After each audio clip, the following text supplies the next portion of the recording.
Black entrepreneurs. And so the best way that we can inform our community about those challenges and how to overcome them is to have a discussion with other Black entrepreneurs who are invested in their business, who are invested in their personal and professional growth and development, and who are shining in their businesses. So welcome, welcome, welcome, welcome. I am Dr. Kreslin.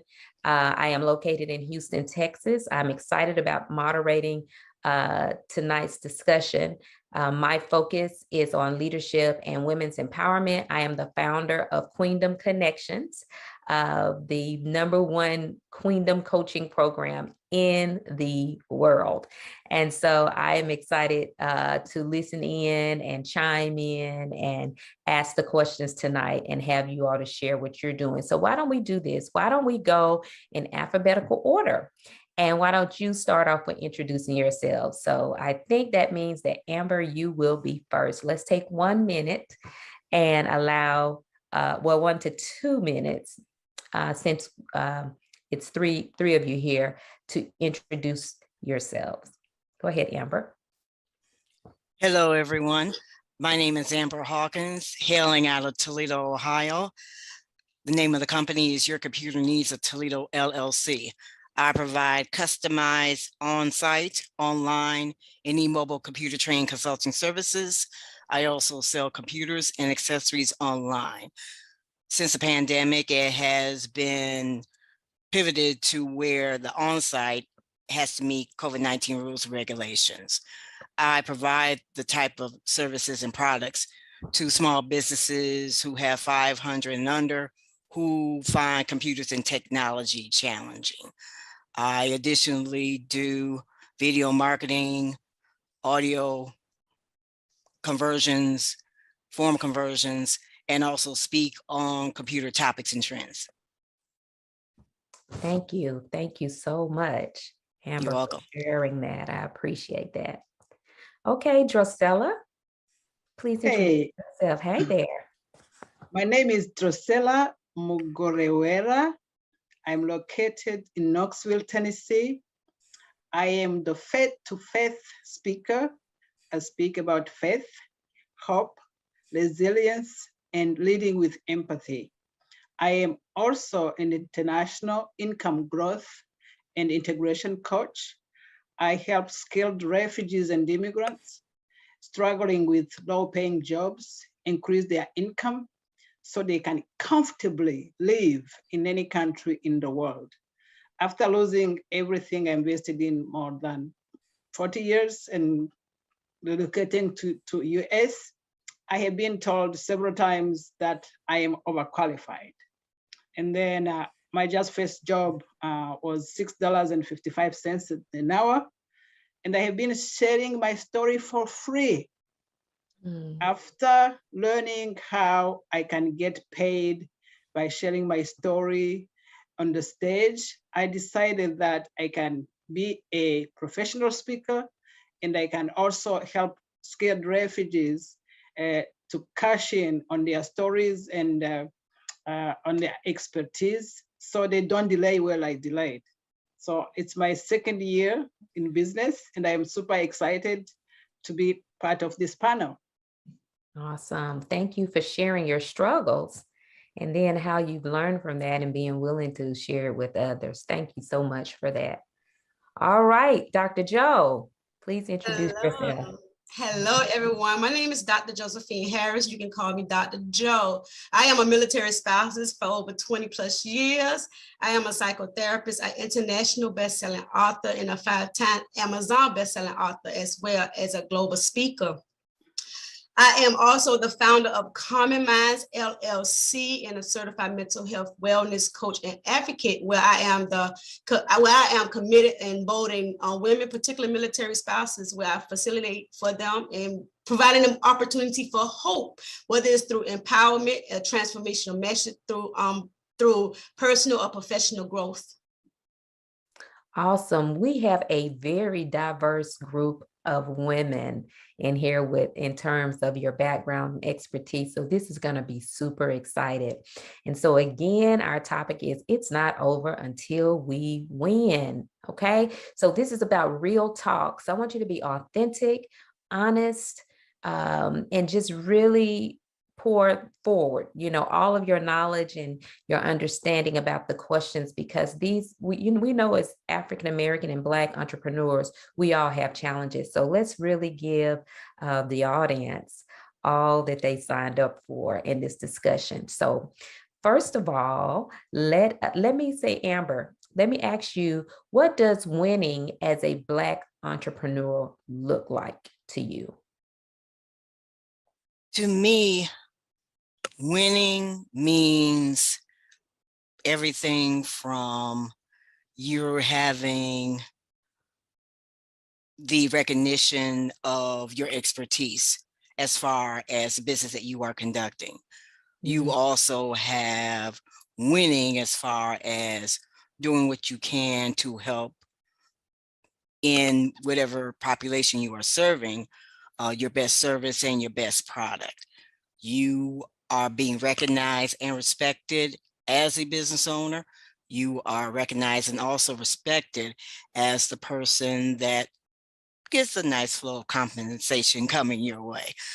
You finally, as far as winning, are keeping yourself balanced. We can get so busy sometimes to where we forget ourselves, but you are doing what you can do necessary to make sure that you do what you need to do to pour into yourself, because if you can't be of best service to anyone. So I heard recognition, first and foremost, that that you've won when you can get that recognition. And I also heard service. What else? What can you share?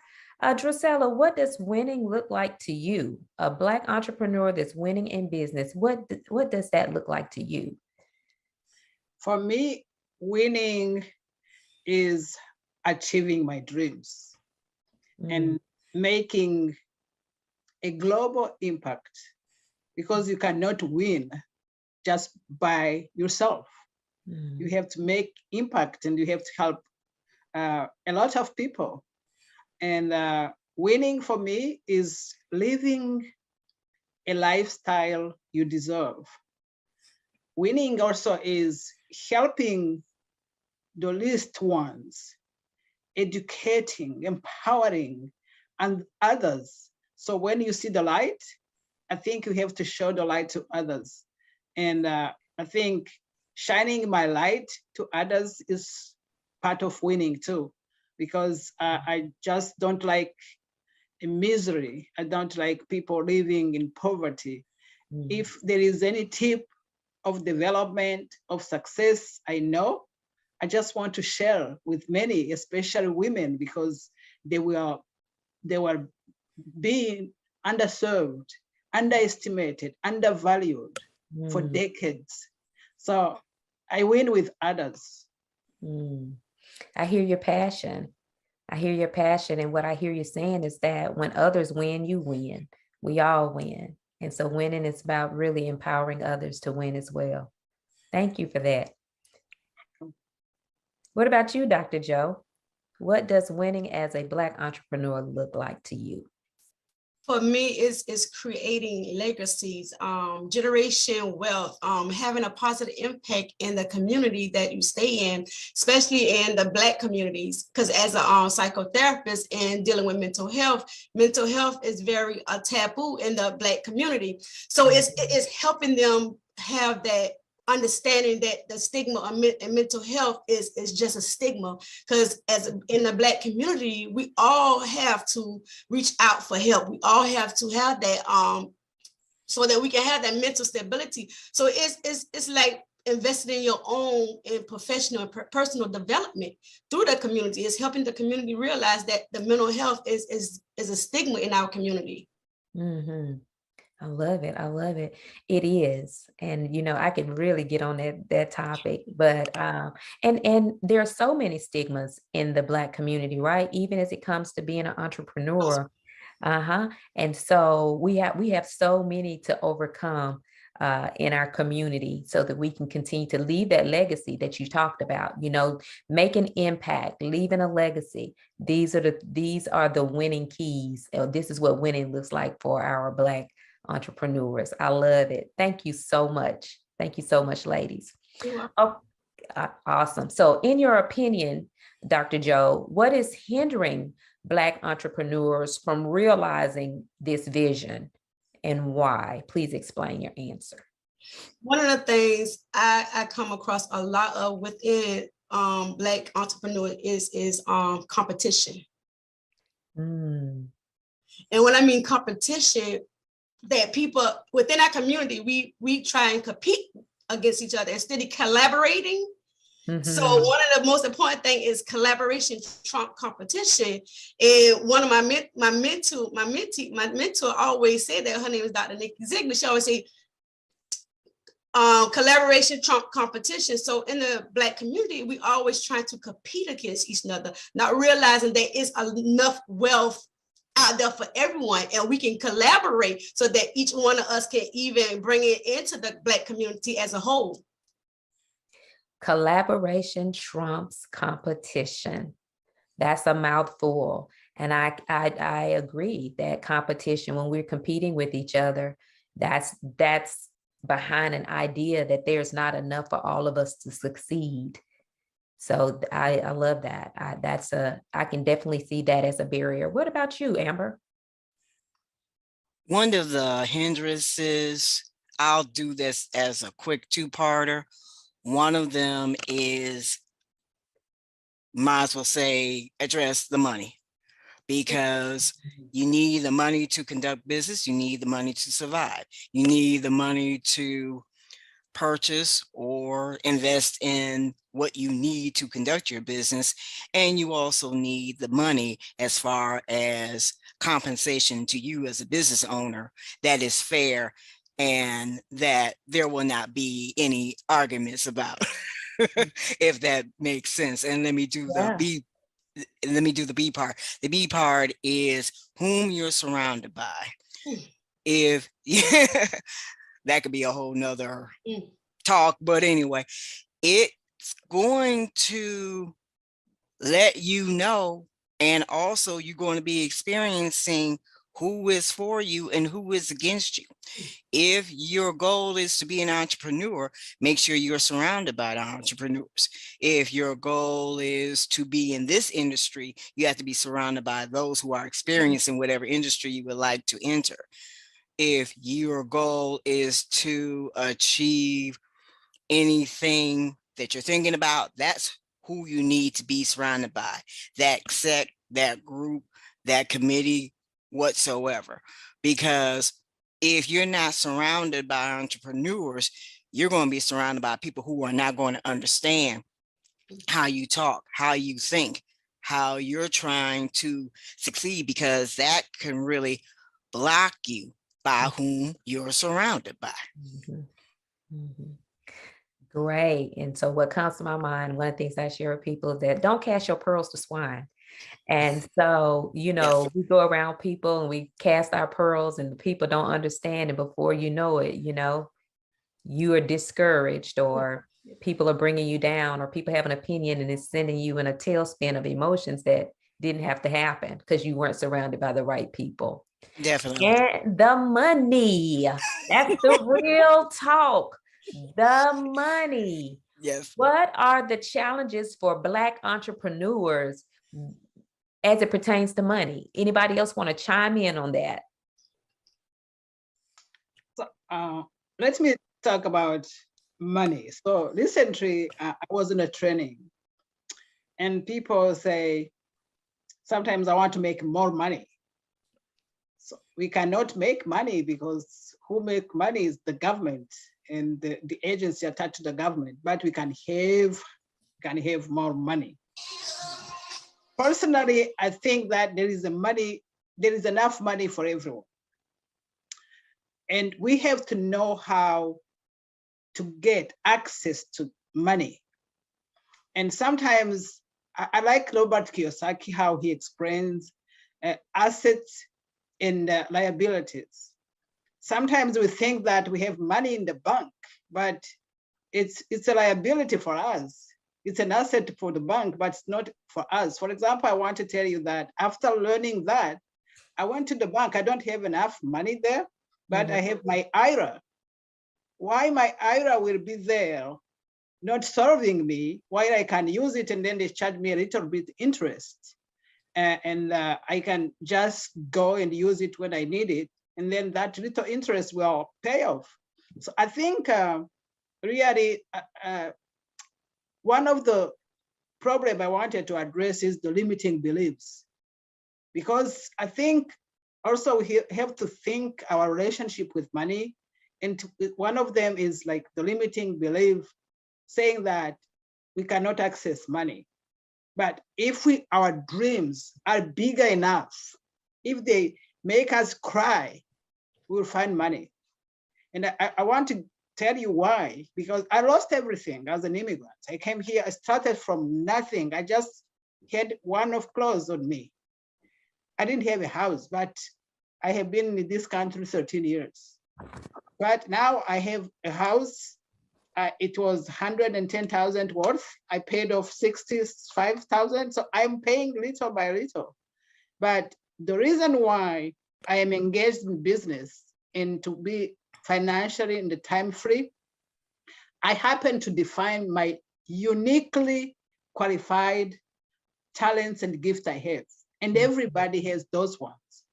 So by the time we will think, and then another problem I think Black community has, we have wounds we have to heal.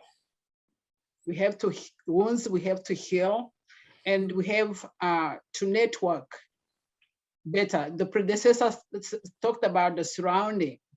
So if we network better, in our culture, I'm from Rwanda, they say that if a bird doesn't fly, they don't know where the nectar is. So I think the more you associate with winners also, you also win. You have that oil coming to you. So I think we have to have a real talk about money.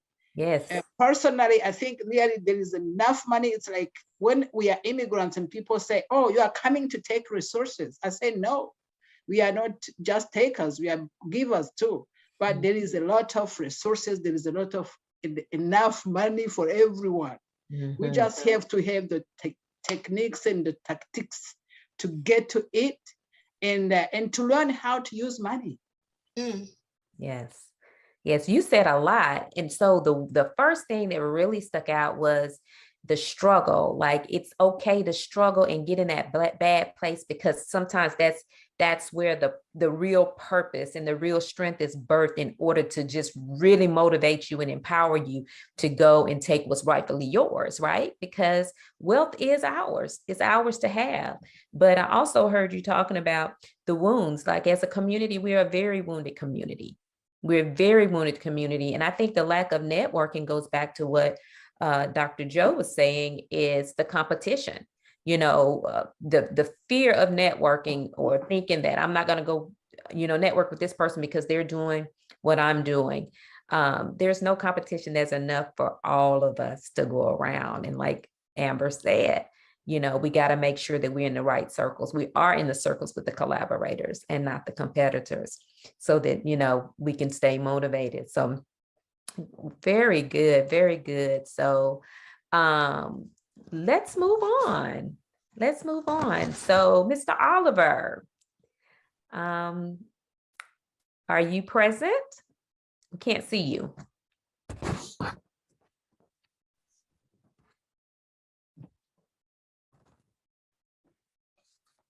Okay, so what has been your greatest challenge as an entrepreneur, Amber? What has been your greatest challenge? Ooh, out of the many challenges. Yes, what has been the As they greatest? say, okay, well, let me think of the one. I would say the one is having where people pay my worth. the scenario I'll put this way. We're glad that you're doing what you're doing, but why does it cost so much? Uh-huh. It's not that we don't need what you're providing, but I can go here, go there and get it for free. Mm-hmm. Understandable, but you can only get so much for free. Right. You put your bid in, your proposal to gain a contract, gain the customer. Mm-hmm. You don't get it, that happens. You find out that someone else doing what you're doing gets paid more. Was that person. And not only that, you, and sometimes for any of us who are in fields which is maybe more of a male dominated field, nothing against that, but another proving of the word sometimes is I might not know that much as far as information technology, as much as computers and as much as technology as the next person, but the knowledge that I have is the knowledge that I've gained from what I've studied, what I've had to do in order to acquire the knowledge that I have acquired. I might not know everything, but I can be the person that says, well, this is what they said. And breaking down what the jargon is and everything. So it's the worth part that can be, and it still is, quite challenging. Yes. So because people don't want to pay, do you struggle with pricing and stating what your prices are? At times I do, yes. I feel I've gotten better. That comes with the growth as far as an entrepreneur. It's still a challenge, but I still do what I can to overcome it. Yeah. So what's the greatest challenge out of the two? People's response or your courage to charge what you know you're worth? People's response. Okay. Okay. And how have you dealt with that? They're not the customer, so I have to keep it going on to the next one. Gotcha. So do your customers question your prices? Oh, you're saying they're not the customer that for you at Correct. the time. Got it. So there's potential customers, but because they can't pay it or don't want to pay it, they're not the customer for you. Correct. Thank you. Thank you. Had to get some clarity there. Okay. What has been your greatest challenge, Dr. Joe? Wow. As a psychotherapist and an international psychologist, I would say unity. I would say unity, because in the Black community, we really, sometimes our people like us, look like us, really doesn't really want to buy from us. So that can be very challenging, because they go up, even though we have prices that's reasonable, they'll go to a much higher individual, a consumer, instead of their own community, because we as Black entrepreneurs, sometimes it can be difficult for us to even buy from other Black entrepreneurs. So that's one of the very challenges I go through as a psychotherapist, is unity, lack of unity. Lack of unity. Wow. Wow. I can attest to both the pricing and the lack of unity as well. We've got to figure out and how we can overcome those things. And hopefully we'll be able to discuss that more while we're here. Drusella, what has been your greatest challenge, the greatest challenge that you've experienced as a Black entrepreneur? I think as a Black entrepreneur and as an immigrant, I had probably to work twice, to make people, to prove myself, if I can say. So I had to work like long hours. I also lead a nonprofit as an executive director. But sometimes you have to work long hours and forget yourself.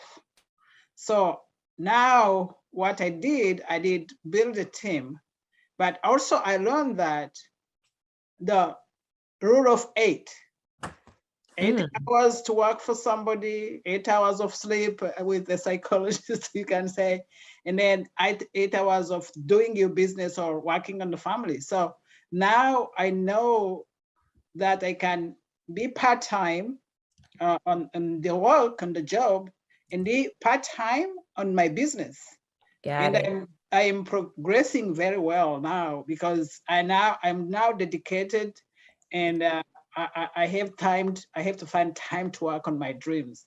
But I think sometimes we want to be the savior of the world. We want to work hard even if the problems are bigger, but we'll never save the world. So, and we have to think about ourselves and our families before helping others as well. Absolutely. Very powerful. The power of 8. Is that what you said? The rule of 8. The what of 8? Yes, rule. Oh, the rule of 8. The rule of 8. I love it. 8. Yeah. Yes. I love it. I love it. Thank you. Thank you for sharing your wisdom on that. Wow. Wow. So what have you all learned so far just in this discussion from each other? Wow. I would say there are a lot of, oh, I'm sorry, go ahead. No, go ahead. Okay.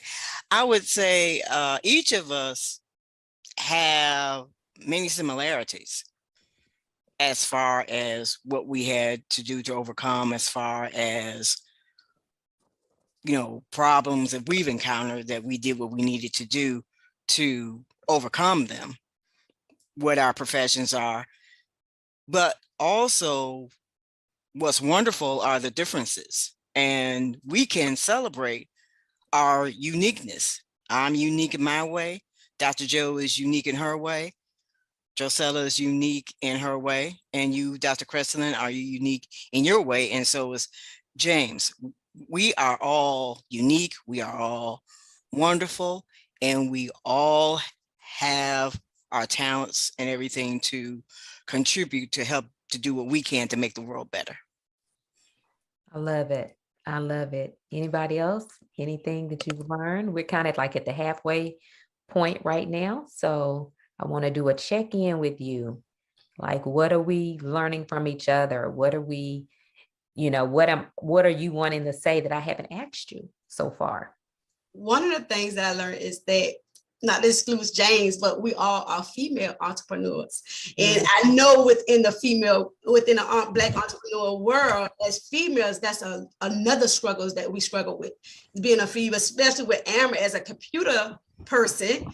And I know you struggle with that as a female because my husband is a computer guy and he's over a certain amount of people. And one of the things that he was talking about of his females entrepreneur is the struggles with the female getting clients in. So they mostly are geared more towards males than females in the computer world. So I'm learning from us all the different skills and revenue that we have coming in is that we are unique, even though we in the Black entrepreneur world, we all are females. And the difference is that we know that we have these struggles and we try to overcome them, and any obstacles that get in our way, we press through them and move forward. Right. We keep it moving at all costs. I love it. This is what I wanted to get, how no matter the challenges every one of us face, we keep moving and we keep pushing, keep learning.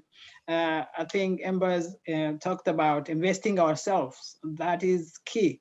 So we keep learning, and I wish also, as Dr. Joe said, that we can support each other, because sometimes you have to see where people are struggling, and if you have a chance to push them up, do not miss that chance. So I enjoyed the talk. I love it. I love it. You know, even, you know, just being an entrepreneur today, we would think that it would be a little bit easier for us by now. but it sometimes it seems like it's harder than it's ever been. Especially for our, people who are dreaming, we're doing different things than we've done in the past, right? So this discussion is so important, and I know it's going to help so many people just by knowing that these amazing women on here are having the same challenges and struggles. Women and one man, they're having the same challenges and struggles that they're having. So I want to thank you all so much for your vulnerability and for being willing to share. So we've been talking about the struggles, but the second part of this conversation is focused on what can we actually do about it? Okay. What can we actually do about it? So you've experienced some success or you wouldn't be here. So let's really dig in and share some tools and techniques that can help other entrepreneurs and aspiring entrepreneurs to overcome some of these challenges. So what are the tools and techniques you've used to overcome some of your challenges on your entrepreneurial journey? Drusella, let's start with you. I think my first tool is to define my why. What is my purpose?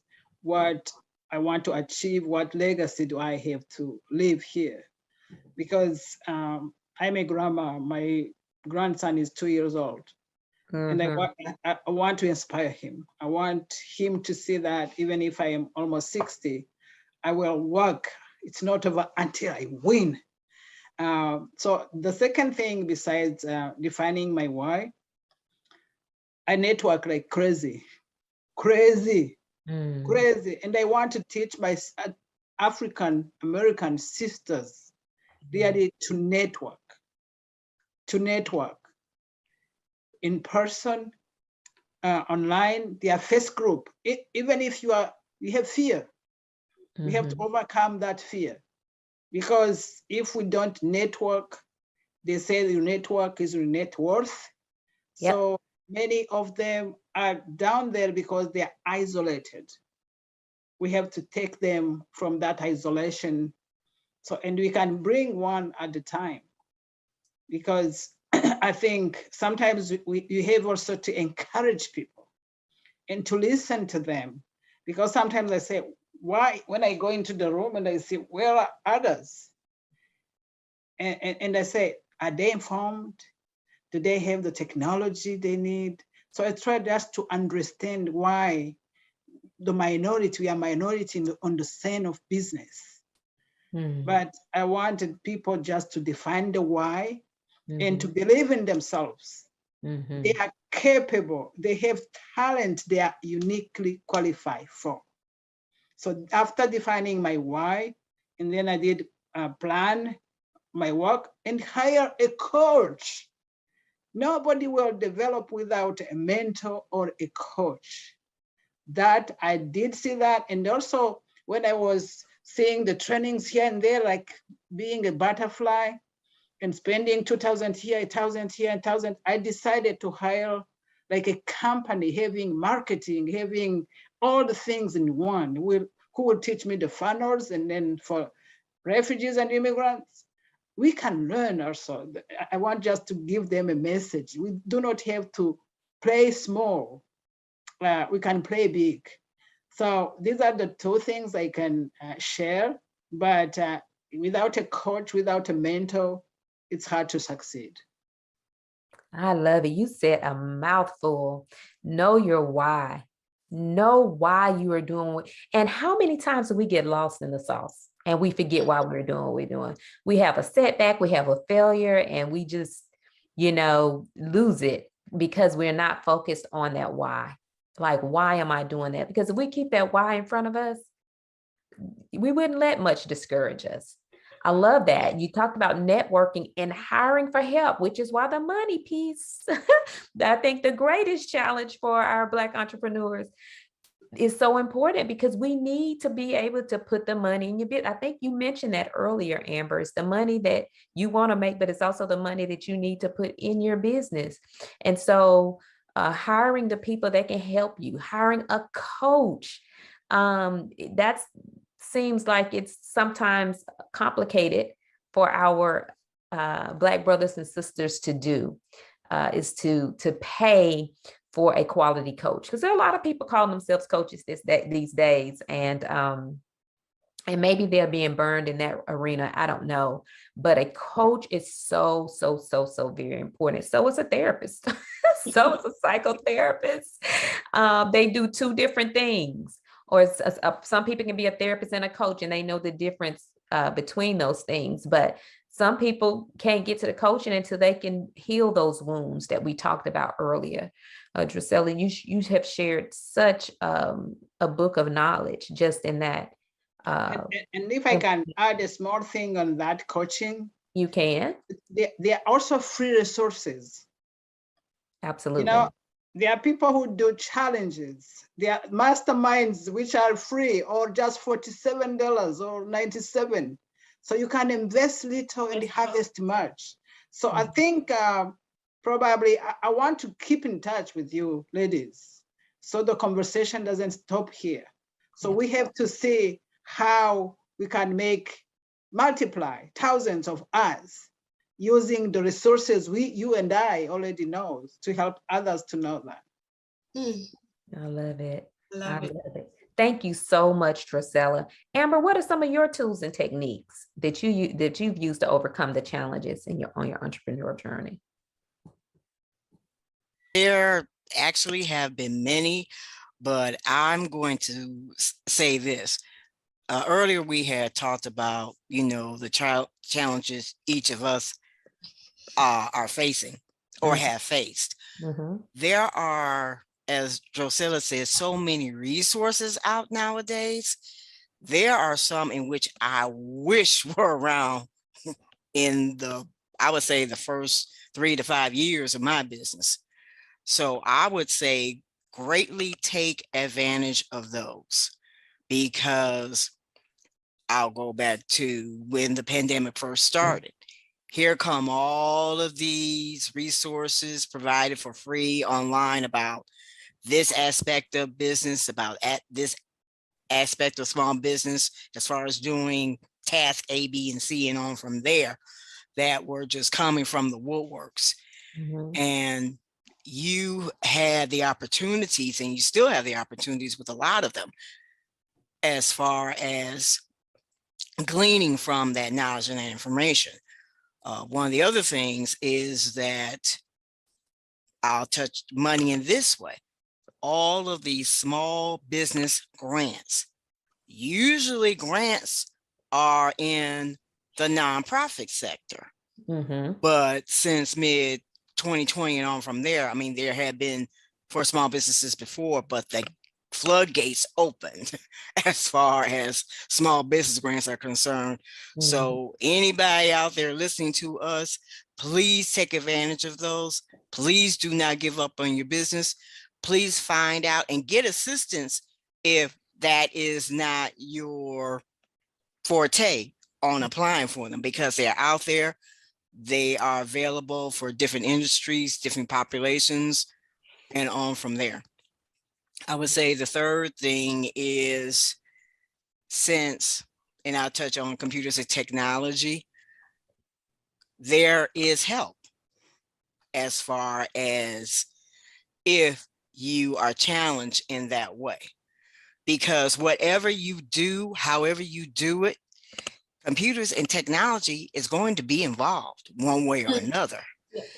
And computers and technology, I say this a lot, it is not going to go backwards. Maybe to go back down memory lane and that's it. But it's going to go forward and keep going forward. And you need to make sure you are computer and technology sound. Great. So I'm glad you touched on the resources that we had during the pandemic, because I have to admit, I was one of those who was skeptical when they first started giving away money. The government, I was like, oh no, they want something from me. I just did not trust it. I did not.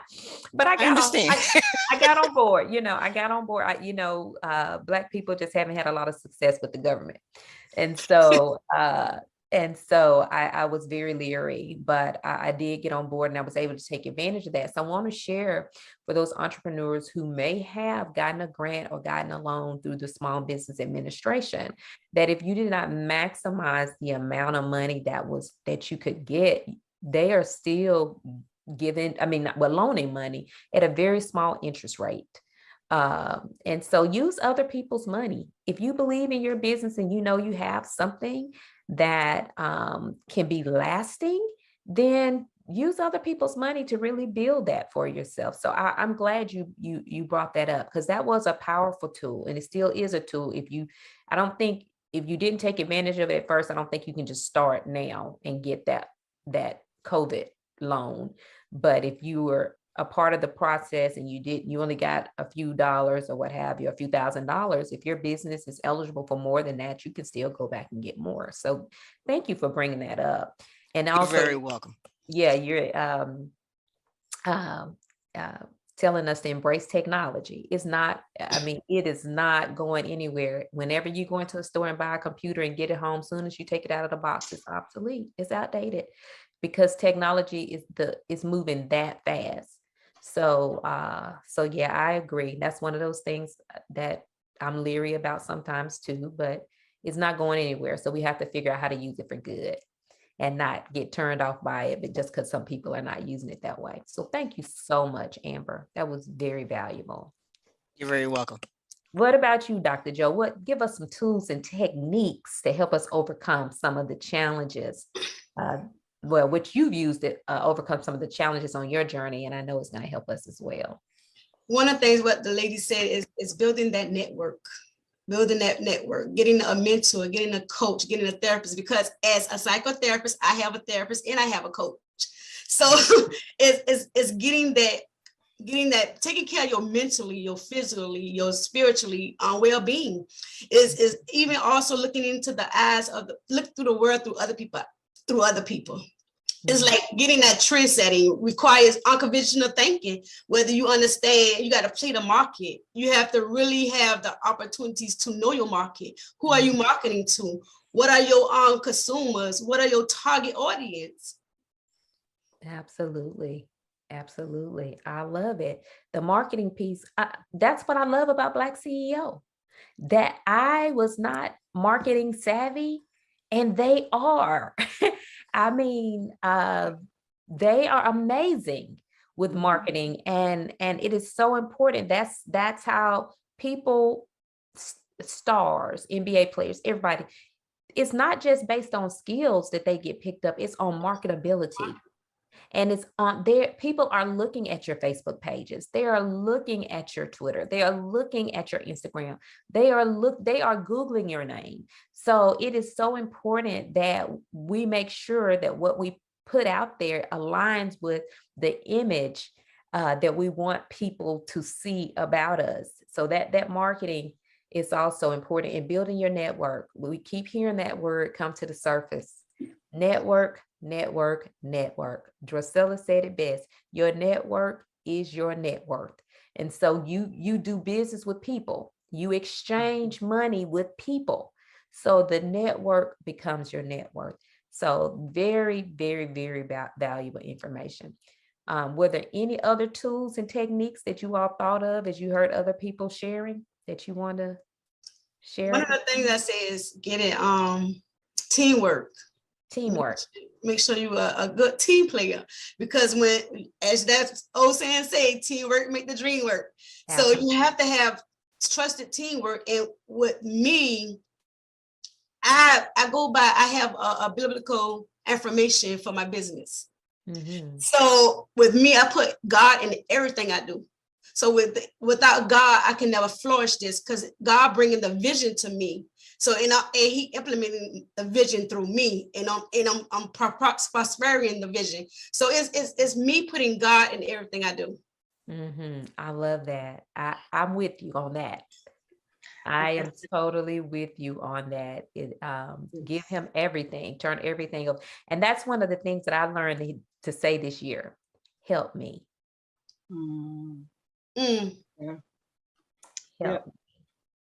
Yeah. And another thing I learned is write down your goals. Sometimes you trust our memory and you forget. But if, for example, recently when I was on a training with my coach, he said, how much do you want to make this year? So how much it will be a month? How much it will be a week? How much it will be a day? Yes. So, and then I can say, hey, how am I progressing? Because if you don't have those goals, how do you measure?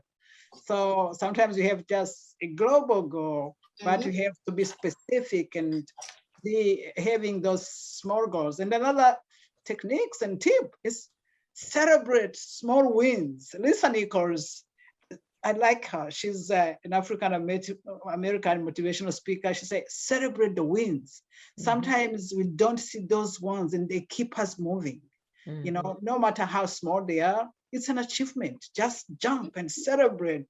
Give yourself something that you accomplished something. Yes. I think that goes back to some of the wounds we have too, is that we just strive, especially as African-American women, strive.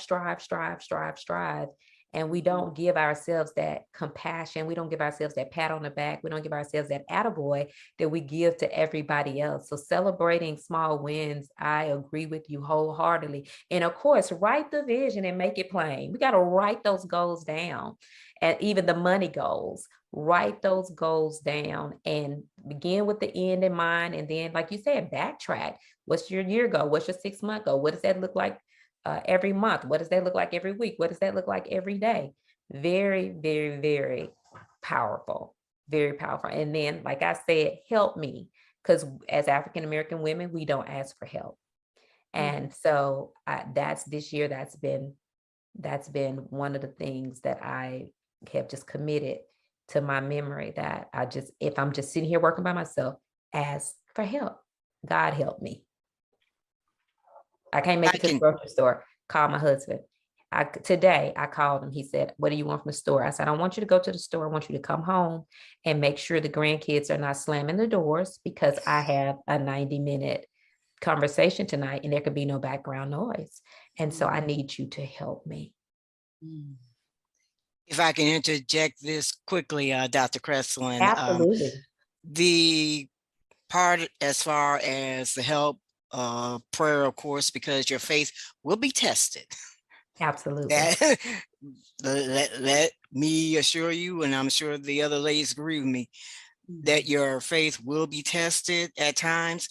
And connecting with, I would say, someone who is more experienced in that I do what I can, and I still do, to connect with seasoned entrepreneurs, those who have had more years than I have, those who have more experience in what I'm not experienced in, those that can lend a listening ear, because I may need to vent.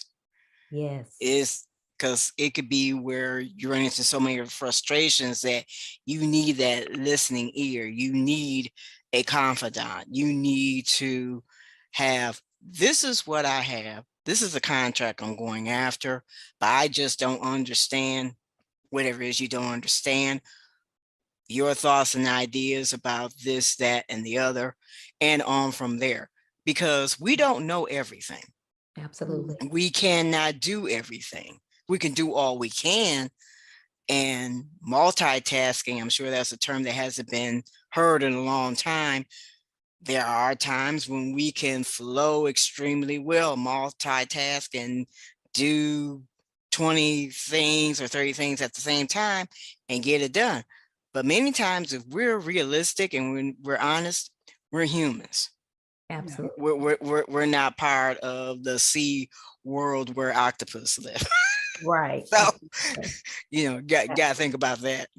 Absolutely. Very, very valuable. Prayer and mentorship. Ask somebody to show you the way. And that takes humility, right? And prayer too. Prayer is like, I need help. That's the humility. And so humility is definitely needed on this entrepreneurial journey. You all have been So gracious and graceful in sharing some very valuable tools. So we're on our last question, and looks like we have James present. Can you hear us, James? And I can hear you fine. awesome, awesome. Well, why don't you give us a short introduction of who you are and what you do?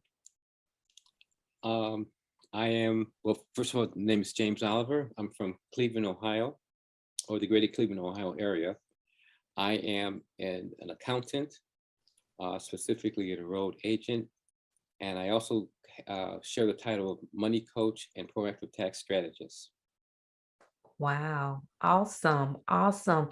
So we haven't been able to see you or hear you, but I think you've been able to hear us, right? Yes. Okay, so we have about 8 minutes before we wrap it up, and I have one last question. But before we get to the last question, was there anything that was burning inside of you while you were listening to this conversation of these amazing 3 women that you wanted to share on this topic? Is not over until we win, the real challenges and struggles of a Black entrepreneur? The one thing I was thinking about was value. And so what I mean by value is that when you give yourself enough value, or when your clients perceive you as having enough value, then money is no longer an object. You know, for an example, we all know that a Mercedes and a Ford Escort will get you to the same place at the same time, assuming you're driving correctly. However, people who want to buy a Mercedes-Benz or a Lexus, they know that because there's so much value, money's not as important to them as, let's say, someone looking for an Escort or a Kia, you know. And so the more value you can project within yourself, or that your clients see you, then money becomes no longer an issue. So with me, in terms of accounting, my specialty is taxes. And so I had to try to differentiate myself from H&R Block, Jackson Hewitt, those places. And so becoming an enrolled agent was one of the things that I did to differentiate.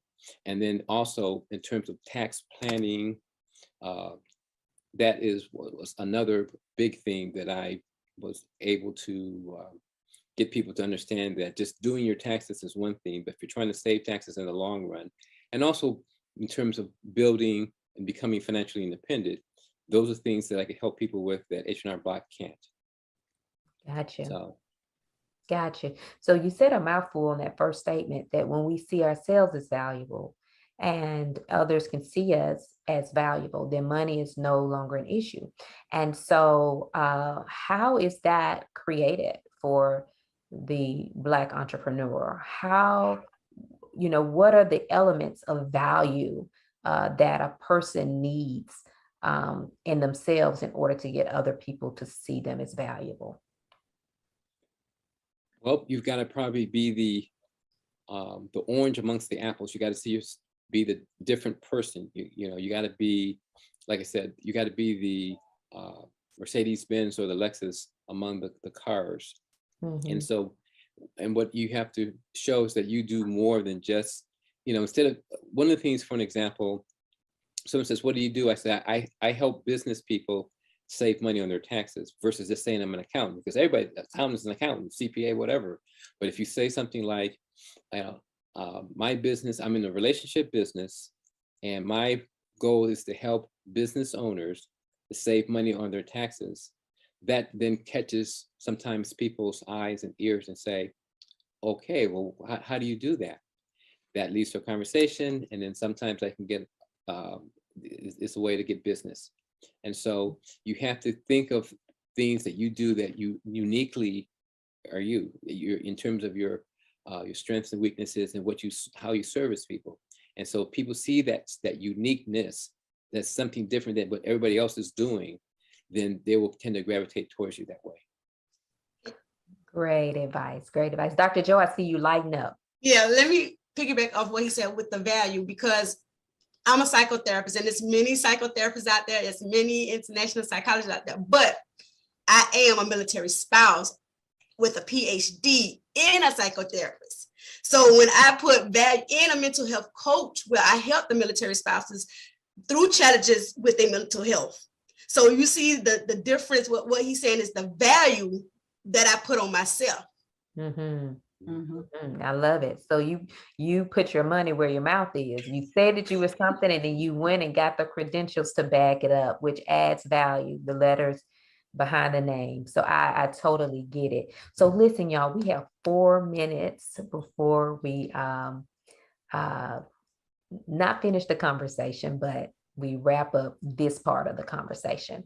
Okay, so I want you all to take no more than 30 seconds each to, if you had just one game-changing recommendation to share with other Black entrepreneurs or those aspiring to be one, what would it be? One game changer. One game-changing recommendation, what would it be? Amber. Don't hold back what makes your business unique. Everybody does this, everybody does that. But make sure you even rehearse whatever makes your business unique. Because if you rehearse it, you're going to have the confidence to say it without stumbling and letting it flow like water. That's my analogy of it.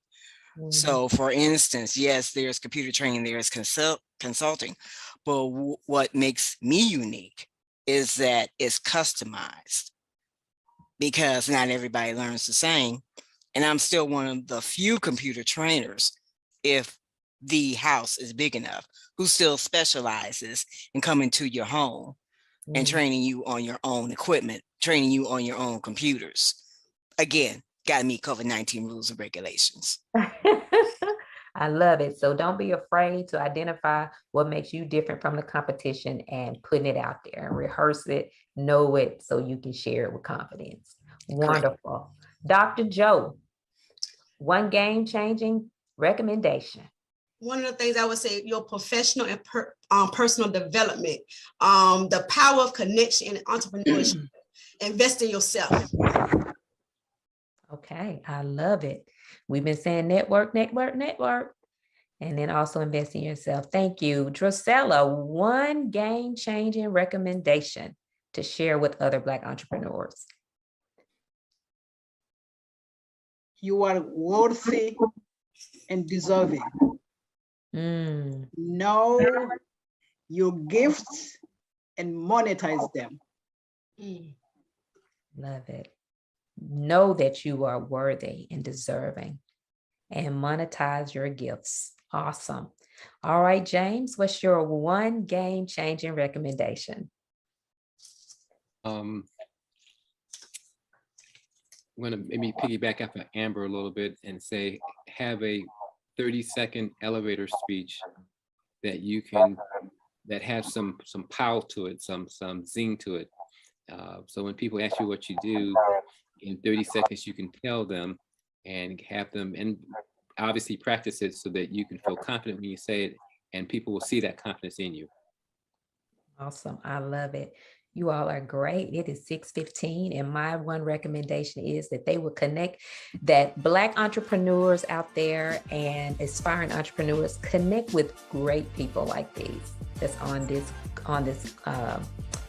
panel, and also to connect with BlackCEO and other organizations that can help monetize your gifts, as Drusella said, and really help you market your business.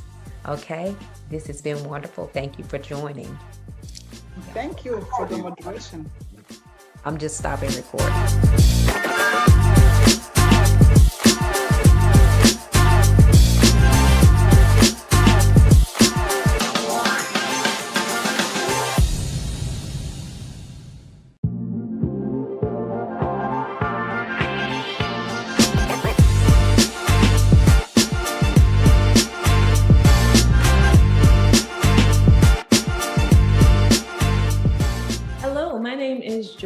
Marks, also known as Coach J, and I am hailing from Forney, Texas. But I am a 504 girl born and raised in New Orleans. So I thank all of you once again for tuning in and sharing with us. And I'm going to actually do an extensive workshop, just some things that I think will be helpful for you around the topic, the upside downs of being a successful CEO. The reason why this particular topic is so dear to my heart is because, you know, in my own life, I can attest that it hasn't always been a bed of roses. It hasn't always been easy. Success didn't come easily to myself or my husband. We both have several businesses, and it's been a rocky road. It's been challenging, but God has been faithful. And I believe it's because I stayed the course. And when I say stay the course, I mean that I'm consistent. And so consistency is the key for you to be able to experience the full manifestation of what you dreamed of, what you've been believing God for concerning your business, to be the CEO of your own life, to be the boss. And so there's a process. It doesn't happen overnight. And you have to be willing to what? Stay the course. And so that's what we're going to talk about on today. And I'm going to delve a little bit more in this subject matter because I want you to have the right tools on the journey. I want you to have the right mindset as you are pursuing your business, building your empire, leaving a legacy for your family. So I'm going to share my screen and we're going to go through some things, and I'll pause and I'll share my own story, and then we'll work through a few of the questions. And so I hope this blesses you. I want you to be steadfast, immovable, always abounding in this great call, this great work that God has called you to in the marketplace. So go ahead. We're going to go ahead and get started. I'm going to share my screen even now.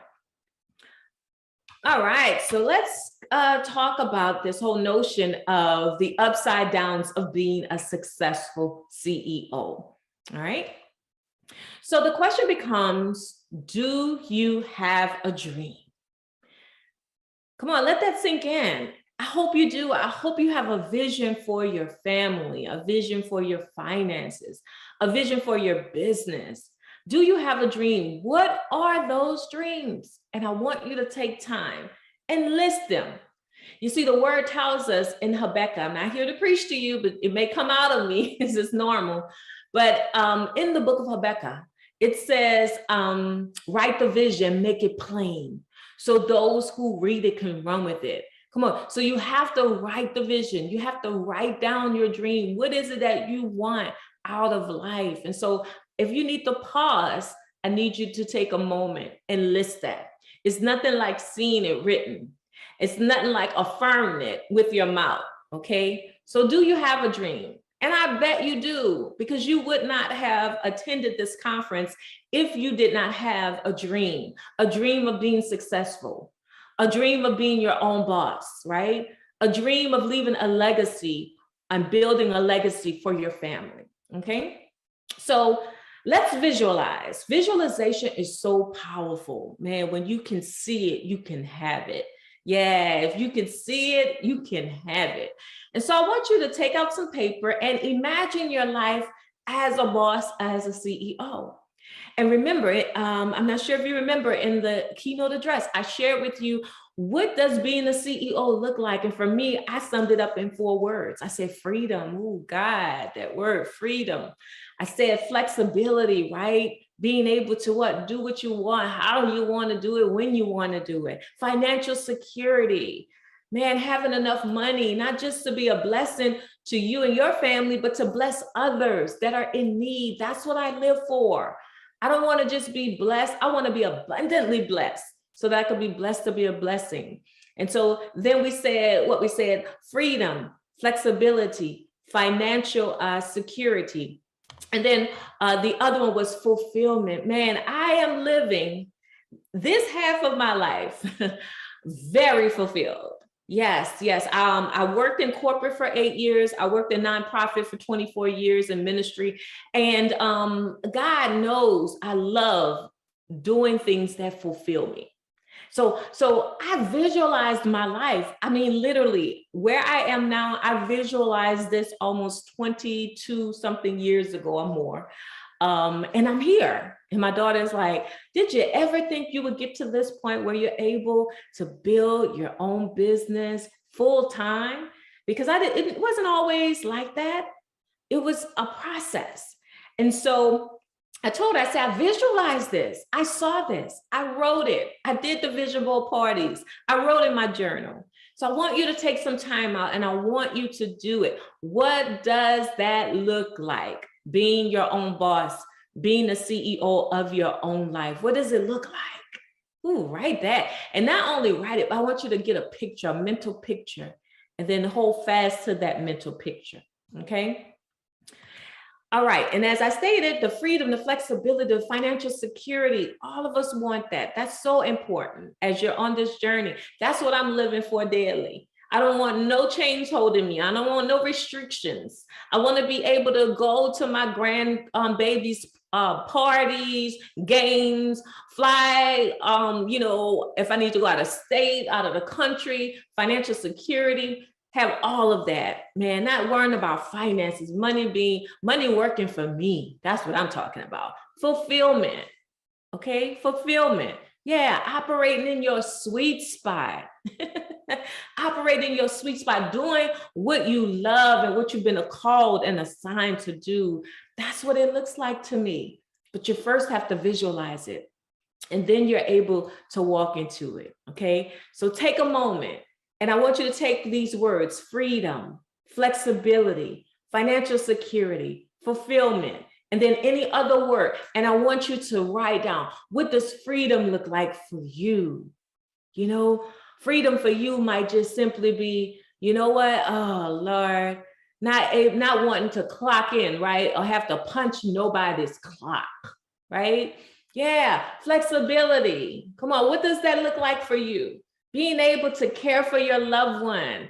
And no matter how many days you have to spend in a hospital with them, don't have to worry about fear of getting fired because you have been out of work a matter of weeks, right? Oh, that's freedom. That's freedom and flexibility. Financial security, going to Greece. That's for me. Going to Greece, whatever it is, what that looks like, your retirement. Having $10,000 in your emergency fund, no, $50,000 in my emergency fund, able to invest over $200K in some rental property. Come on, you got to see this and you have to write it. And I'm just trying to trigger some things. Fulfillment. Being able to wake up when you want to. People like, what time? Some of my friends be like, on Clubhouse, asking me to get on Clubhouse at 6 in the morning. Nah, on Mondays, I'm not waking up at 6. And Mondays, I'm waking up at 10:30, 11 o'clock, because I do what I want to do. I wake up when I want to wake up, okay? But I'm living a fulfilled life. I love what I do.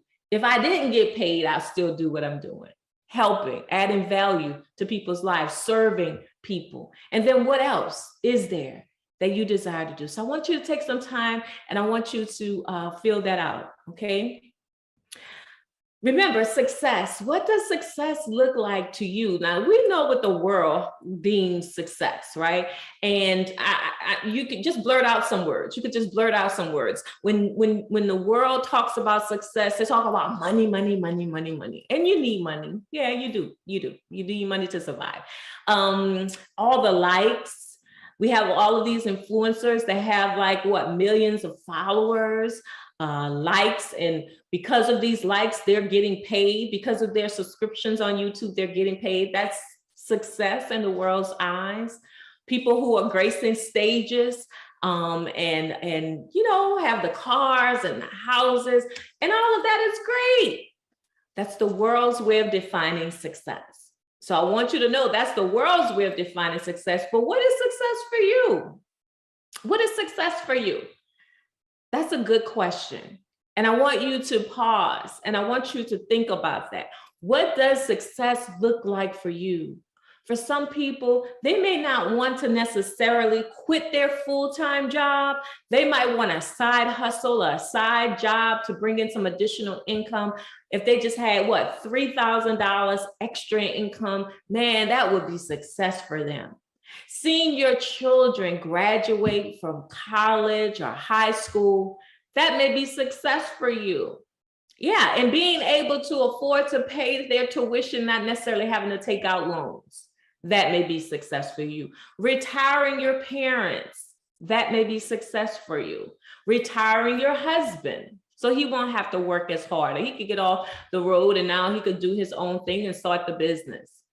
That may be success. So what does it look like for you?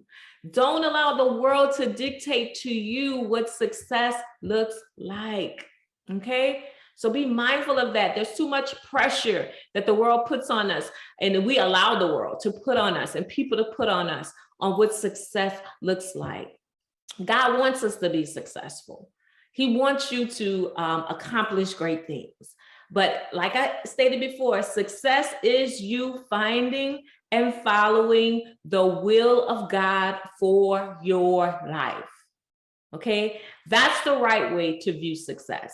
And you see I have the acronym RIGHT, and I don't think I put it in here, but I like to say the right way because there's a real intentional growth. This is what success is all about. Real intentional growth happens in time. Real intentional growth happens in time. It doesn't happen overnight. That's success. Success is not an overnight wonder, right? You have some people, they win the lottery, yeah, they become successful, or just they become rich, put it like that. I can say wealthy because when you talk about wealth, it's a legacy. Some people, they become rich and it's what? 1 year only, okay? But you want the right way to view success, okay? So success is you finding and following the will of God for your life. Say that with me. It's what God says concerning your life. That's why you don't have to compete. That's why you don't have to compare. That's why you don't have to complain. That's why you don't have to, pull people down, but you can walk in this calling. You can walk in this assignment freely because what? It's the will of God for your life. So no matter what other people say, this is the will of God for my life, for my family, for my marriage, right? Success in your marriage. Some of us, for success for them may be to have a thriving marriage, a healthy marriage, a peaceful home, okay? So that's success, all right? So the right way to view success is so very important. So even as you're on this journey, there's some things that I need you to commit to. 4 things you must do, okay? I need you to choose to trust God. And I'm not trying to push any religion upon you. You may not believe in God. You might believe in the universe. I don't know what you believe in, but I'm a woman of faith. So I'm going to say this, you have to choose, all right?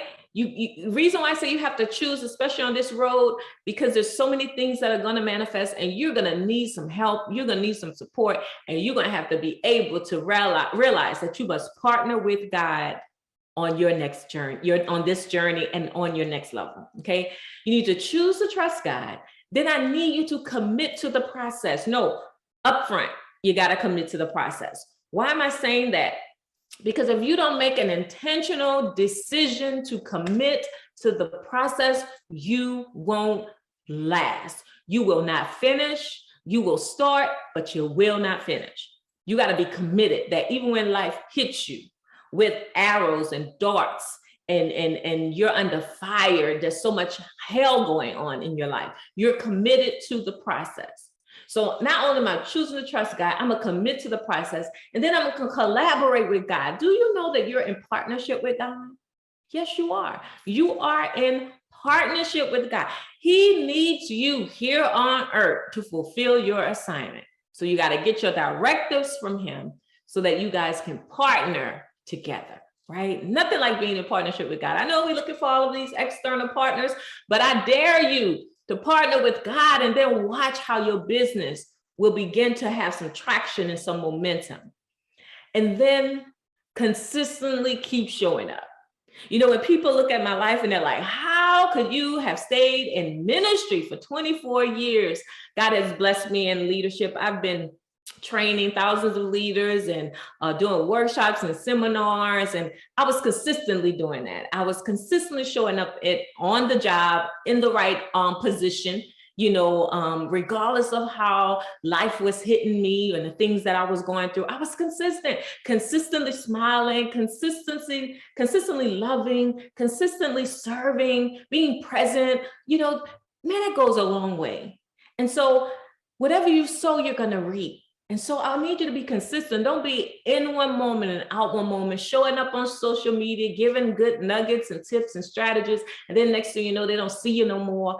No, be consistent. Show people that I'm going to be there. Whether you show up or not, I'm going to be there. If one person show up, I'm going to be there, right?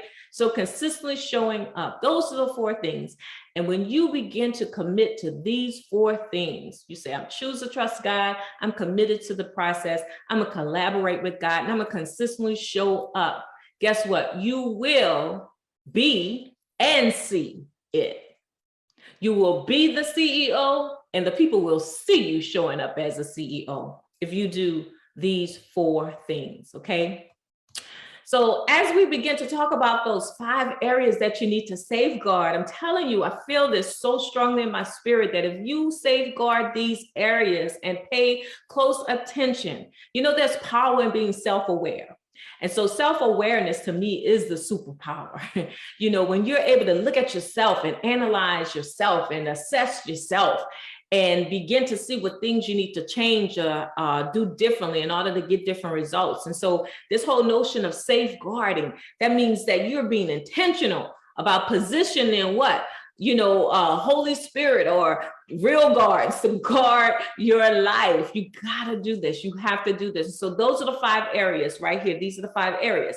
Your personal life, okay? And you remember, I talked about that when I was sharing with you about that your personal life on this journey, it will suffer. Yeah, it will suffer. But if you have the right things and systems in place, it won't have such a major impact on your relationships. All right. So your personal life is something that you have to safeguard. Your rest, okay, meaning your mental and emotional state. You gotta make sure you're safeguarding that.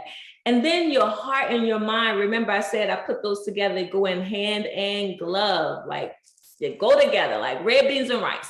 But yeah, your heart and your mind, that's so important. Your experiences, yeah, what you go through, don't neglect those things. Go back into your faith file, keep a record of those things that have manifested in your life, the successes, because you're gonna have to remind yourself, if God did it before, he'll do it again.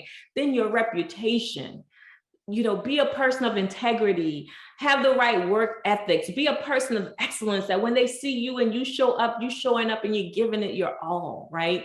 And so I want to look and delve a little bit deeper into these particular areas, because I need you to work through some things. Because sometimes we hop into entrepreneurship and we haven't even count the cost. Have you count the cost before you leap?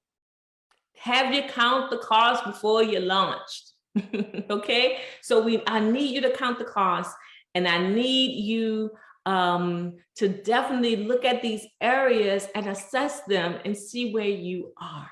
Okay, so questions, asking the right question gives clues to the puzzles, it gives answers to your next level. So you have to ask the questions, ask these areas some questions. Okay, I need you to ask these areas some questions. So what are they? For your personal life, remember, I'm talking about your relationships, your relationship with your spouse, your relationship with your children, your relationship with your friends.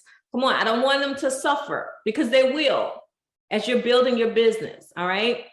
So you need to ask yourself the question, what 5 people are in your relationship circle? What 5 people are in your relationship circle? So if you can you name them? List them. You need to know. And if you don't have 5 people, fine, list the people. It could be your husband, your wife, your children, your nieces, your cousins, your friends, your church buddies. I don't know, your covenant sister, your covenant dude. I don't know. Okay, list those 5 people. How much time are you devoting to them?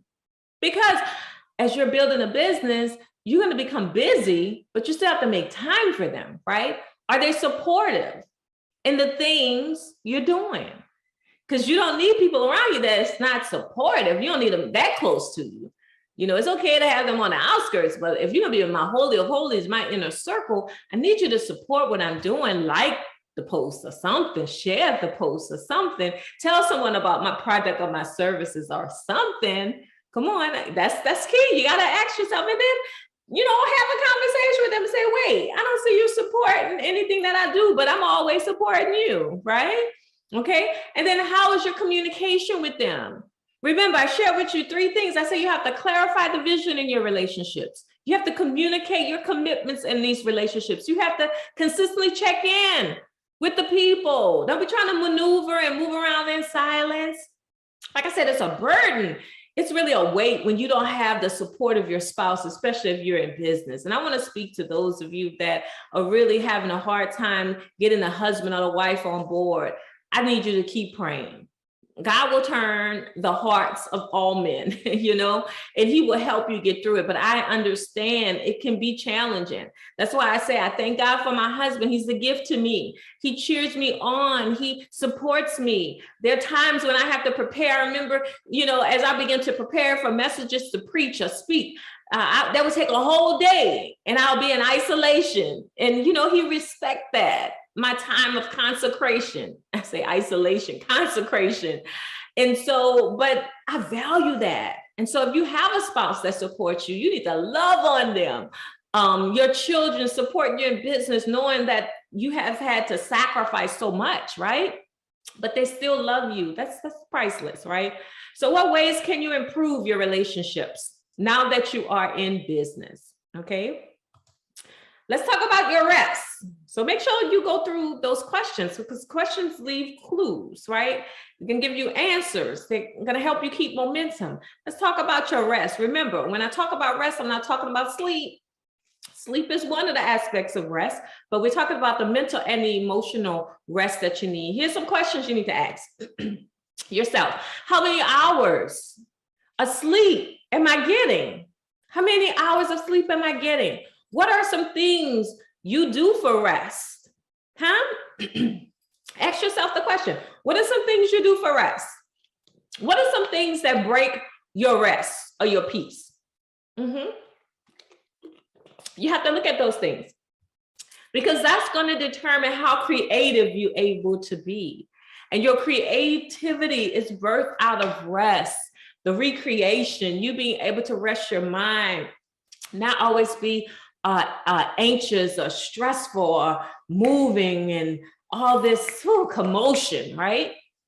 So that's so important. Okay, so make sure you ask yourself those questions. What are some things that break my rest, that really have me not at peace?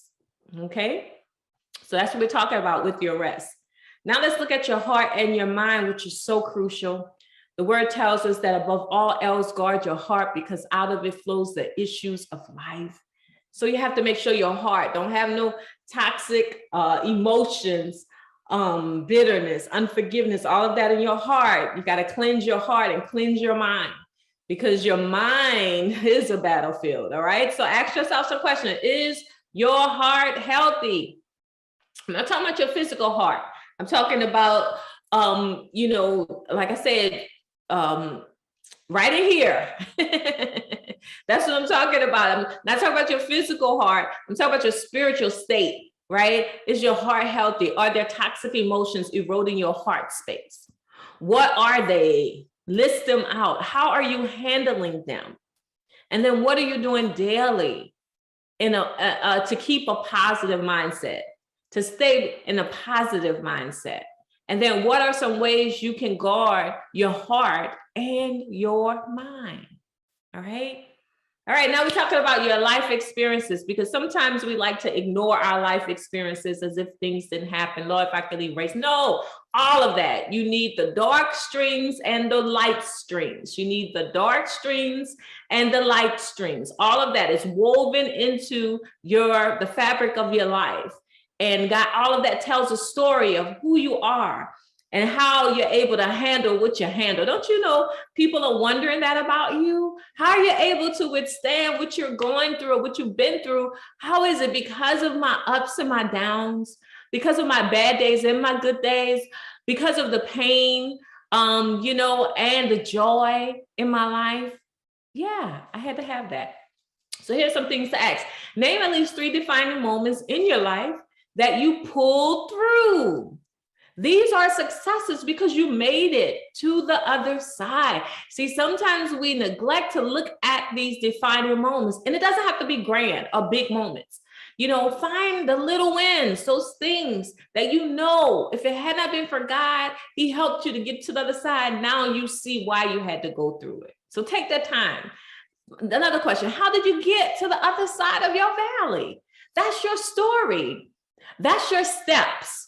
That's the service that you can offer to someone else, the how to get to the other side. That's why we see a lot of coaching happening, because people are just simply sharing their story and how they made it through divorce, how they made it as a single parent, how they made it through the layoff or the firing, right? How did they get to be the leaders that there was a journey, there was a process, but it's so beautiful and wonderful when you can document those things. Another question you need to ask yourself is, how often do you take time to reflect on your past victories? Okay. Don't allow life to become so busy that you can't take time to reflect on your wins and on your victories. Okay, let's move on. Your reputation. Now, mind you, you cannot stop every rumor. You cannot block every label or remove every label. People are going to talk. People are never going to, you know, you won't have anyone's 100% approval, right? So don't even worry about that. Just mind your own business. And that's what I say. Everyone will not like you. Everyone will not support you. You just have to keep it moving. Okay. Keep it moving. And this is what I want to echo. I want to echo. You cannot control what people say about you, but what other people think of you is none of your business. Keep it moving and mind your business. Okay, that's what I wanted to tell you. All right. So do understand that there'll be fiery darts that are going to come, right? But just make sure that you're not giving people ammunition to kill you. And what I mean by that is, be a person of your word, a person of integrity. Don't just be living any kind of way. And now you're giving them the ammunition to kill you, to slaughter your reputation.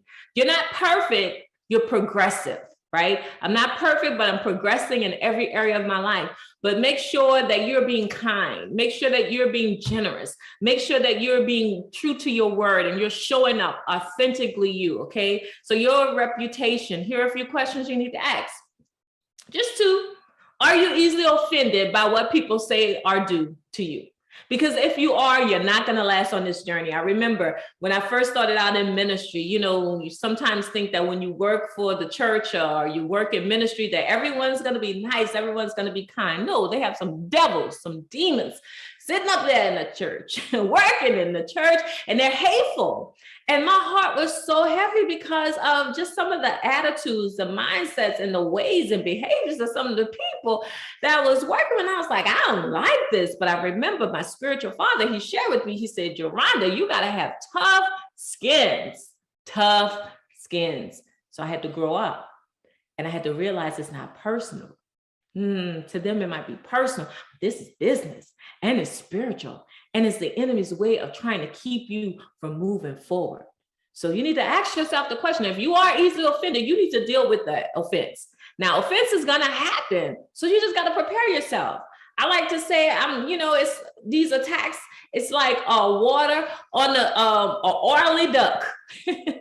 Y'all know if you put water on oil, an oily skin, it's just going to roll right off. And that's, I'm so anointed, so oily, Lord, I stay under your covering and under your anointing. It's just rolling off of me. As an entrepreneur, that's how it has to be, because you got to keep it moving. And so even when people put negative and insulting comments on your posts, just delete it. Don't be going back and forth or telling a piece of my mind. Just delete it. Just ignore it. Just understand it all comes with the success. It all comes with your increase and your upgrade. The other thing is, how do you handle the offense? Do you always want to go tit for tat? Or do you take it to God in prayer? Or do you act mature enough to sit down and reason with one another and really talk to the person you have the issues with? How do you handle it? Come on, let's talk about it. because we're talking about you moving to your next level, okay? So as you're maneuvering through this entrepreneurial journey, I know it gets hard. It does. It gets hard. But God, okay? God is with you, so you're not alone, okay? And Coach Jay got you covered. As I said, there's ups and downs of being a CEO, but you're gonna make it to the other side. So my desire for you is for you not only to survive as a CEO, but to thrive as a CEO. And as I say, keep showing up. Don't stop showing up. People are waiting on you to show up authentically yourself. And then keep your word. If you say you're going to go to the meeting or you're going to sign up for the course or the class, be present. If they can't count on no one else, they can count on you for showing up. And then I want you to finish strong. Got it? I want you to finish strong. I love this quote that Les Brown says, because on this journey, there's so many things that come and block and stop us, and we allow these fears to hinder us from moving forward. And this is what he said: too many of us are not living our dreams because we're living our fears. No, I'm not going to live my fear. I'm going to be a successful CEO at any cost, man. I'm going to do the work, whatever it is that I need to do, I'm going to do it so that I can see and leave a legacy for my children, my children's children. And so I'm not going to quit. I'm not going to give up. I'm not going to let my fears block me or stop me. And that's what you have to say to yourself as well. Okay. So remember, go out and add value to every room because it's in you. Add value to every table because it's in you.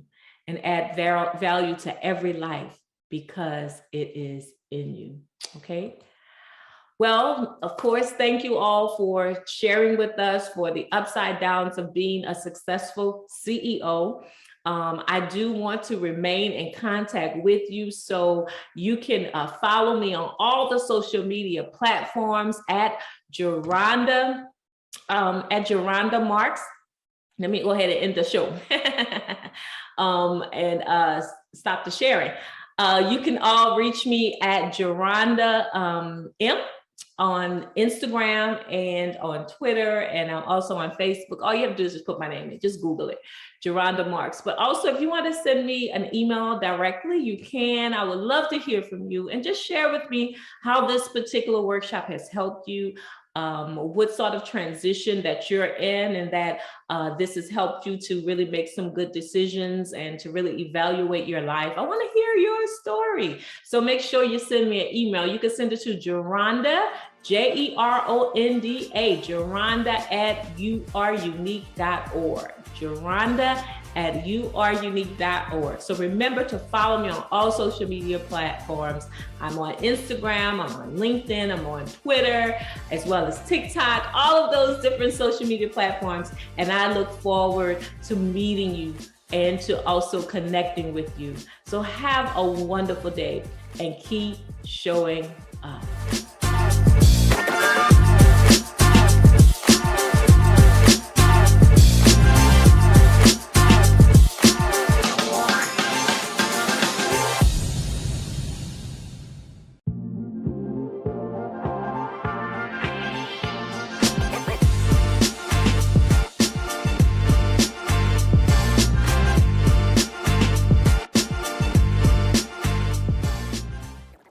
It's Saturday night and you're about to start another week. Sunday is tomorrow, and typically on Sunday, you may be thinking, I need to work on my social media post, like many entrepreneurs. And then Sunday afternoon comes, Sunday night comes, and you look up, it's Monday morning, and all of those posts that you had up here in your head never made it on paper, never made it on Canva, never made it on a scheduler, never made it to social media. You may be, like many entrepreneurs, guilty of social media neglect. Let's talk about that and see where we go. So you see, the number one problem facing today's entrepreneurs when it comes to growing their business online is social media neglect. all of those great ideas, all of those great marketing ideas that never make it to the platform, never make it in front of their target audience, never make it in front of their leads, their prospects, and their potential clients, and even the clients they have that they should continue to work on retaining, never see that content. And it becomes like a slow death. And the thing is, there's a reason. There's a mindset thing that says social media takes too much of my time. It's using up my time. I have to be working on my business. I don't have time for social media. Let me challenge you on that point. So let's move aside the whole online space. And let's talk about if you decided to open up a brick and mortar. You had a shop. I'll say it's a bakery. I love sweet stuff, so I'll use a bakery. You open up a bakery.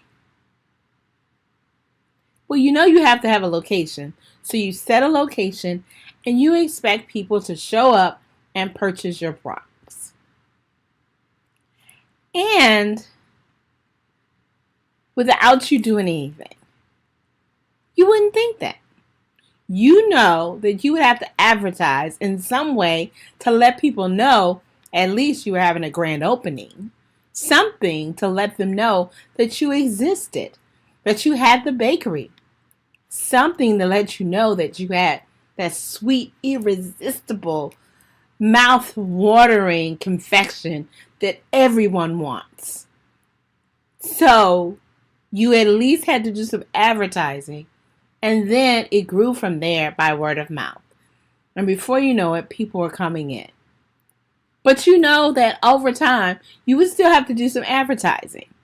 So maybe you post things in a local paper, maybe you post things on a bulletin board in some community areas, maybe you hand out flyers, maybe you ask your customers to share about the bakery.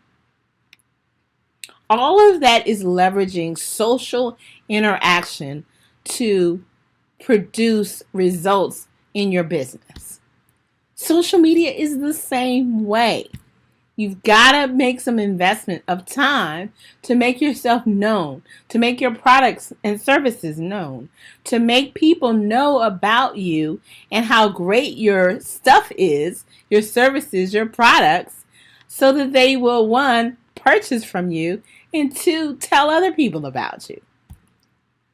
So just like you would need to invest time and resources if you had a brick and mortar, you have to be willing to invest time and resources if you're growing a business online. And social media is the way to do that. So it's not a waste of time. It's an investment of time.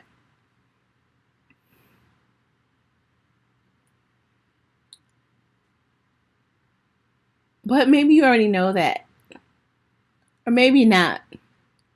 And you may be wondering, well, am I guilty of social media neglect? If that is the vehicle I am using to help grow my business, have I been neglecting it? Have I been inconsistent in posting? Have I been inconsistent in my messaging? Have I been not engaging with other people in my community or in other communities I'm connected to? Have I just kind of showed up, stood in the back of the room, and then walked back out the door? No one knew I was even there. Have I been ignoring prospects?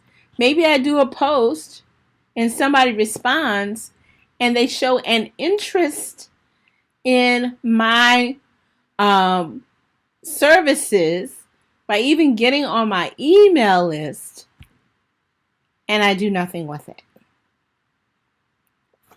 So I have leads, which are people who are interested in my products, services, brand, or mission. And I have prospects, which are people who have indicated by their actions actions that they are interested in my product, services, mission, brand, or mission, and I'm still not doing anything with either one. I am guilty of social media neglect. And then, of course, I don't want to leave off the table, and this is probably not you, just the straight MIA. Missing in action, totally off the grid, totally disappeared. I'm out of here. You don't even remember my name until I come back because I have something to sell. Not a good look. So, these are some of the symptoms of social media neglect, right? But what happens? What's missing? Why does this happen? Typically, it's missing is a strategy. When you start thinking from a business perspective, you should have a strategy. When you have a strategy, social media is not a hindrance. It is a springboard. The strategy helps you understand how you want to leverage social media to grow your business. How do you grow your business from here, from point A to point B, and then C, D, E, F, G? There is a process. But without a strategy, you're just randomly posting and you're going to get random results. So what's the first thing? You want to set your social media goal. And so your social media goals will evolve over time as your business evolves over time. If you're starting out, your first goal should be all wrapped up in awareness. How do I get as many people as possible to know about me, my business, my product, my services, my brand, my mission? That's my goal.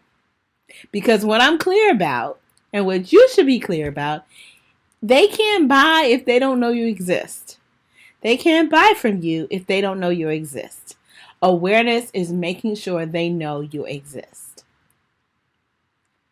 Some other goals is engagement. Not only do I want you to know I exist, but I want you to interact with me. I want you to show a behavior, by your behavior, that what I am sharing has meaning and value to you. That's engagement. Other things such as conversions and obviously clients, all of those are part of the roadmap for your business. And there should be social media goals associated with moving your business along that roadmap. So that's the first thing you need to do, is to set your social media goals. And remember, SMART goals. Goals are, specific, measurable, actionable, or achievable, result-oriented, and time-bound. So as an example of that, I want to grow my Facebook group by 10% by the end of Q1. I have a specific thing that I want to do on social media that is in alignment with increasing my awareness. So my group, I want to see it grow by a specific percentage within a time-bound space by end of Q1. Those are the kind of goals you want to be able to set on social media. So once you set your goal, then you want to figure out, or as a part of setting your goal, pick a platform. Now, many people are on many platforms, and you can be on many platforms. However, I encourage you to pick one primary platform. The primary platform that will get you access to your target audience, the right access to your target audience. It could be Facebook, it could be LinkedIn, it could be Instagram, it could be Twitter, it could be TikTok, it could be Clubhouse. You decide. But pick one and stick with one. It's okay to be on multiple platforms, but if you are already being inconsistent, that just spreads you even thinner. So I encourage you to focus and follow through. Focus and follow through. Pick a platform. Next piece. Content. Did I say content? So it's great if I post every week, but if I'm posting random things not out of line that are not in alignment to what I'm trying to achieve, my goals, my focus for my brand, then I'm not going to see the results. So when I decide on the content, I need to have a content plan. And a content plan should speak to what I consider your pillar contents. What is your brand about? What problem do you solve? Who is your target audience? What product or services do you have? All of those should be reflective of your pillar content. And the content that you craft to post on social media should be engaging and also converting. Engaging says, come, let us talk. Let us work together. Let me share some tips and let me know how that works out for you. If you give me your email address, I will give you more tips or maybe an ebook. If you found this ebook valuable, how about setting up a strategy call with me? Converting. So that's engaging and converting. So your content should speak to both of those things. So here on this chart, you'll see 6 categories of content. 6 categories of content. And if you're interested in these, then you can find them in my community. I have a Facebook group called the Social Media Success Hotspot, where I drop all this kind of tips and techniques and information. So if you go there and join, you get this information. But the categories of content, because you're wondering, okay, how do I not sound like a broken record? I'm always posting the same thing. Diversify your content portfolio.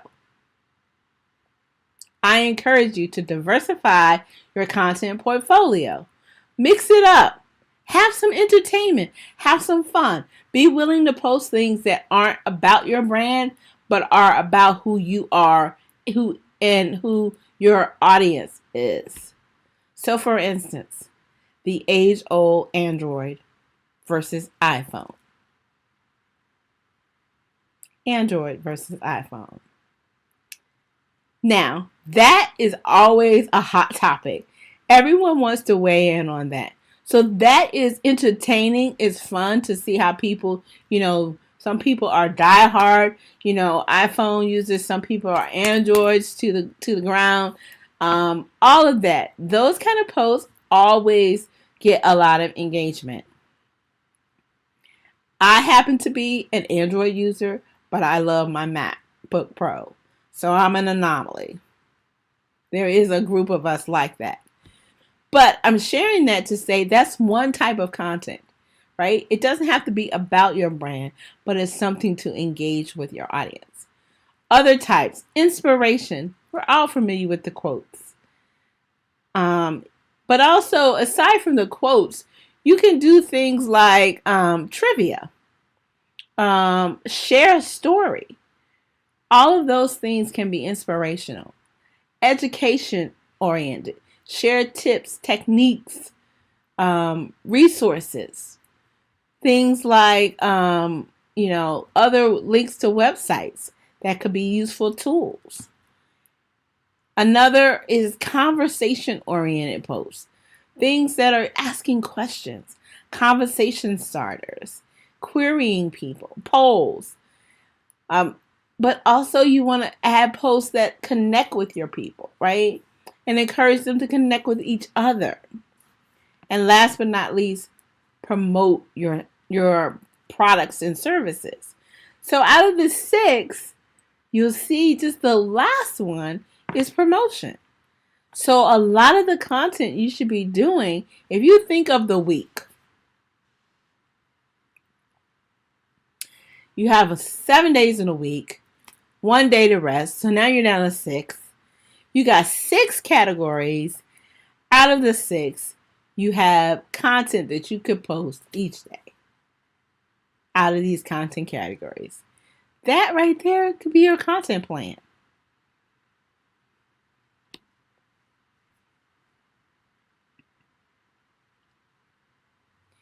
Once you lay it out, you must have a calendar. Map it out to a calendar. Know what is being posted on what day. You could use a Google Calendar. You could use a Google Sheet. You could use a Google Doc. From common things that people use are things like Trello, Asana.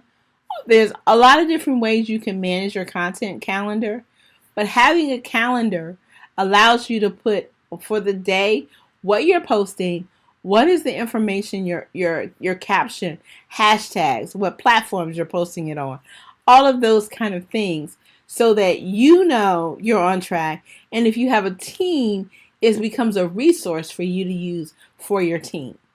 Your team should be able to go to the content calendar and know what should be happening at a given point in time. Calendar is a must.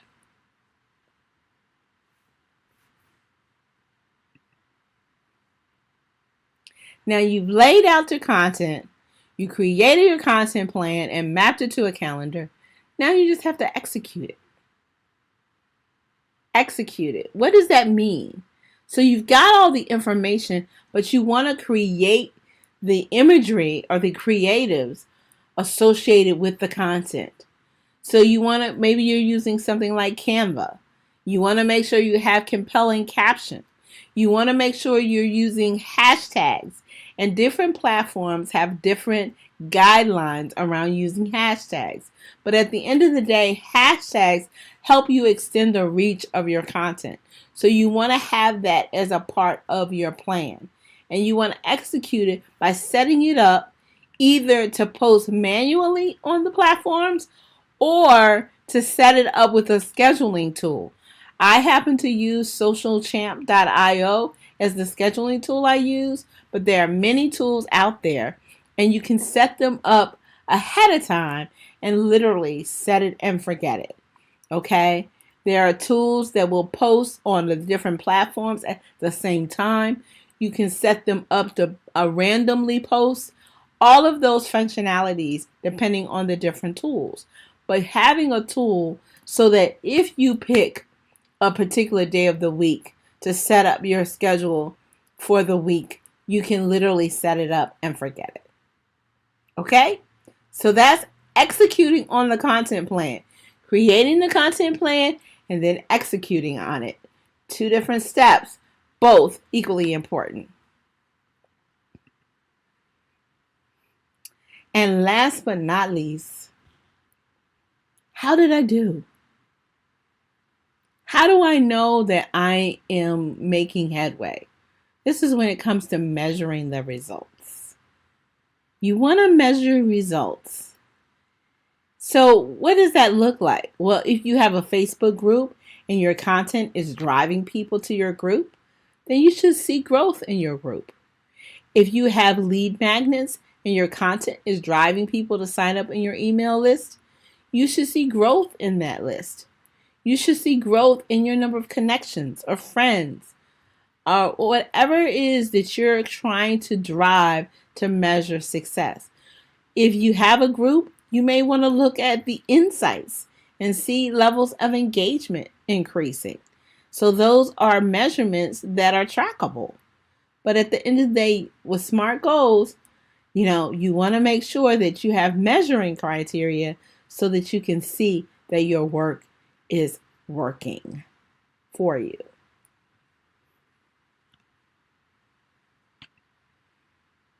Okay, so what's next? You created this roadmap, this strategy, social media strategy, right? And you want to know what do I do next? Will you use it? Right? And then typically people set it up for a quarter and you revisit it for the next quarter and you tweak and tune it and you continue to evolve it as your business evolves.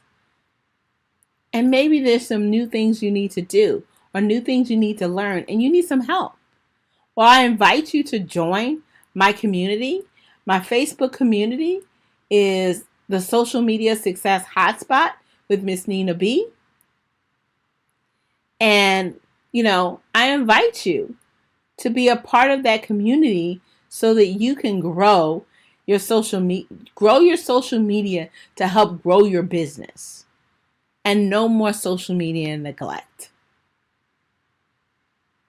You can simply join by going joinmissninab.com. It'll take you straight there. You can also, join by reaching out to me directly. Connect with me, either on LinkedIn, Facebook, Instagram. I love to have you connected to me. But more than anything, let's not neglect social media. Let's leverage it as the tool that it is to grow your business. Thank you.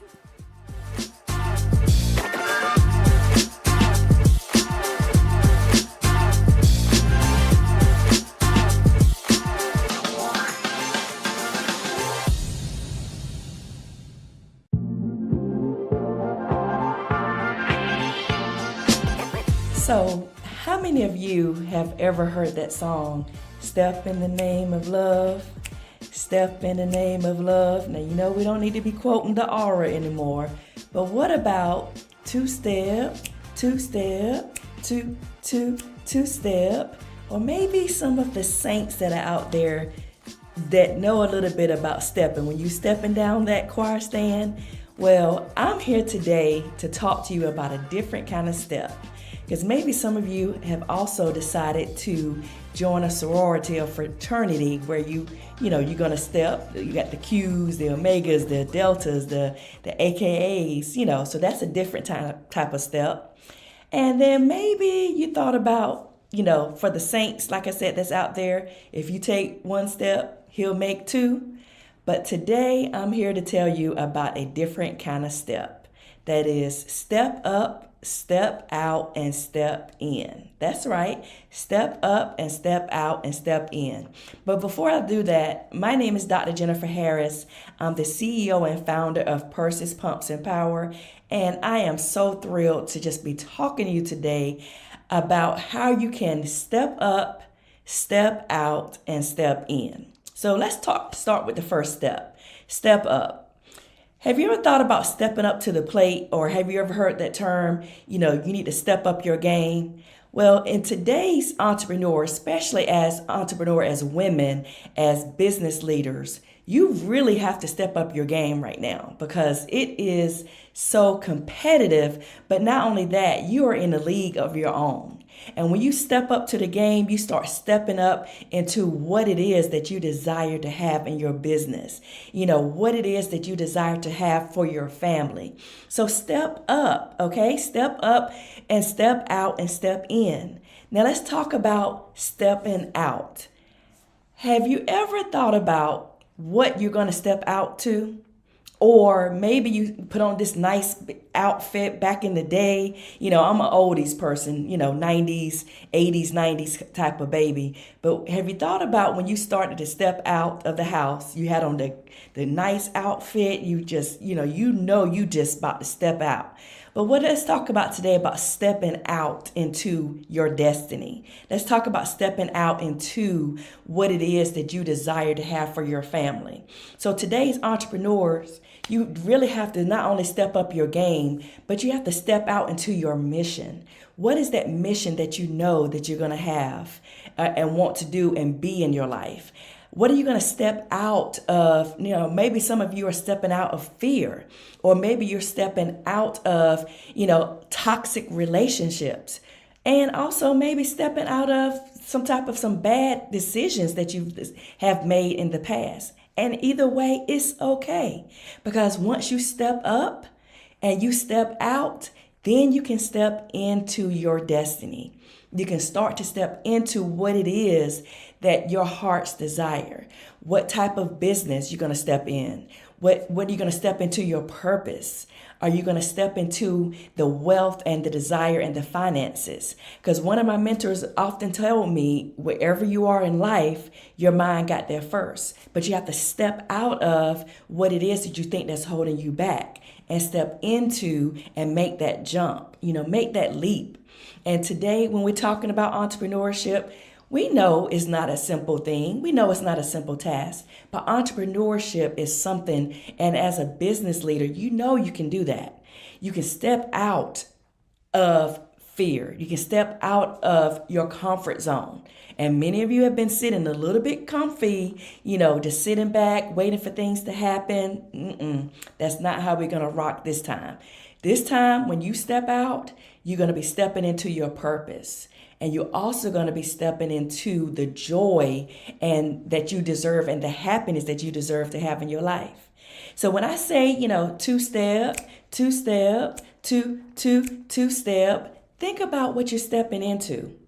Think about oftentimes taking that leap and taking that jump. But not only that, what have you just held yourself back with? What if you, decided that, what? I tried that business thing. I tried that network marketing. I tried real estate. I tried, being an engineer. I tried whatever it is that you decided to try. But now it's time for you to really step up. And I want you to step up your confidence. I want you to step up not only just your confidence, but I want you to step up your belief. Because many times we may not have all the backing that we want, but when you believe in yourself and you believe in your dream, you can make things happen. And I just tell you just a quick story. When I was growing up, my dad, he made me play sports, okay? He made me play sports. I was like 4 or 5 years old, but he made me step up to that plate as a 5-year-old with that little T-ball. And I was like, okay, Dad, really, I was fearful. But what he was teaching me was to step out of my comfort zone.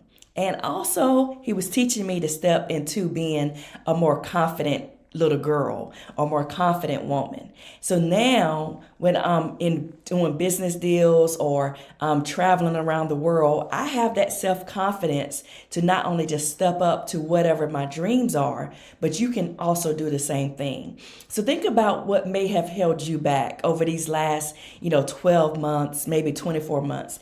Think about what have held you back even in your business. What have you decided to step away from, knowing that you needed to step into and apply more pressure onto that business or apply more pressure onto your finances?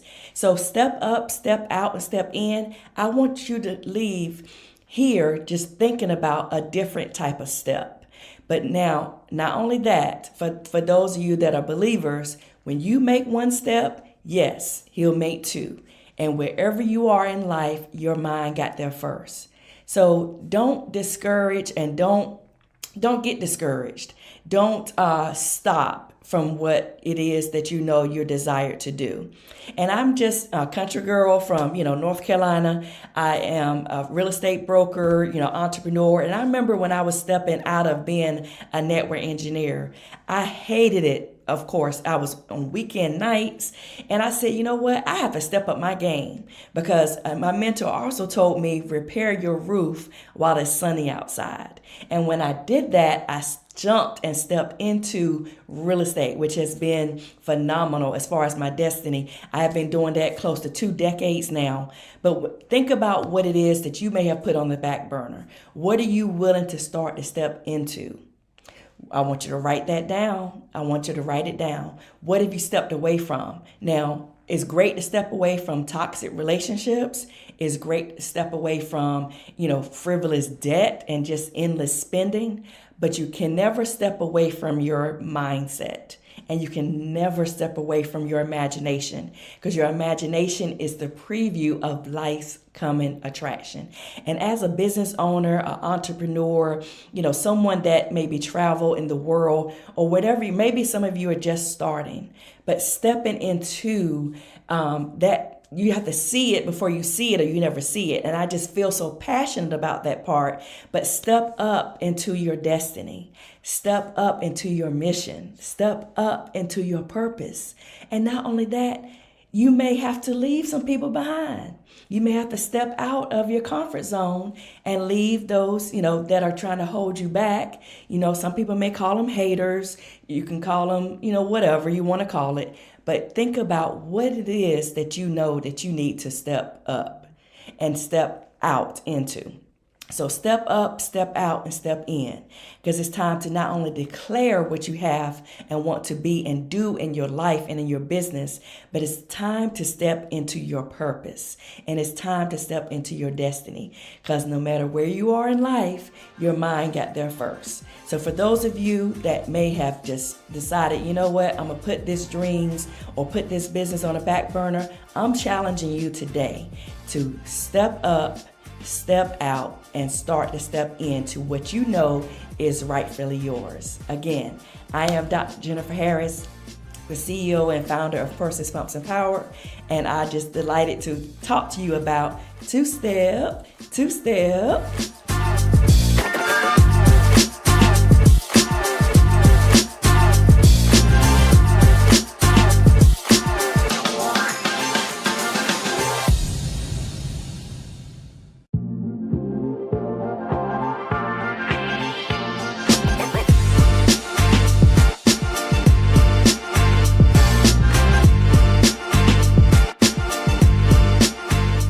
I'm Cookie Cade with the Impactpreneur Coaching Network. This workshop will help you through your journey, and I'm here for your success. Let's get started.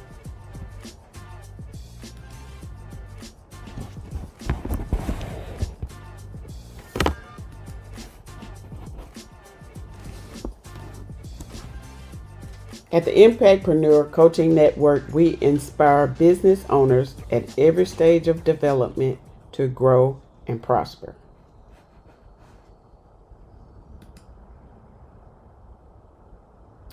The agenda for the course is an introduction and course overview, self-analysis, characteristics of successful entrepreneurs, small business failures and success, finding your space, risk, thinking like an entrepreneur, time management, and planning.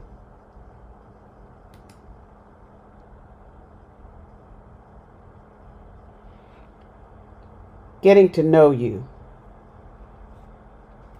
Who are you exactly? What makes you so amazing that you would like to create opportunities? What is your business idea and how did you come up with it? Was it something that you're passionate about? Is it something that someone led you to think that you wanted to do? You have to figure these things out.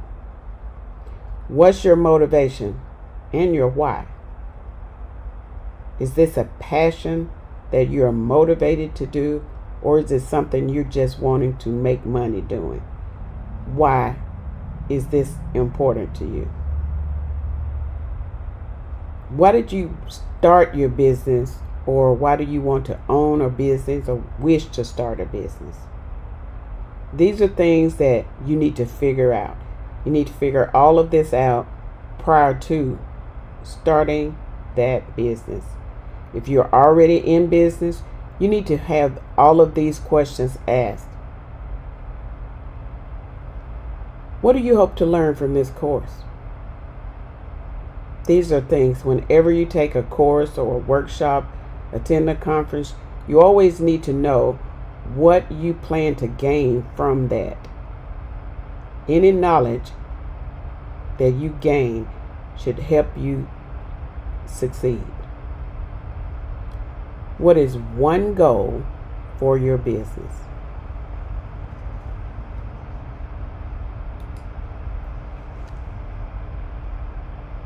This course is about finding your niche. Success depends on finding, developing, and refining a niche. Filling a need that is not being met. You have to create opportunities for whoever your customer is, whatever the business idea that you have. What are you trying to do that's different from someone else that's trying to do it or have already done it? You have to investigate the feasibility of this business idea. Just because you come up with a plan does not always mean it will work. A lot of people come up with ideas that they think will work. They're good ideas, but they don't know how to follow through and make them successful. That's what you need to try to accomplish. You have to complete your business plan. If you have not already done so, ask yourself the crucial questions. All questions need to be answered. Why are you doing this? Who are you doing it for? When do you plan to start? What are you doing? You need to know all of those prior to, or if you've already began, you need to figure that out now. Find your unique factor. Every business is unique. When I started my business, I didn't think there was a need for it, but it really is. A lot of entrepreneurs have no idea what they're doing. They just know they want to make money.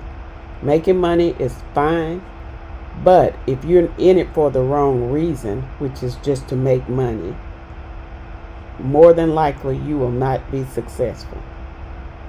You have to always think positive, look at the big picture, and look outside the box in order to succeed. Planning helps you define what differentiates your business from others. If you plan ahead, go ahead, have your business plan, answer those crucial questions. You'll be ready for any obstacle that comes before you.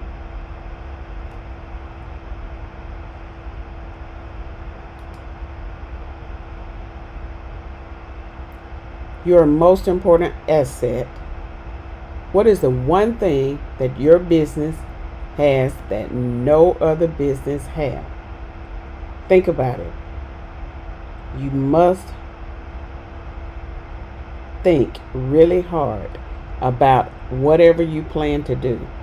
Or if you've already started, what are you doing so different from everybody else? McDonald's and Burger King sell hamburgers. They're the same entity. However, McDonald's has the Big Mac, Burger King has the Whopper. They're basically the same thing, but the taste is different. You have to figure out what you're doing that's different from the other business if you're not creating something so unique.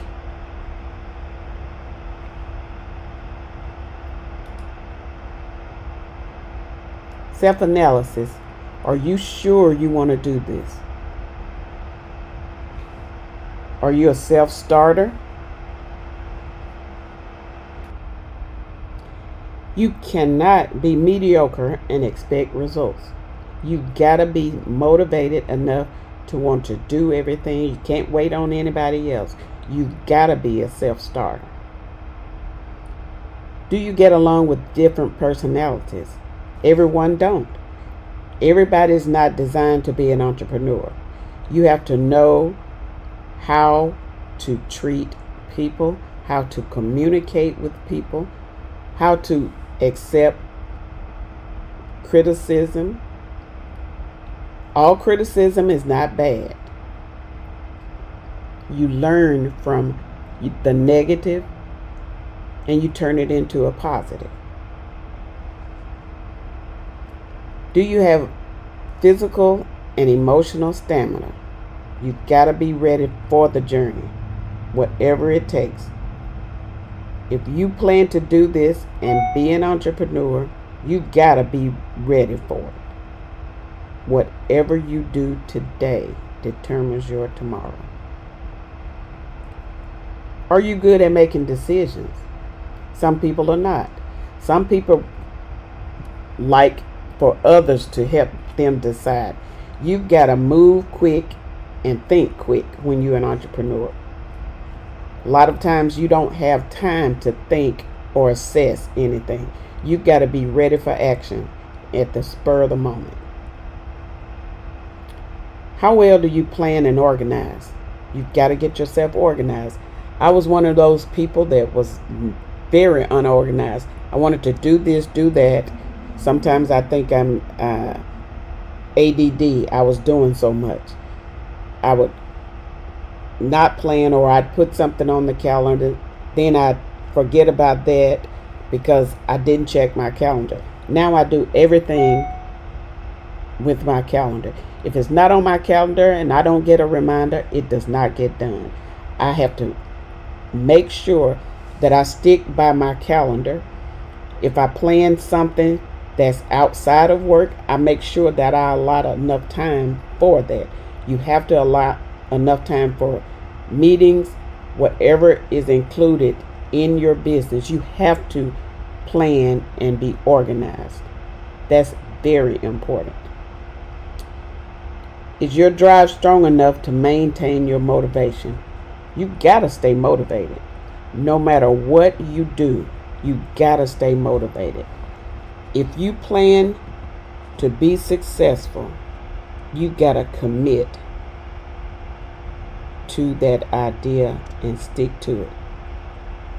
No matter what happened, no matter what's going on, you never allow anything to steal your motivation, because this is something you want and you've got to do it. How will the business affect your family? That's a biggie. You have to plan for family time. You have to plan for your business. You always commit to whatever you're doing. If you tell your family that you'll be off on a Saturday and something comes up, if it's very crucial and you cannot afford to miss it,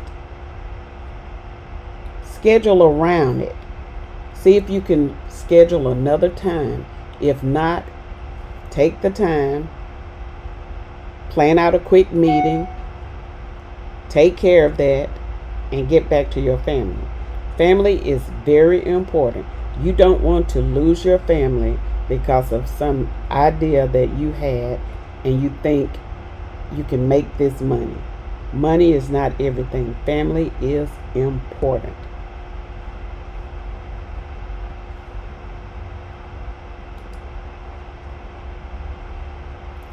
The characteristics of a successful entrepreneur.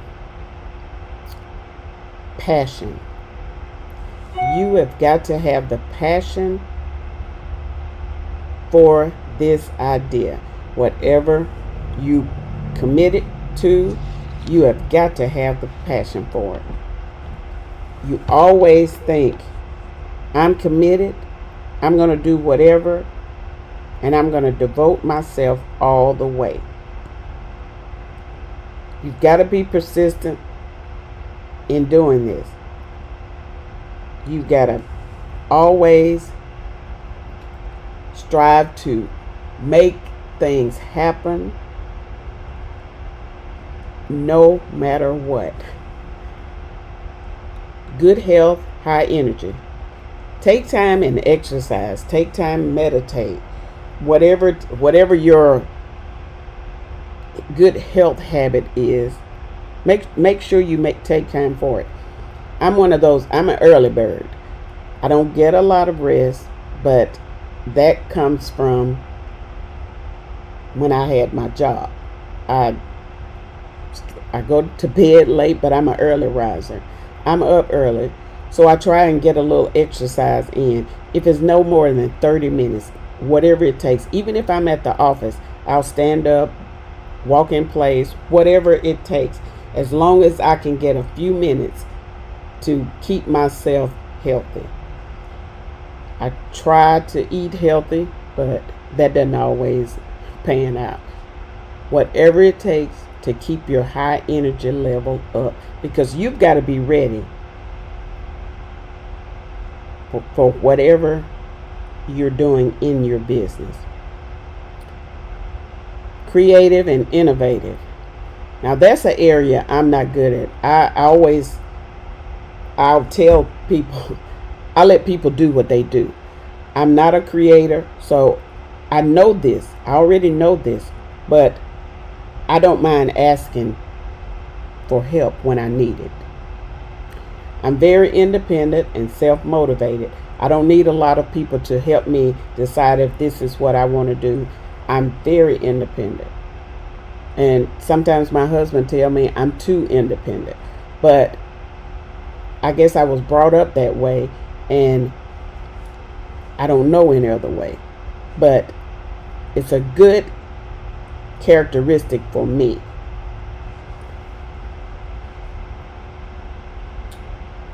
Intuitive. You have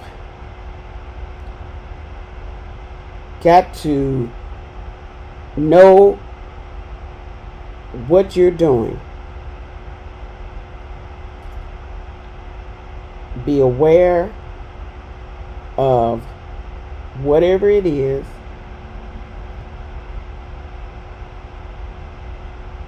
and get immediate understanding. Self-confidence comes from knowing what you're doing. If you decide you want to make widgets, make the widgets. Know in your heart that you can make those widgets and be good at making widgets.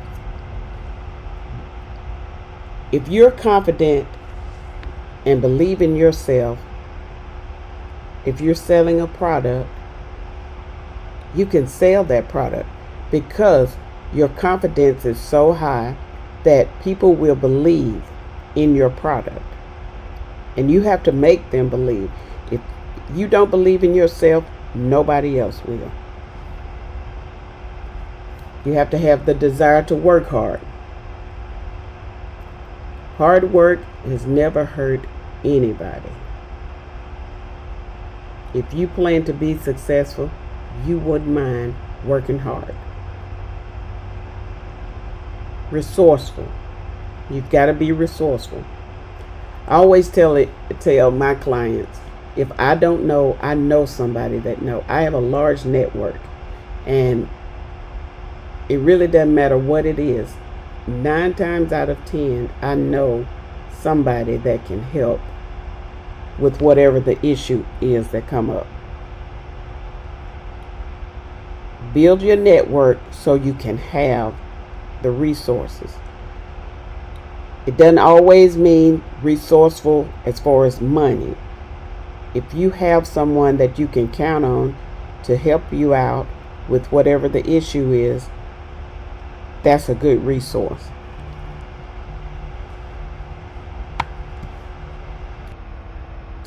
Personal initiative. You have got to take whatever action is necessary to overcome the barriers, any setbacks, or whatever it is to reach your goal. You don't want anything to hinder you from reaching your goal. There's 6 steps that you can take to develop your own initiative. Develop a career plan. Build your self-confidence. Spot opportunities and potential improvements. check your idea, develop persistence, and find balance. All those will help you with your personal initiative. Are you a calculated risk taker? I am. I have always been that way. I just figure you can't get anything done if you don't take risks. My sister would always tell me when I was younger, and I think that's where I got it. Scared money can't make any money. She was big on investments.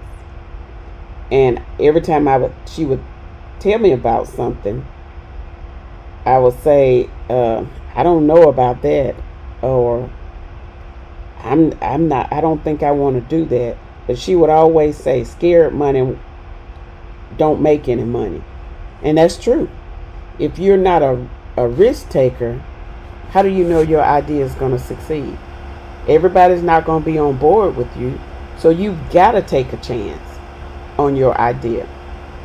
Because like I said, if you don't believe in your idea or your business, nobody else will. A lot of times you need to assess whatever the pros and cons are. But in the long run, most of the time, it ends up being very good. Vision. Do you have a vision for growth or success? You've got to decide, is this something I want? Do I see it? Can I see the big picture?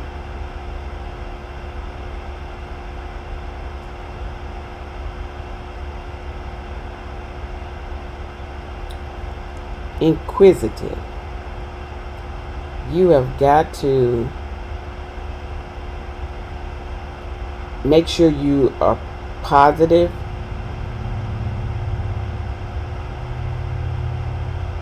Not always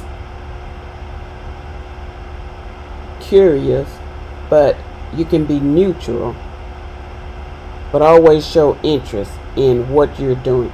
If you're high energy strong and you want to really make people believe in what you're doing, you'll ask questions, you will get all the training, you will do whatever is necessary with confidence to be successful. Strong driving to achieve. When I was 12, I wanted to learn to type. Someone gave my mom an old typewriter, and I picked on it. I learned to type on that typewriter, but I wasn't doing it the correct way. My mom said, unless you learn that keyboard, you won't learn to type. So I had a drive to achieve typing. I really wanted to learn because that was something I didn't know anything about typing then, and it was an old typewriter, the kind you pick. I finally learned, but I had a drive. I typed every day. That gave me the determination to want to do more.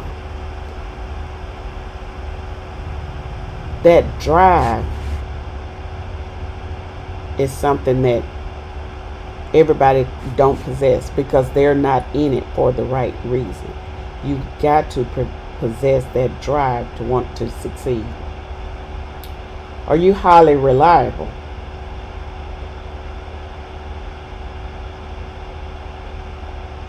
You've got to be trustworthy, because in all of my years of doing business, I'm a strong believer. If you tell someone that you'll do something or you'll provide something for them, you've got to do what you say. And all you have to give a person and keep yourself is your word. If you can't keep that, you don't have anything to give anybody. And you've got to be realistic. I know I can't be a rocket scientist. Number one, I don't like science. I'm afraid of heights. So I cannot say I'm going to produce this rocket because I know nothing about rockets. I know a little about science, but not enough to make a rocket. Being realistic is very important whenever you're doing your business. Commitment is a big one. I'm big on commitment. Commitment is the most important part, I think, of any business. If you're not committed, you won't succeed.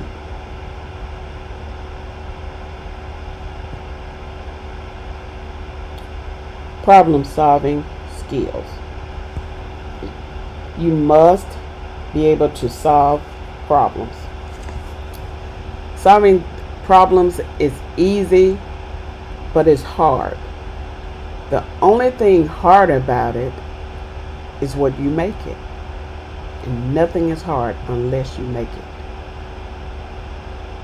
A lot of people don't know if they think that way, they can accomplish anything. No problem is ever too large that it can't be solved. It may take a while, but it'll eventually be solved. Tolerance for ambiguity. You got to be tolerant for really anything. The entire business, you need to be tolerant for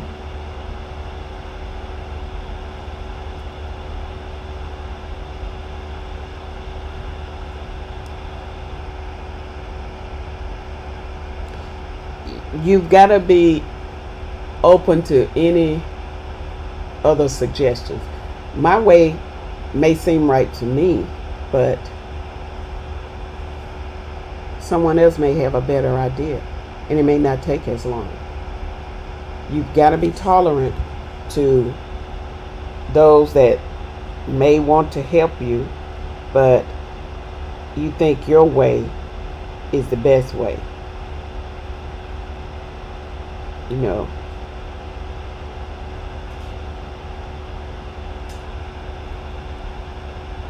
strong integrity. You gotta have good integrity. Oh, very strong. If your integrity is not strong, you may miss out on a lot of business. Having good quality, good strong qualities and moral principles are very important when it comes to business. People need to know that you have good integrity.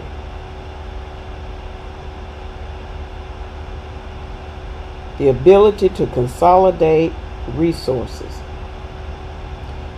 You need the ability to consolidate resources. That goes a long way.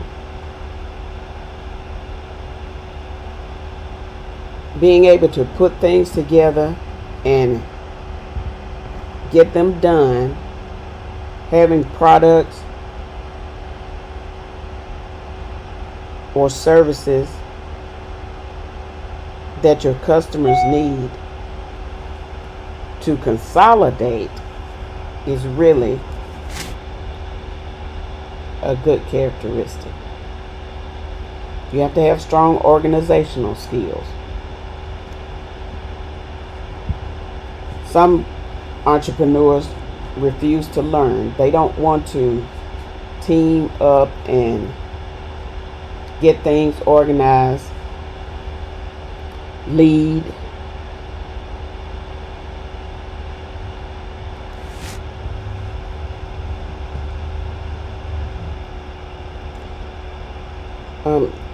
you must have the ability to stay focused on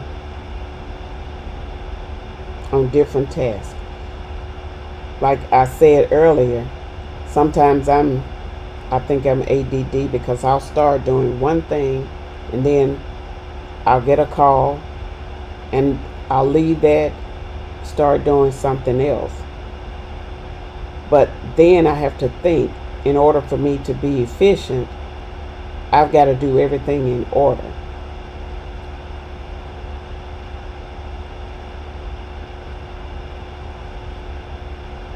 Competitive. You've got to be very competitive. If your business is one that competes with someone else, you've always got to be planning how you can make your business better. Always. In order to achieve the outcome that you want to get, you've got to stay steady. You've got to focus on what they're doing. Know your target. Know what they need. And be able to give them what they need. You've got to have a tolerance for failure. Remember, all bad things happen for a reason. If you fail at one thing, try and figure out how you can make it better. Do it again. If at first you don't succeed, try and try again. Never give up. You never lose until you quit. You've got to have a sense of humor and fun. Everything is not always so serious. I'm one of those happy-go-lucky people. Even when bad things happen, I can find the humor in it.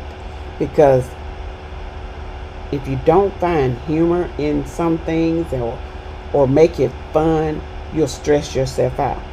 And you cannot allow this business to stress you out.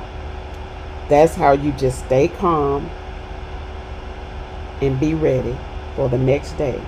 Nothing is so bad that you can overcome it. You have to have a sense of urgency. If you have a product for sale and you have a delivery date, I look at Amazon Prime. If they tell you you will have something in 2 days, you have it in those 2 days. Sometimes I order things and I get it early, but it depends on what it is. If you have a product for sale and you don't think you can deliver it on time, at least communicate with your client and let them know there's a back order in shipping or something, but don't ignore. Always treat your clients as urgent. That's how you maintain your business. You always do this for your client.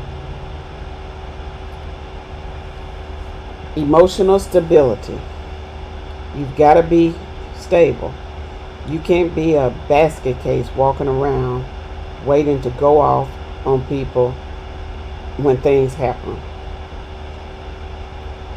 I'll never forget, I had a client. She was a nurse, and she wanted to talk to me at like 11 o'clock at night. I said fine, because that was her hours. I had to be there, and I always tell my clients, if I can't be there when you need me, you don't need me. So I always make it a point, if someone needs me after hours, I'm there, because I'm trying to be there for my clients, and I have the desire to want to do whatever it takes to make them satisfied. You have to be ready to handle difficult situations, handle adversity, and remain productive all while you maintaining your emotional stability.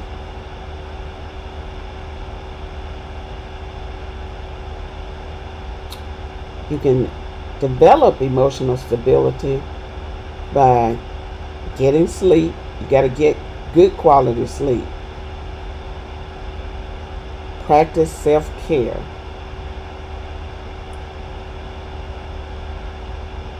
You can ground yourself by meditating, or just create structure. Those are things you can do for emotional stability. Goal-oriented behavior.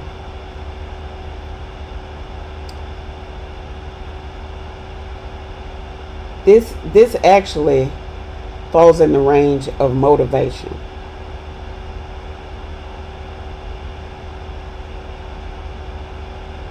You just have to make sure that you stay focused on your goal in order to accomplish.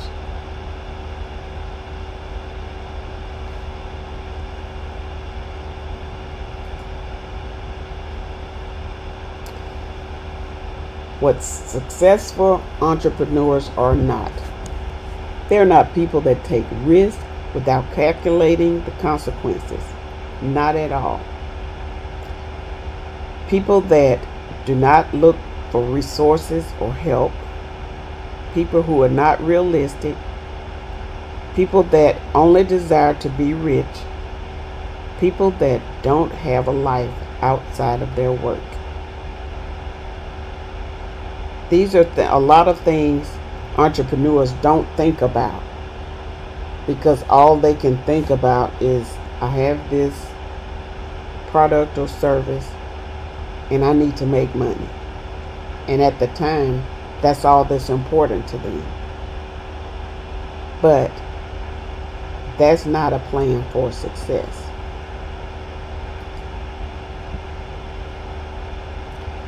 Small businesses fail because of lack of experience. A lot of business owners don't have experience. Sometimes they have the knowledge, but not the experience. Insufficient capital, no money. That's a lot of small business problems. Poor location. A lot of time, and I call it cheap. Being cheap is not the best way. Just because a location is inexpensive does not mean you will really gain any customers. It has to be a good location if you plan to be a real business. Because if people don't know you're there, they're not going to patronize you. Poor inventory management, poor internal controls. If you have a product and you cannot supply your customers, you're not going to be successful. You can't buy 1 or 2 widgets and expect to sell them to 5,000 clients. Eventually, people will say they can never get me what I need, and they'll go somewhere else. Overinvestment in fixed assets. Just like you're in a poor location, if you invest in the Eiffel Tower and you know rent at the Eiffel Tower is $25,000 a month, but you only get $1,500 a month, you already know you won't succeed. You may stay in business long enough to get a couple of clients, but at that rate, it's too expensive for you. So you know you cannot sustain success if you go that route. Poor credit arrangements. That goes a long way. You can have bad credit, but poor credit arrangements, you need to order something, you can't get it because of your credit. Your supplier is not willing to extend you any more credit. So you don't have the widgets to supply your clients. Personal use of business funds and poor record keeping. You shouldn't commingle your funds. I tell all entrepreneurs, you need a business banking account. Most clients or customers are not willing to write a check to Jane Doe because you did work in the business of whatever you're doing. They don't like that because they like to keep good records, and you cannot run your household and your business on the same account. I have my account. My husband is an entrepreneur. He has his account, and we have our personal account. We don't mingle our businesses together. He has his business account, I have mine, and we keep it that way. You have to keep good records. I use QuickBooks. I like QuickBooks because it does what I need. I'm not advocating for QuickBooks, but I like what it does for me. You have to be prepared for unexpected growth. If you're a small business, you got to think. I always think 5 years ahead. Every year I think I add another year because you have to have a vision to see where you want to be 5, 10, 2 years, 20 years. Where do you want to be? So you always have to be ready for that unexpected growth. Not enough attention paid to the competition or market conditions. Whatever you're doing, you need to always know what your competitor is, what the market condition is. McDonald's always know what Burger King is doing. Burger King always know what McDonald's and Wendy's are doing. They always keep an eye on Chick-fil-A. Even though they all sell something different, they're all restaurants and they all want to stay in business. So you always have to pay attention to your competitor or whatever the market is doing. If you have low sales, you have to be creative, come up with a plan, do some marketing. But that's not going to help if you're not doing anything for your business. Poor pricing. A lot of small businesses price themselves right out of business. They want the money now. We've got to have it now. I sell pencils. My pencils are $5. I can go to Dollar General and get 5 pencils for $1. You can't overprice yourself out of business. Not enough attention paid to the target market. Who is your target? Know what your target is. Know who they are and what they need. That's how you stay in business. Lack of planning. Small businesses fail because they fail to plan. You gotta plan. Lack of sticking to plans and budgets. Again, if I plan to sell jackrabbits, I've got to stick to selling jackrabbits. If my budget is $25, I can't say, oh, the market is hot now, I'm going to do this, I'm going to do this. You've got to be willing to say, okay, it's better to sell 5 jackrabbits than try to sell one at $70 instead of $25.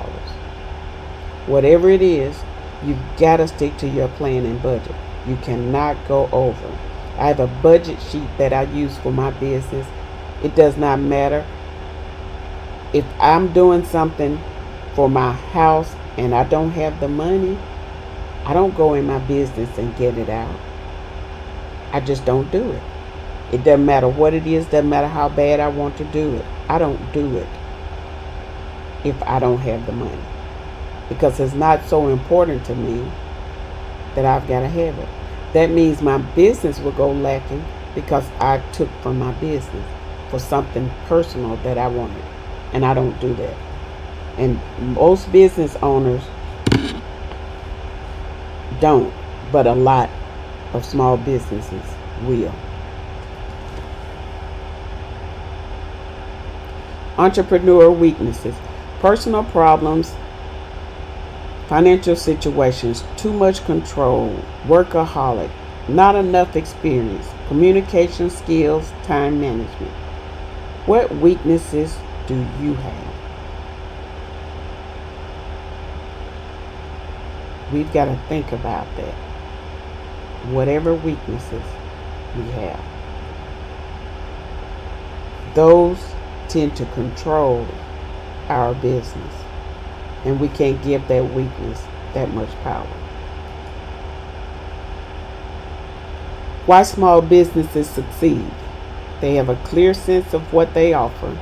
They base their goals on realistic expectations, understand their strengths and weaknesses in comparison to the competition, focus on correct group of clients, target market, specialize in resolving customer problems, are organized for maximum flexibility,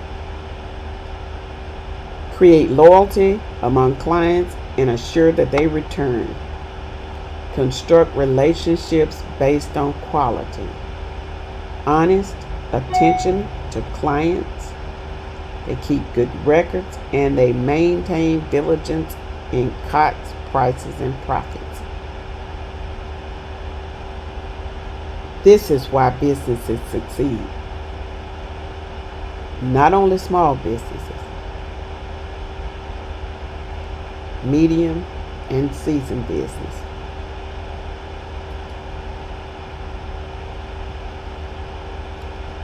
Entrepreneurs take a lot of risk. They risk failure, loss of their own money, because when you start, most entrepreneurs start with their own money. They have many long, hard hours of work. Family problems: if your family don't understand what you're doing, if they're not on the same page, that will cause family problems. Bad timing. The timing has to be right.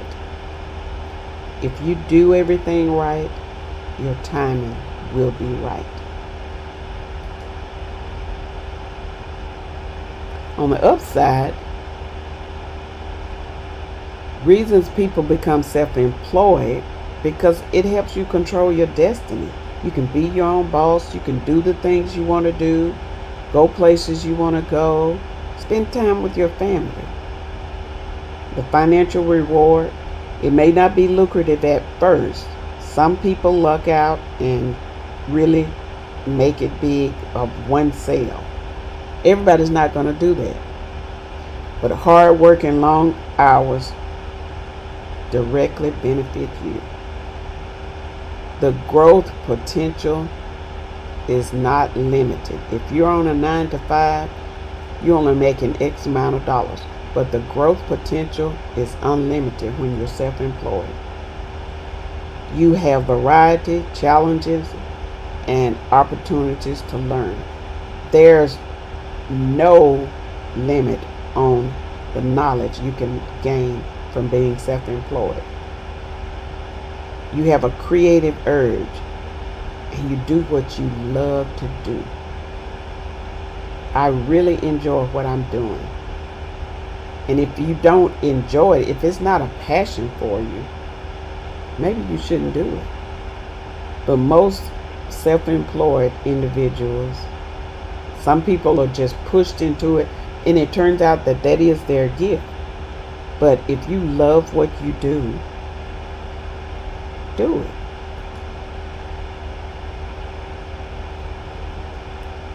Think like an entrepreneur. How does an entrepreneur think and act? They understand and pay attention to profitability, manage time effectively, behave ethically, distribute scarce resources effectively. They plan, have a balanced personal life, is creative and innovative, and they brainstorm. Always thinking. My mind is always turning because I think of things, I can do this a different way, or I talk to somebody and they give me an idea of something I can do, or something they say will click.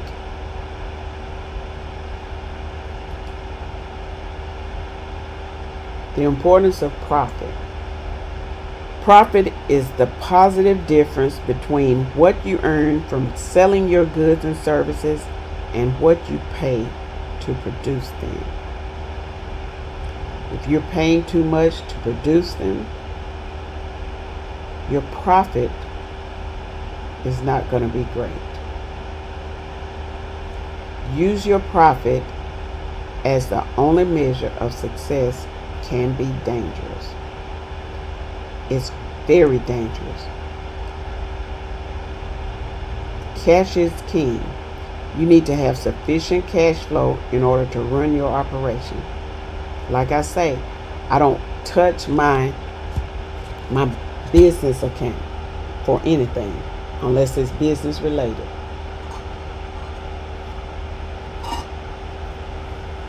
Businesses should do regular profitability calculations. Understanding profitability makes it possible to administer your resources most efficiently.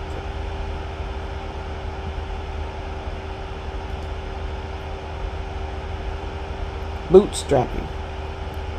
Getting by with as few resources as possible and gaining the most possible with what you have. Utilizing all of your skills and abilities to make your business viable.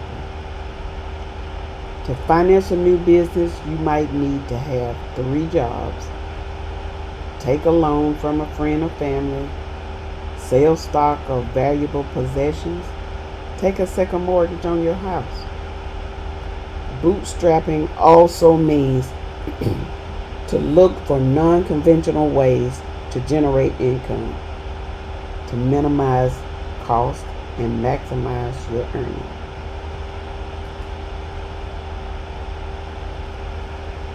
Effective time management.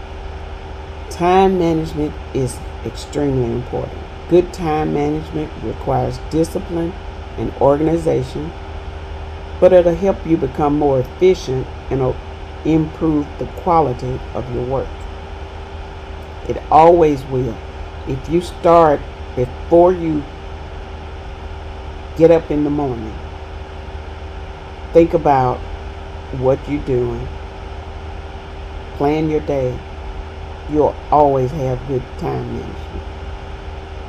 Before I get out of the bed, I grab my phone, I look at my calendar, I look at what I have going on for the day, and I plan around that, and I make everything happen. Sometimes I'm able to squeeze something extra in.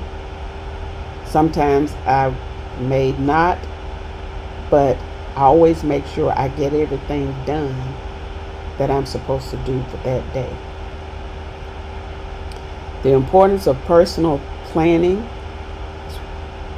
That's where the boundaries should be established between your work and family and your free time. I work my time around my husband. On the weekends, I have my grandkids. I try and manage everything around whatever they want to do, because when they're there, that's their time, and I make sure they have me when they need me.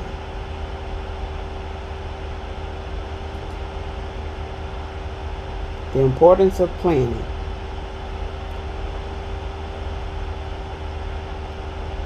Look at your business as a whole.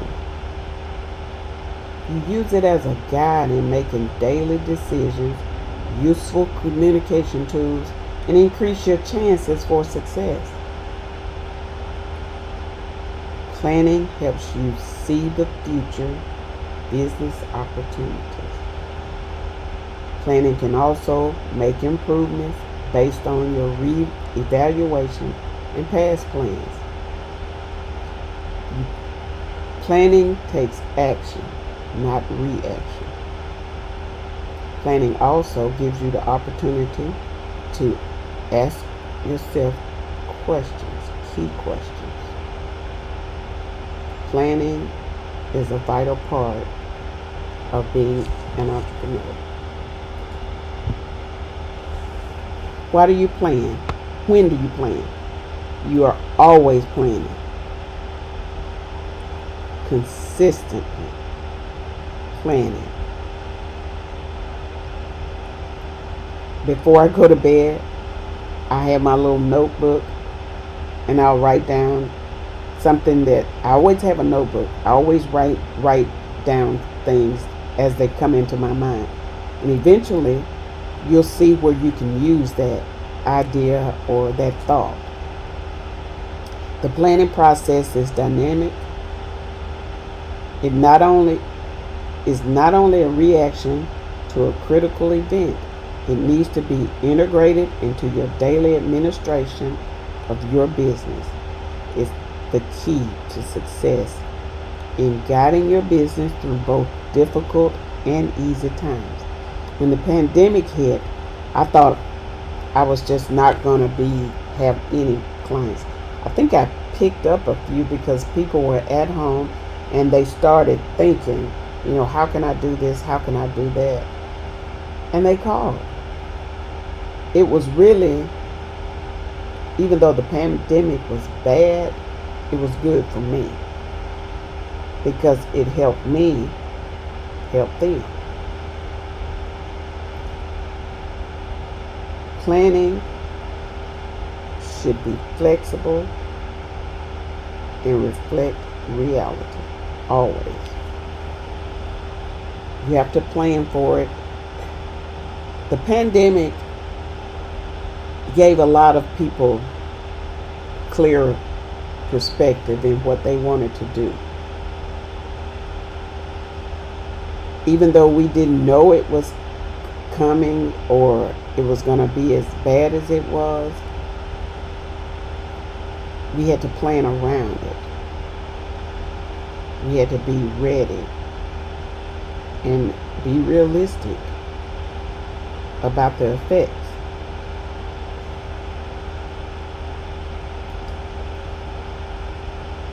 Now let's talk about you. These questions are the questions that you saw in the beginning. Who are you? What is your business idea? How did you come up with it? What's your motivation and your why? Think about your why, not the how, the why. What did you hope to learn from this class? And what's one goal for your business?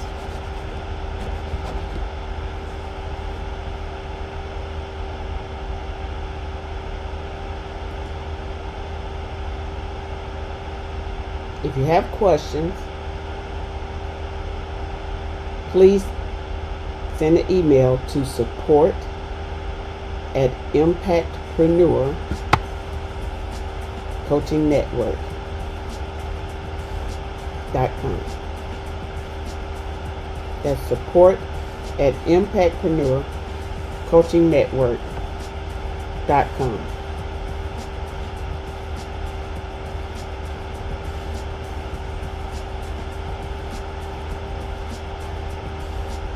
Let me help you.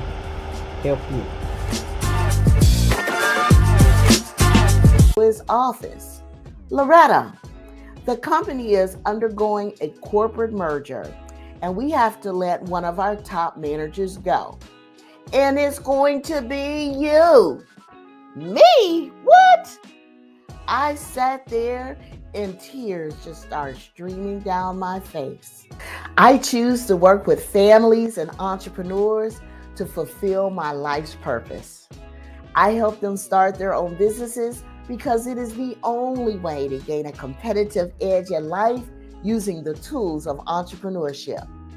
I am on a mission to impact 500,000 individuals in my lifetime to monetize their own unique gifts, start a business, and change the trajectory of their lives forever.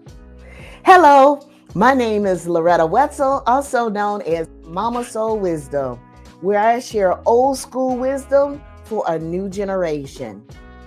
I am the founder and CEO of Heart to Wealth LLC, and I hail all the way from Chi-Town, better known as Chicago, Illinois, or the Windy City. And yes, we definitely have the best deep dish pizza. With my help, my clients will crush it by starting their own small business, break negative patterns, and live a life of freedom and choice for themselves and their families while generating multiple streams of income. It's not just what you leave financially for your children, it's also what you leave in your children. Values, financial discipline, wealth, and knowledge to succeed in life. Education through exposure will create a better world. There isn't much positive news in the media these days, and exposure is the key to what's possible for yourself and your families to live a life you've always dreamed of. You can do it. Don't fake it until you make it. Faith it until you make it. Take consistent and intentional action, and your wish will be fulfilled.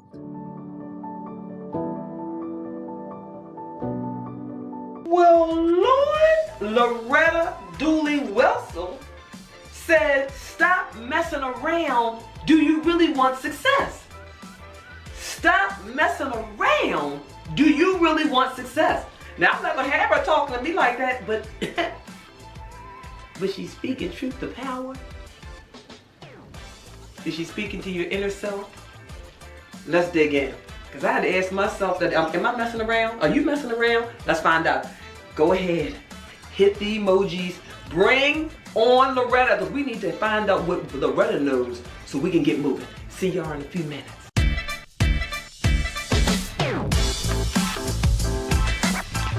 What if you could do right by your family?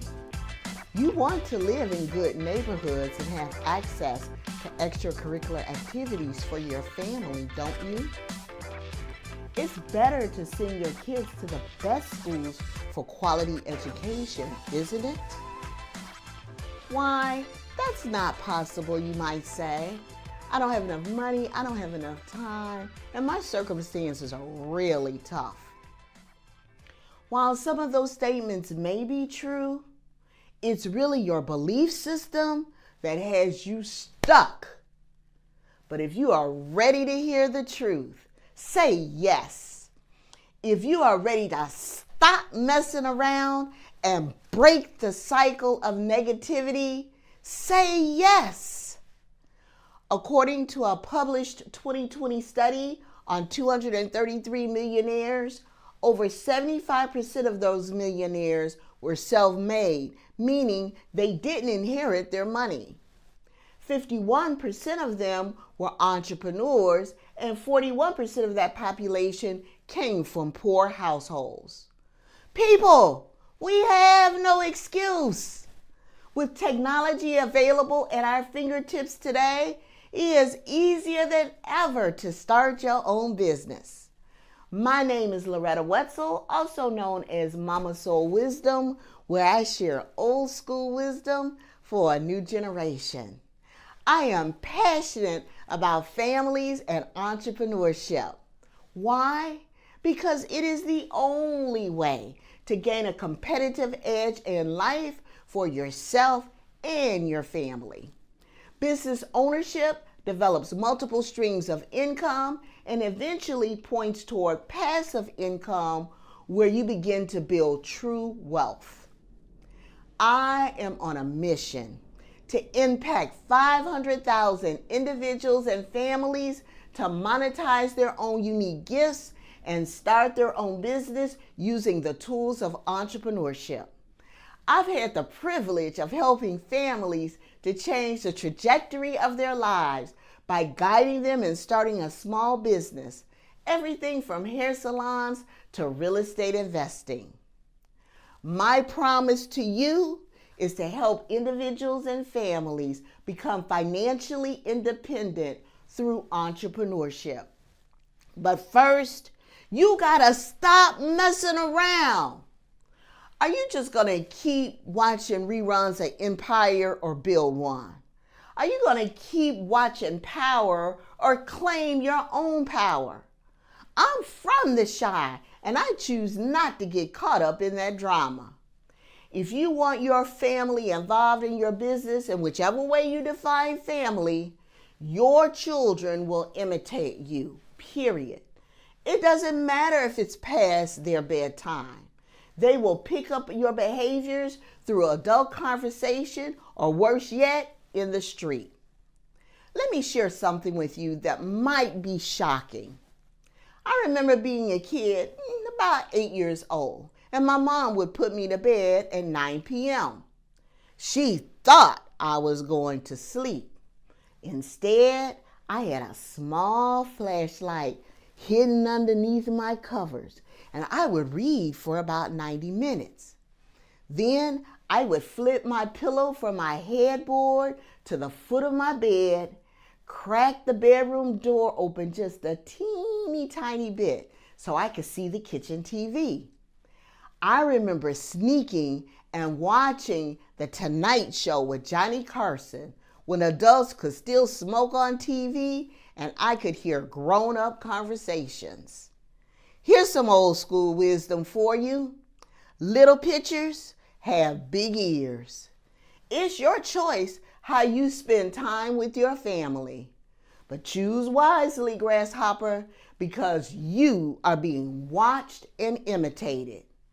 If every man you bring home you sleep with and you think your sons and daughters aren't going to grow up and do the same thing, you are sadly mistaken.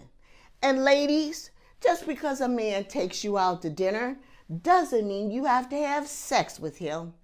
It had to be a man that created the phrase hit it or quit it. But I won't go there so we can keep this G-rated. So, how do I start my own business? I don't know.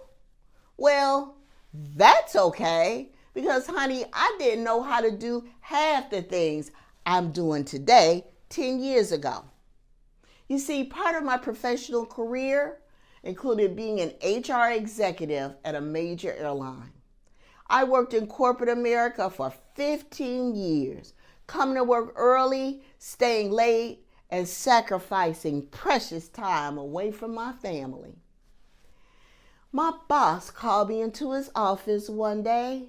He said, "Loretta, the company is undergoing a corporate merger and we have to let one of our top managers go. And it's going to be you." Me? What? I sat there and tears just started streaming down my face. Me, the dedicated employee who showed up for 15 years. Me, the employee who lived and breathed the corporate culture. Me. My boss had just yanked the rug out from underneath my feet, and I was angry. Talk about an angry black woman. Woo-wee. But after I calmed down, it really hit me. I was terrified. I had 3 strikes against me. Number 1, I was literally unemployed with no potential job interviews in sight. 2, I'm graced with age and companies were hiring millennials straight out of college and giving them 1/3 of my 6-figure income salary. But number 3 was the kicker. I thought I was going to have to break a promise to my 2 children in college with out-of-state tuition. Hello, baby. Mama lost her job. So that means you're going to have to come home from college and leave your dreams behind.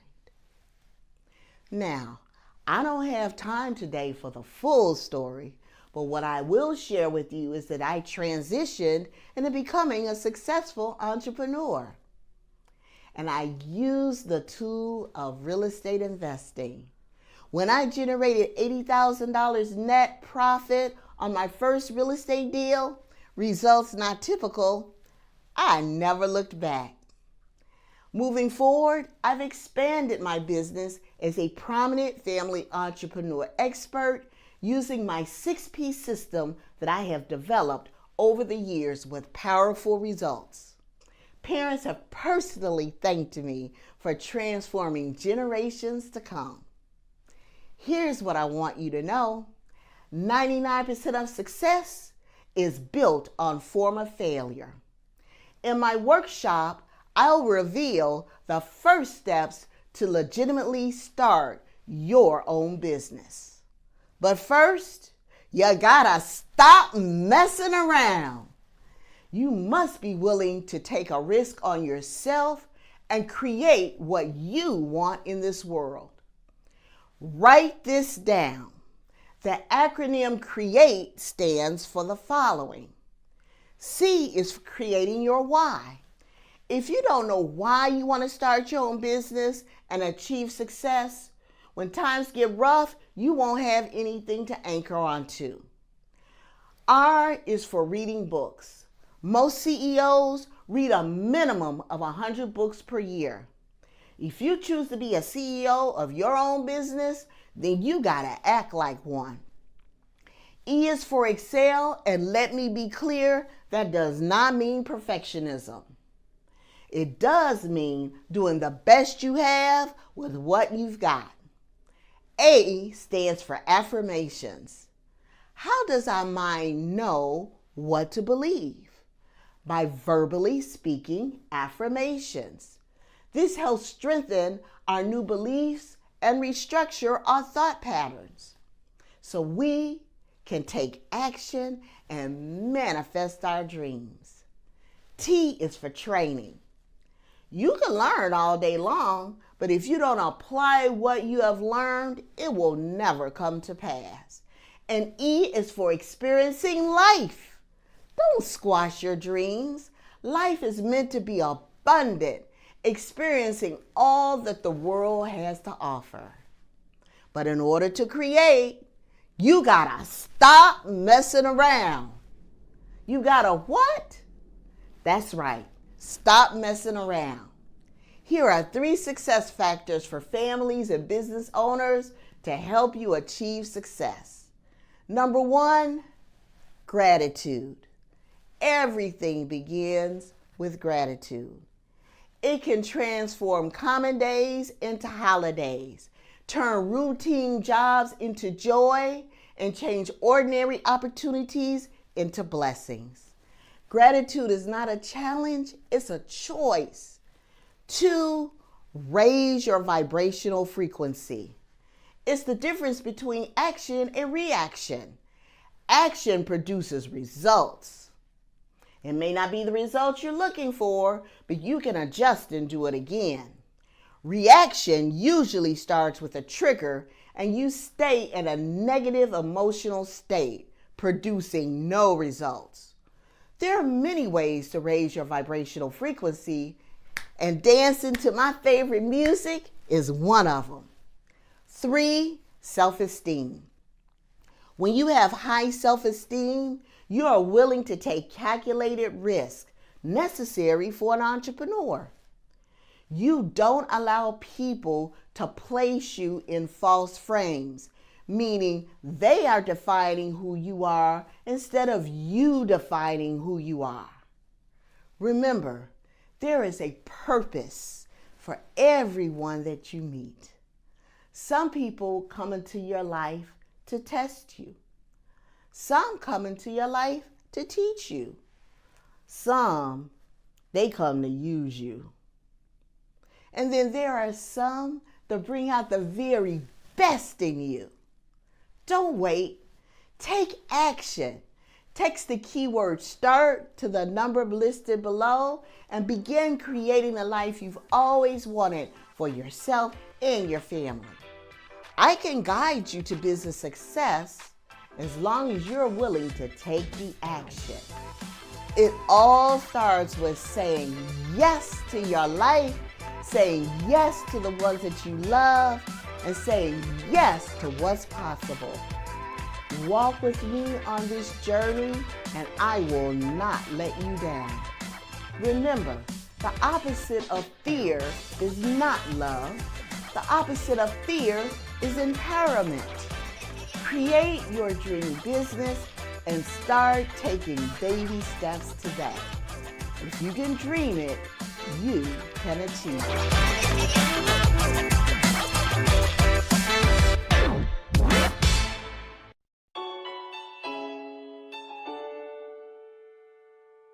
One week before my birthday, I lost my job due to COVID, and I was completely devastated. I'm a single mom. I had no idea what I was going to do. And I remember just sitting there thinking that I was just lost. I had nothing. I chose marketing because I love being a creative. I love being future thinking, and I absolutely live for strategizing. And marketing is a culmination of all of those things. And so it puts my greatest strengths at the forefront of what I do. I built this business for my son. So I have a legacy that outlasts myself and is something that I can give back to him. And I also do this for all multiracial children around the world so that we don't have to feel like we have to check more than one box or have to be something that fits into the mold that everybody else wants. We are individuals, we are phenomenal, and we deserve the chance to not have to meet what everybody else wants us to be. We just want to be ourselves. Hi, I'm Raylyn Logan, and I'm the founder and owner of Gray Digital Marketing here in Portland, Oregon. For those who decide to work with me, I want them to be able to amplify their business's efforts and grow their business seamlessly through organic strategies utilizing social media. My business gives me the freedom to be able to help children. It is one of my greatest passions in life. And so I take that extra time that I have, that extra money, and I put it forward into the community, whether that's at my son's school with my high school cheerleading team or with the Juvenile Diabetes Research Foundation. Everything I do that I give back to is anchored and centered around giving children a better place to live.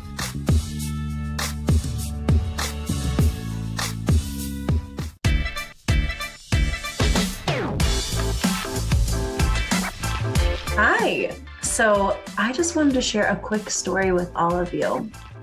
And I'm going to take it back into time. Precisely April 3rd, 2020. On April 3rd, 2020, I was working hard at a not so high paying job and crossing my fingers I wasn't going to get laid off due to COVID because I'm a single mom and there weren't a lot of jobs to go around. However, I worked in staffing and womp womp, no jobs to go around means nobody is looking for new candidates. So on April 3rd, 1 week before my 30th birthday, I was let go and I was devastated. I remember I sat on my bedroom floor and I stared at the wall for a good 4 hours before my other half came up and was like, "What's wrong?" Fast forward to a couple weeks later, I'm sitting on the couch watching my little one play, just trying to figure out what I was going to do next. And I decided to open up Gray Digital, a social media and diverse and inclusive marketing consulting agency named after my son, Grayson. So my name is Raylyn. I am the founder of Gray Digital Marketing, and I help entrepreneurs and businesses take the time suck out of social media and turn it into a scroll-stopping moneymaker. And I am so excited to share with you some of my key tips that I use to ensure that businesses are successful and they are moving the needle towards growing their business, both in revenue and brand awareness. So to really kick things off, to help you be able to make that switch today in your business, you're going to do the following. We are going to learn how to get our followers off of social. Counterintuitive, I know, but that's step one. We're going to get our followers off of social. We are going to learn how to write copy to our key audience. And we are going to learn how to make sure every post has a call to action. So I'm going to cover again, just in case you were looking down and trying to write notes. We're going to learn how to get your following off of social media. We are going to learn how to write copy to your core audience. And we are going to learn how to write a call to action every time. So step one, how to take your social media following off of social media. You do not own social media, full stop. If Facebook, Instagram, LinkedIn, Twitter were to disappear right now, however many followers you have will be gone.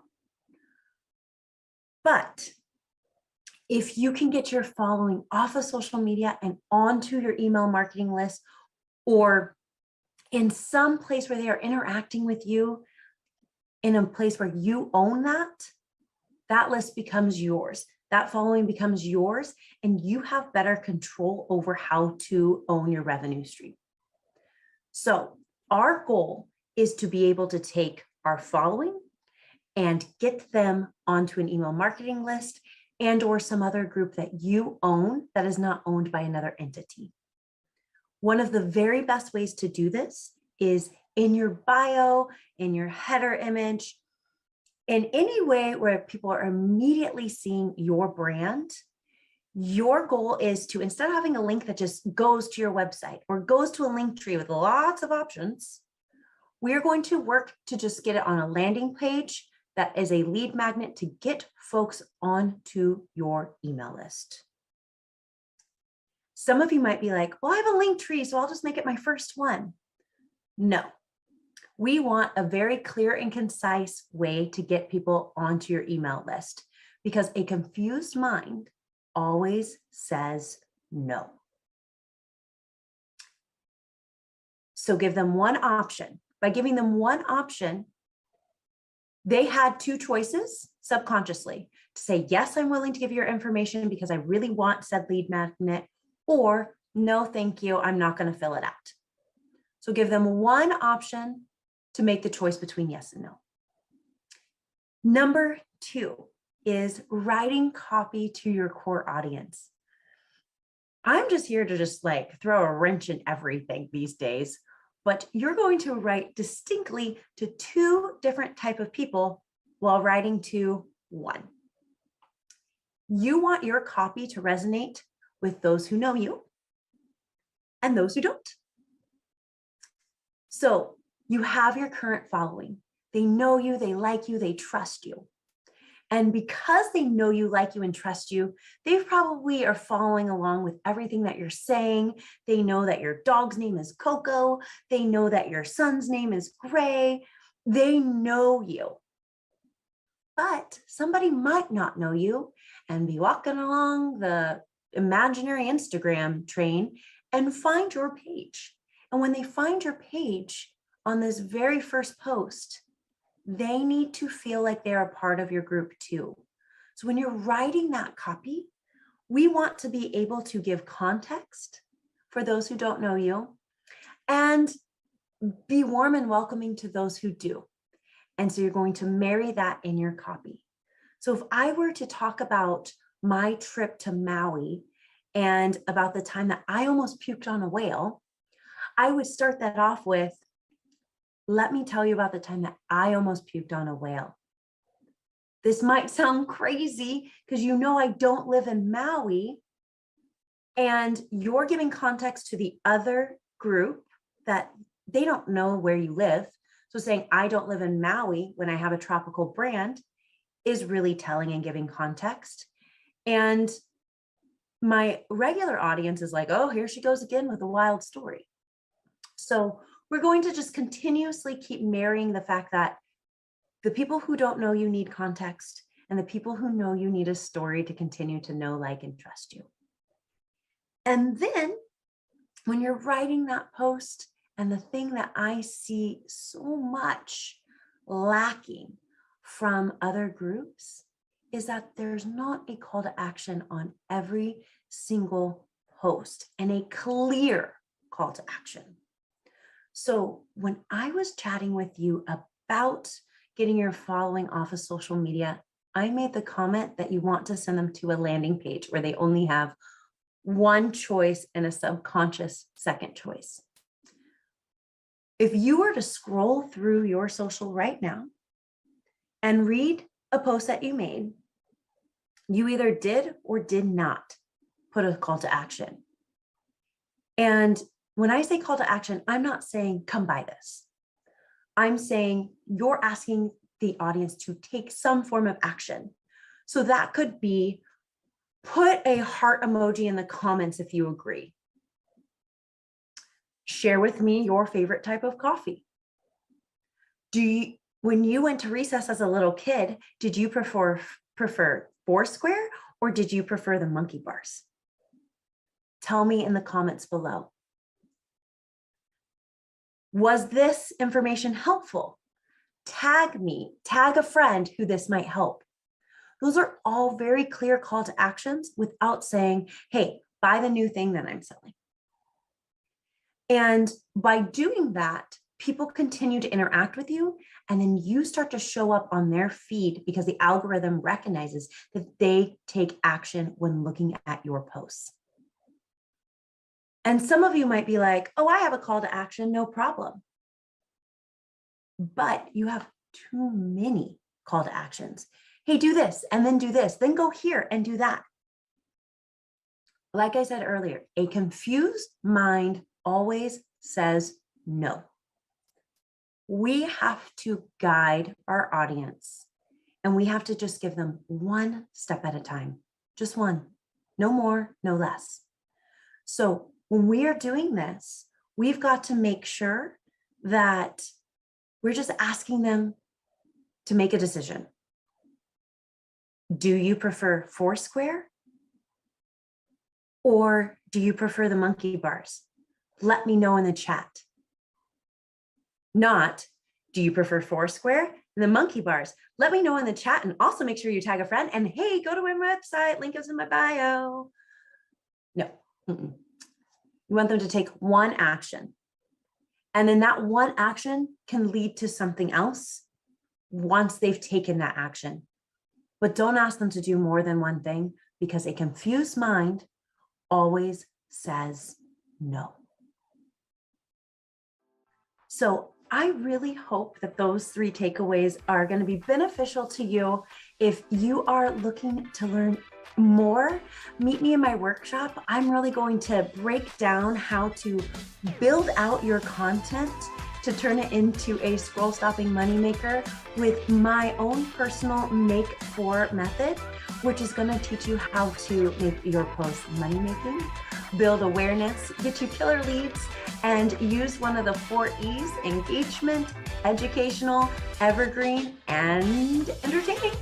So looking forward to seeing you there, and can't wait to get to know more of you and teach you about how to take the time suck out of social and turn it into a scroll stopping moneymaker.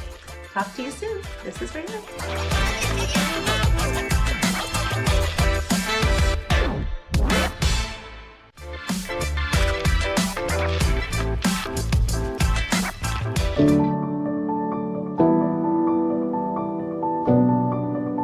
My biggest challenge was trying to find my essence in a toxic marriage that I had been in for 13 years. It was a roller coaster journey of feeling depressed, feeling not confident enough, not good enough, feeling less than. I lost all hope in myself. I stopped believing in myself.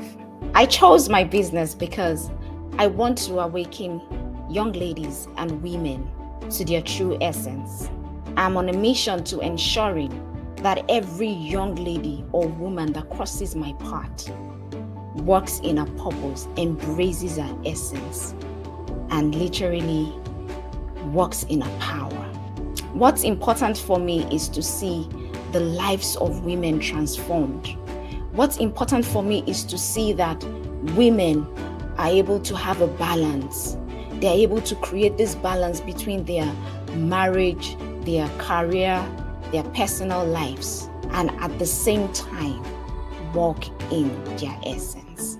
Hi, my name is Femi Ayodele. I'm from Maryland, and the name of my business is Your Essence Life Coach. If you decide to work with me, what I really want for you is your ability to put your life in focus, your ability to create a balance and to create boundaries wherever possible, your ability to stand tall and be able to say, I found my purpose, I'm walking in it, and I have found my power. I intend to make the world a better place, one woman at a time. I believe that if every woman could have a mindset shift to the point where they are able to embrace their uniqueness, embrace their power, embrace their essence, and they are able to flourish and blossom in any capacity that they find themselves. I strongly believe that this woman will be able to share this with their children and influence the world at large. You know what they say, teach a woman, teach the world.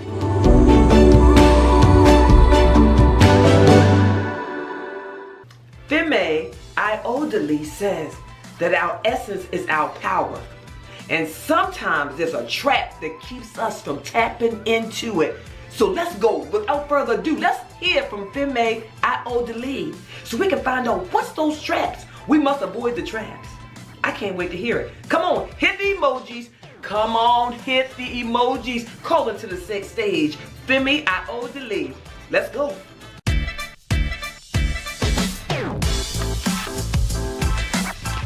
Hey there. Your essence as a woman lives inside of you. It's not only the most attractive force within you, but it is your life's force. And it's a gift that no one can ever take away from you except you let them. A lot of times as women, we lose our essence by letting the story of our lives take over. We forget that we are the main actors in our life story. And this is a classic trap. This is a trap where your job becomes more important than you living, where a relationship overshadows your own needs, where we allow expectations rule our emotions, and we cannot pace life at our own style. This is a trap. I say this because it is my story. It was my story, has been my story. My name is Femi Ayodele. I'm a life coach who is focused on awakening women to their true essence. I want to ensure that every woman that crosses my path embraces her essence, understands who she is, and walks in her power. I do this because I was that woman few years ago who got into a toxic relationship, which ended in a toxic marriage. And I ended up losing myself. There were things that I couldn't do or say, places that I couldn't go. I put every other person's needs before mine. I am that woman that would seek solace, refuge in her job, even though it wasn't fulfilling. In addition to all of this, I was walking around in a mask. Wanted people to believe that I had a perfect life when I really didn't. I was dying slowly. I was so unhappy, depressed, so empty and unfulfilled. I was a shadow of myself. And at that point, I knew that I needed a change. I knew that I needed to make a change. I knew that I needed to get myself back. I knew that I needed to have a voice in the scheme of things. Above all, I knew that I needed to be good for myself first before I could be good for any other person. I had to set myself on a journey towards finding me. I'm saying this because a lot of times we lose our essence by allowing the situation to tell our story. Meanwhile, we are supposed to allow our essence tell the story, irrespective of whatever circumstances that we find ourselves in. You are the star in your own movie. Hence, your essence is the power of your presence. Your essence is that power that you carry that touches people wherever you go. Your essence is the heat and light that comes from your burning log. Your power is only as strong as you believe it to be.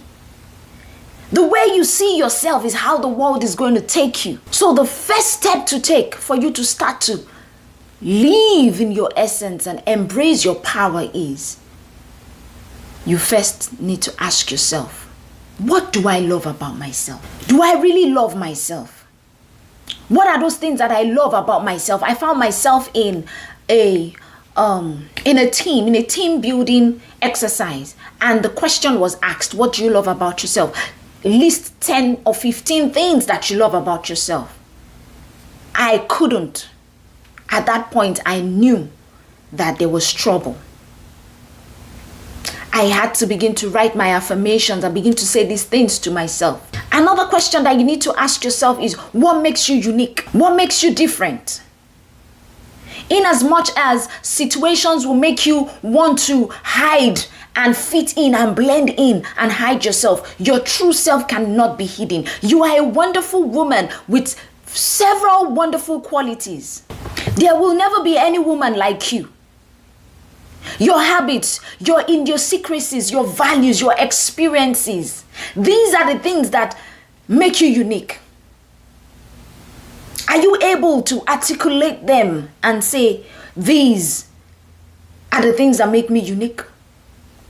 Another question we need to ask ourselves is, what are your strengths and weaknesses? Your strengths are those skills of yours that are supported by experience. What are those things that you are good at, that they naturally come to you?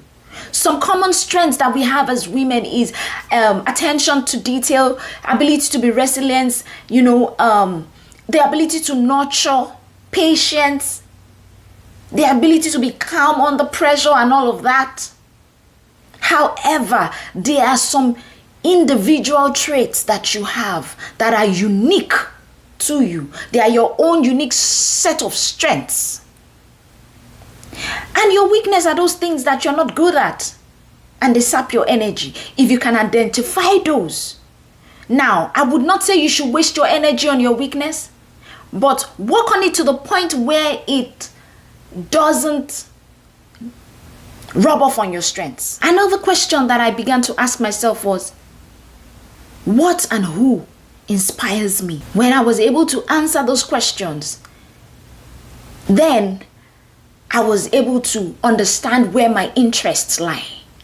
What motivates me? What sets me on fire? What gives me the passion? What keeps me burning? Having done that, another thing that you need to ask yourself is, how do I want to be remembered? Maya Angelou said, people will never forget how you made them feel. They can forget what you said to them, but they will never forget how you make them feel. How you made them feel is the legacy that you leave behind. How do you want people to remember you? Do you want people to remember you as the praying mother? Do you want them to remember you as the woman that does not stand for injustice? Do you want them to remember you as the woman that has strong moral values? Do you want them to remember you as a businesswoman, as a high-ranking professional? What do you want them to remember you for? Do you want to be remembered as that woman that takes good care of herself and has a high level of self-love? Whatever you want to be remembered as will help you craft your essence. It will help you craft how you walk in life. It will determine the things that you decide to do. So it's one thing for you to have passion for something. It is another thing to say, okay, I have a passion for this thing. It makes me curious. I have a passion for it. What vehicle can I use to move it forward? And if I'm moving it forward, how do I want to be remembered? In that way, you have been able to actually find your essence, embrace it, and walk in your power. So what I would like for you to take away from here is, number one, your essence is the power of your presence. Number two, the first step to living a powerful life is understanding your essence. Without that, you might live life, but you might not live it with your life's force, with your power in it. And number three is embrace your essence and walk in your power. So with that, I say thank you for listening. Woman, put your life in focus. Have a good day. Bye.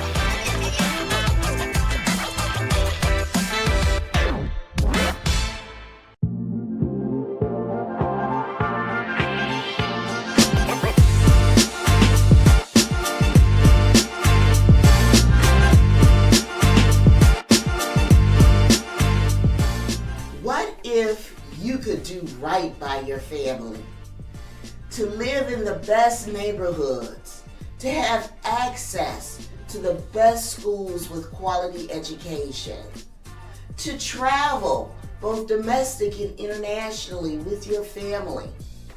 Well, guess what? It's totally possible through business ownership. Welcome, everybody. My name is Loretta Wetzel, also known as Mama Soul Wisdom, where I share old school wisdom for a new generation. I am passionate about families and entrepreneurship. Why? Because it is the only way to gain a competitive edge in life for yourself and your family. I am on a mission to impact 500,000 individuals and families to monetize their own unique gifts and start a business. As a prominent family entrepreneur expert, I've had the privilege of helping families start their own business, everything from hair salons to real estate investing. My promise to you is to help individuals and families become financially independent through entrepreneurship. You see, business and entrepreneurship helps to develop multiple streams of income, and that eventually points toward passive income for true wealth. Now, if you enjoyed my keynote speech, then you know you gotta stop messing around. Are you going to keep watching reruns of Empire or build your own? Are you going to keep watching Power or claim what's rightfully yours? So, how do you start your own business? I will reveal the necessary steps you must take when starting your own business. Be sure to download the workbook associated with this training first and then follow along. We must review, and first it all starts with mindset. Now, during my keynote speech, we talked about the following. Mindset.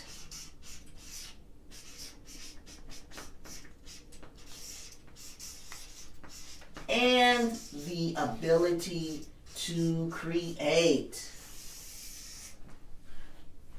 This is important, okay? Because you must believe that you are powerful and unstoppable beyond imagination. Now, how do you do that? You must be willing to take a risk on yourself and create what you want in this world. So I want you to write this down in your workbook. C stands for creating your why.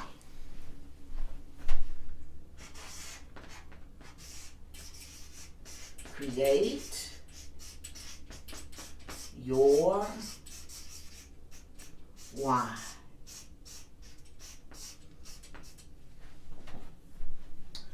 Why are you doing this? Why do you want to start your own business? It's an important and critical question. What would it take to build a living legacy for yourself and your family? Why do you want to start your own business? To become financially independent? Be honest with yourself. Choose this for yourself and nobody else. Why? Because when times get rough, and they will because that's life, you must anchor on to your why. Oftentimes, you focus on the how or the doing, the running the business. That's great, but if you're busy doing, and you don't really understand why you're doing it, you're going to improve your chances to fail. So there's some action steps associated with this letter C. In your workbook, I want you to write 3 reasons. 3, why you want to start and expand your business.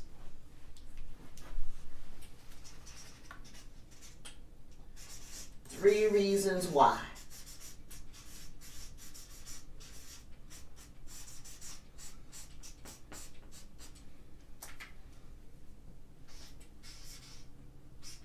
The next is R. R for read books.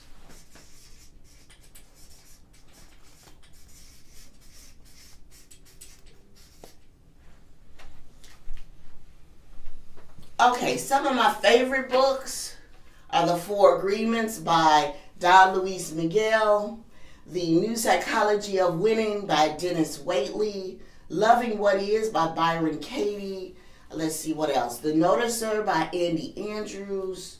Let's see what else. Profit First by Mike Michalowicz. These are just some of my favorite books. Now, they're mindset books, they're business books, and they're spiritual books. But all of them are personal development books. So here's your action step. I want you to pick the 2 type of books that you want to start reading. Why? Because CEOs of businesses, they read at least a minimum of 100 books per year.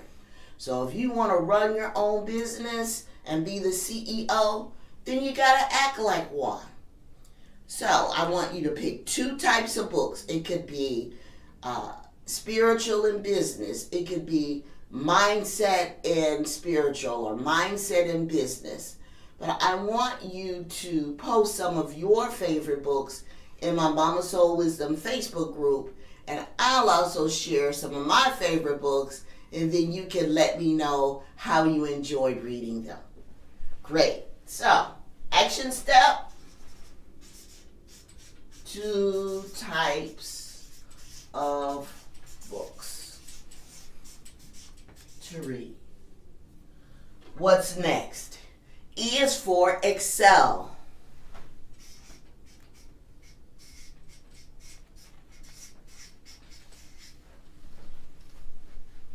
Excel in being the best, not perfectionism. Doing the best with what you have and getting what you need to get done.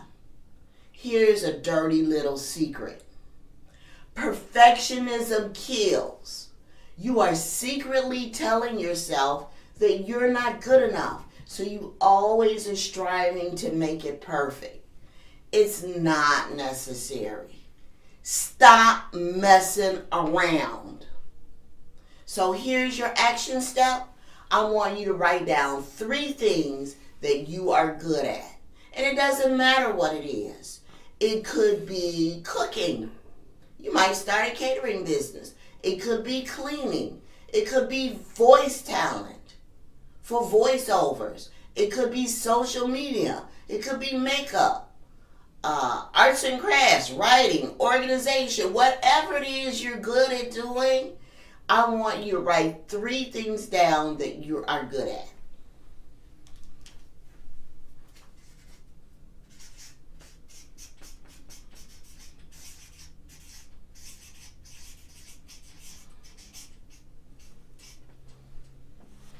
And then I want you to consider turning what you're good at into a business. Okay, the A is for affirmations.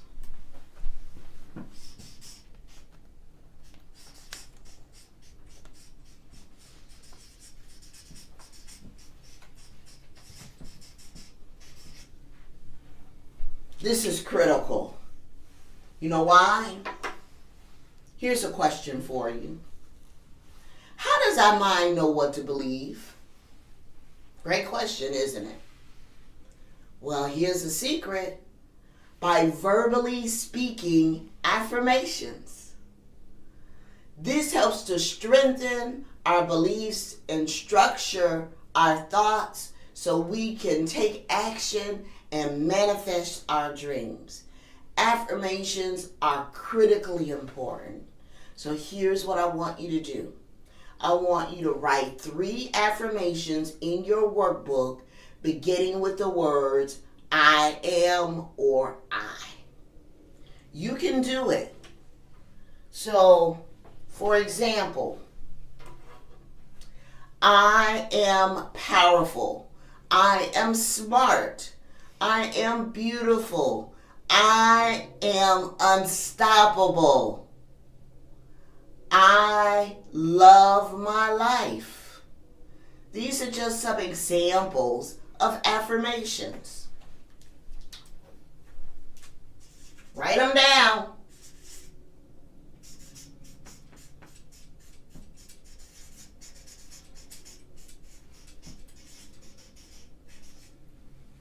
You must tell yourself every single day your affirmations. It is critically important. Now, if you want to see some of my favorite affirmations, you can go to my website. So it's www.mamasoulwisdom.com/free-downloads. If you click on the 2-word secret, you will see my list of daily affirmations that I use, and it just lights me up. Your affirmations should also light you up. All right, let's go with the T next.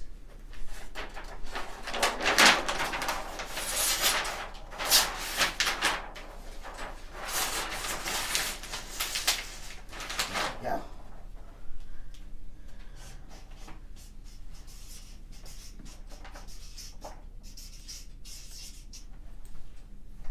T is for training. Has anybody ever seen the movie The Karate Kid? Mr. Miyagi agrees to teach Daniel's son karate. Their agreement was, I teach, you do. When Mr. Miyagi asked him to do various chores around the house, including wax the car, paint the fence, sand the floors, Daniel's son thought he was being taken advantage of for free labor. But he was really in training for foundational karate moves. Until you train with what you know, the full manifestation of what that knowledge is supposed to be and do in your life will never show up. Action step. List one activity to train your mind, to train your body, and one to train your spirit or your soul. So, action, one activity, train your mind. One activity, train your body. One activity, spiritual.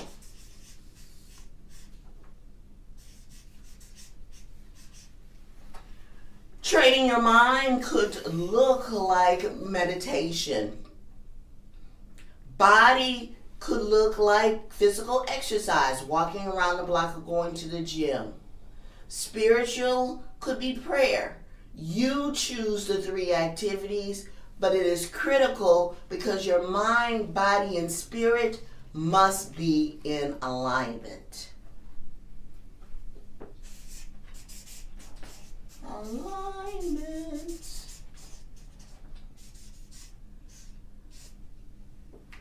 And then the last letter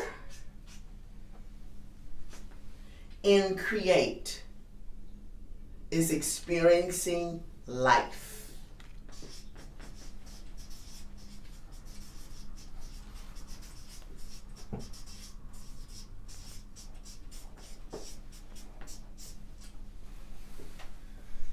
You gotta experience life, people.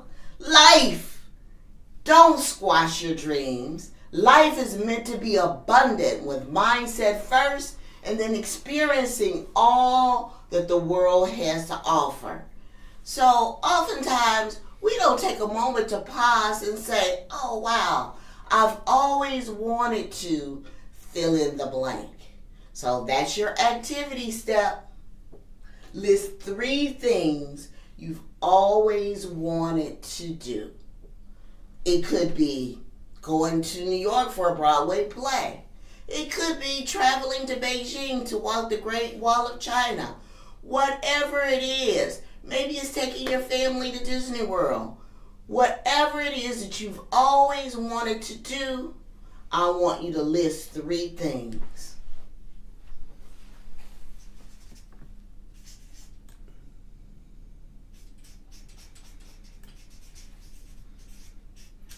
I've always wanted to do. And you know how life gets in the way, right? I don't have enough time, I don't have enough money, it's never the right time, this. Stop. Put it in the universe. 3 things you've always wanted to do. And there you have create. Create your life. Now, as a prominent family entrepreneur expert, I want you to understand that 99% of success is built on former failure. So you must be willing to keep creating, to keep taking those action steps over and over and over again. And I want you to do it in the context of 3 success factors. So here are 3 success factors for families and business to keep you in action.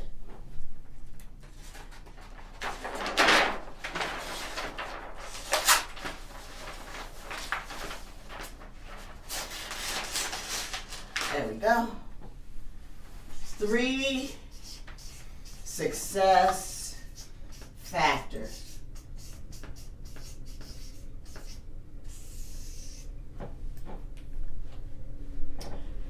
Number 1 in success factor that is so critically important. You want to know what it is? Gratitude. Everything starts with gratitude. It can transform common days into holidays. It can take routine jobs and turn it into joy. It can take ordinary opportunities and change into extraordinary blessings. Gratitude is not a challenge. It's a choice. So here's your action step. Start a gratitude journal.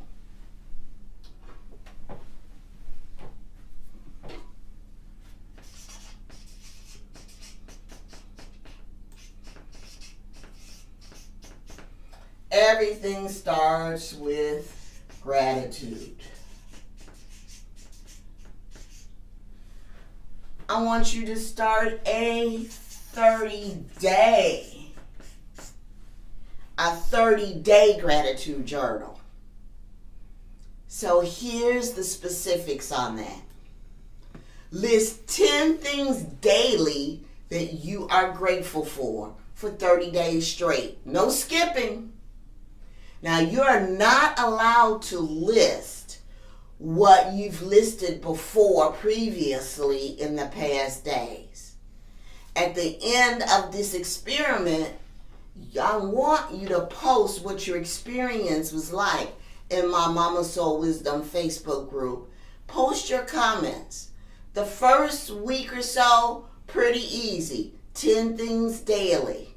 But you begin to run out like, oh, I said that before. I can't write it down. I gotta pick something new.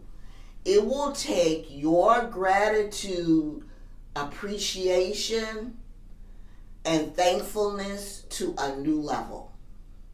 Now, step number 2, raise your vibrational frequency.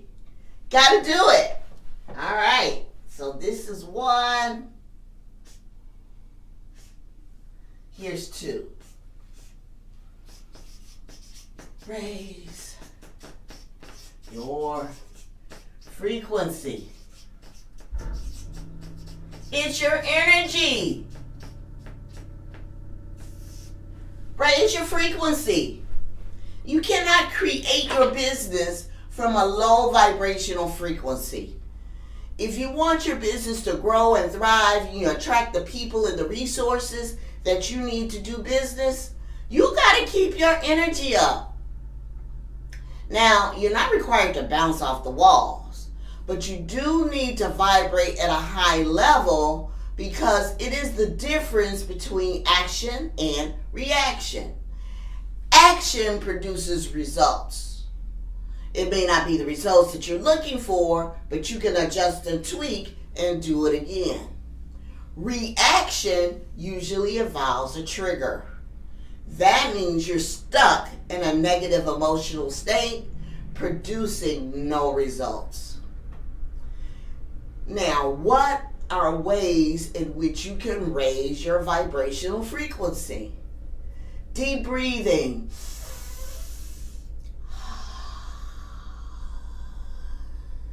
In through the nose, out through the mouth. Whenever you get in a panic in the middle of the day or you're just not feeling your best, pause, take a moment, and take 10 deep breaths. And that will help reset your nervous system so that you can create in a high vibrational energy. Here's another one of my favorites. Dancing. You can do that. You can do exercising, meditation, journaling. They're just some of the few ways that you can raise your vibrational frequency. Also, during meditation, light a candle if that helps you to focus. So what are your action steps? List 3 ways you can raise your vibrational frequency on a daily basis. And I want you to start this in the mornings. 3 activities. And 30 minutes max. It will require you to get up a little earlier in the morning. It's okay. Now, if you can't start off with 30 minutes, start off with 10 and work your way up to 30. But the key is you must build this muscle of raising your vibrational frequency in the morning, so when you run out of energy sometimes mid-afternoon, you know what to do to snap back. 3, build your self-esteem.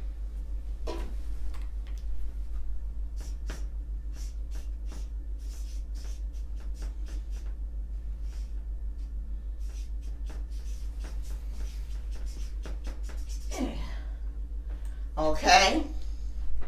Self-esteem is having respect and a favorable opinion of yourself and also your abilities. Now, don't allow other people to place you in false frames. What do I mean by that? That means other people are defining who you are instead of you defining who you are. Self-esteem is critical. You must love and appreciate who you are in this world and what it is that you have to offer. So what's your action steps?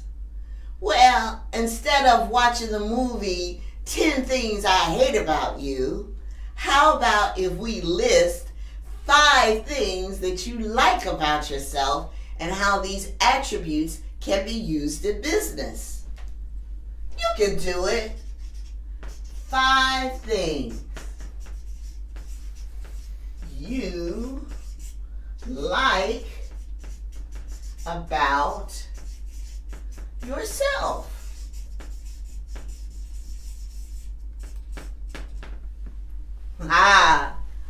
Now that the recap is done with the create, now that the recap is done with those 3 success factors, let's get down to business and reveal some of the necessary steps when you want to start your own business. You ready? Okay. Let's get this going here.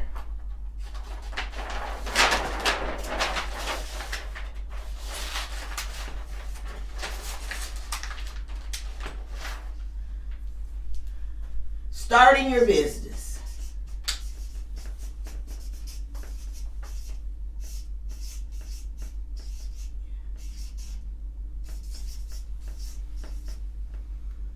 Step 1.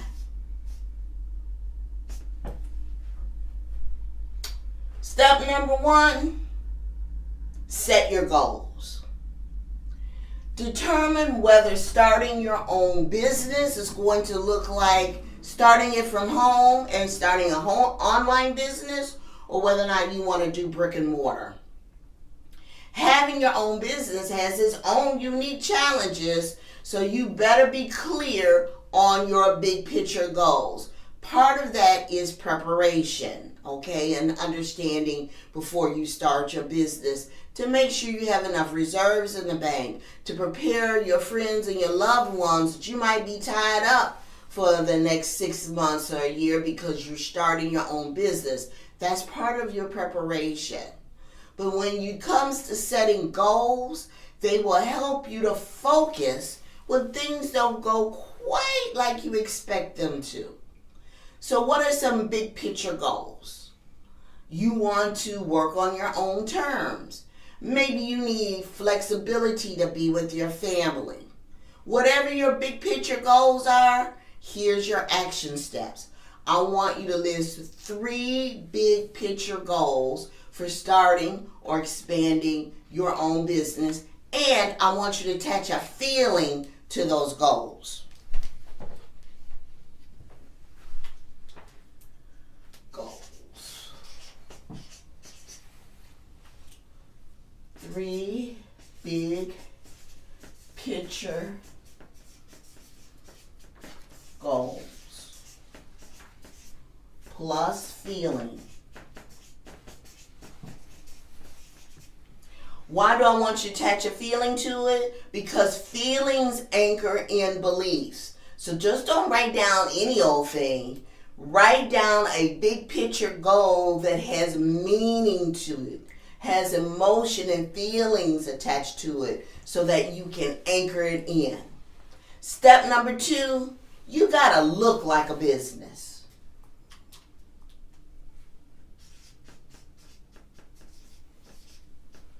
Look like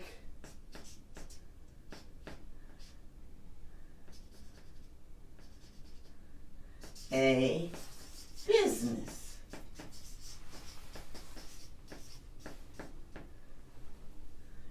You know what? You can't just say you're in business. you got to look like a business. Now, here are a few tasks for you to complete. Number one, you want to create a customized URL. It's a link for your business. Too many people have great business ideas, but they never really actually start a business. You can't have a business without having a link or a customized URL because you need it for your website. You need it for marketing materials. You want to be able to attract your target customers. Now, GoDaddy is a common service that you can use to go and get your customized URL link. But there are other vendors. You pick out the one that works best for you. Customized URL. Okay, what else do you need to do? You got to create a business email address. I like to party 24/7@gmail.com. That's not going to work.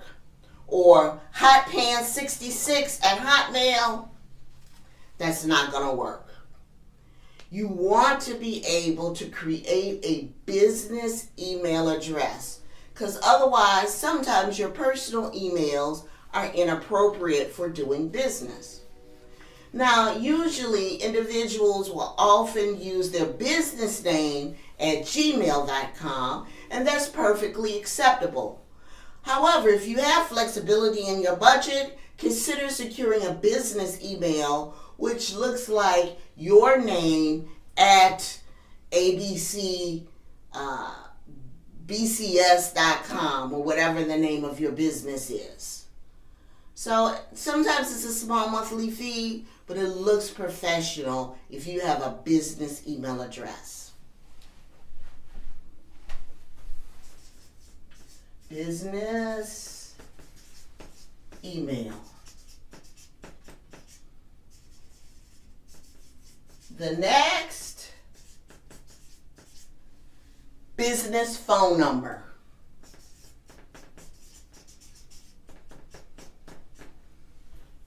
Need a business phone number. There is nothing worse or unprofessional than answering a phone and you're yelling at your kids in the background or whatever is going on. But if you only have one phone, then how do you know when it's an incoming business call? Well, there are various apps that you can choose from to secure an additional phone number that can be used for business only at minimum cost. You can use Google Voice, no cost, Ring Central, Magic Jack. Those are just some of the few of the apps. But if you choose to use Google Voice, make sure you remove the announcement message. We will now contact the Google subscriber. You know what? That screams amateur rather than professional. Next task, form a business entity.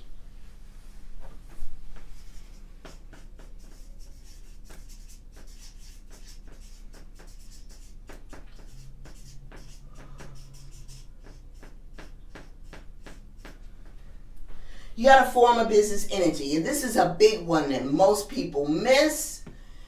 Now, can you start your own business without incorporating? Yes, you can. It's called being a sole proprietor. Do I recommend that you start your own business without forming a formal entity? I don't recommend it. Creating an entity such as a sub-S corporation or an LLC for your business is critical for additional benefits. And here's the misperception. Most people think that you must form those corporations in Nevada or Delaware. Not true, people. That's for major C corporations.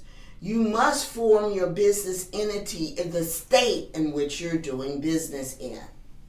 Now, this will provide your business for many, many benefits. For sub-S corporation, first of all, you're going to pay significantly less in taxes by eliminating the self-employment tax. You can also start your business seasoning And when you are applying for business credit in the future, they're going to want to know how long you've been in business. So you might as well start your formal entity now. It can also reduce the possibility of you receiving an audit notice from the IRS. It's just some of the few of the benefits by incorporating as a sub S. Now, let me provide the disclaimer. I am not an accountant or a financial advisor, but I'm here to tell you, being in business for myself for over 10 years, my business partner over 40 years, this is what you want to do. So I want you to write this down.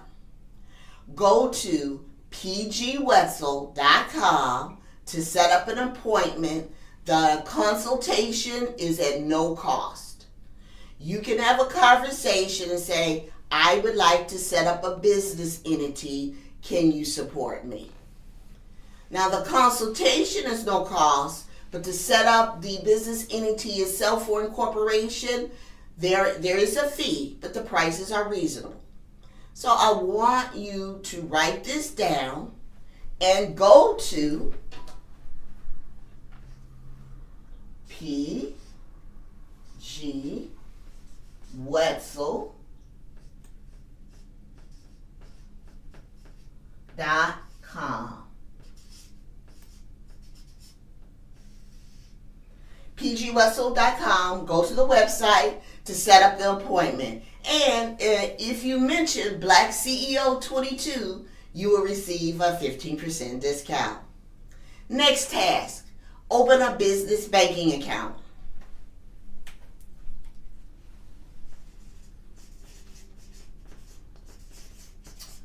Banking account.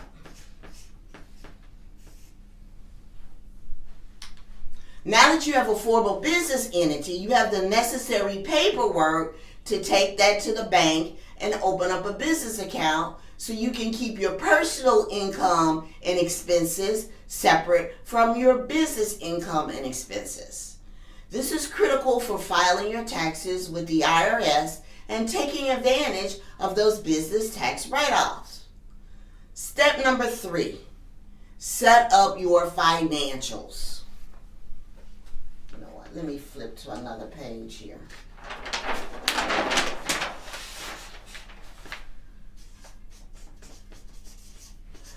Set up financials.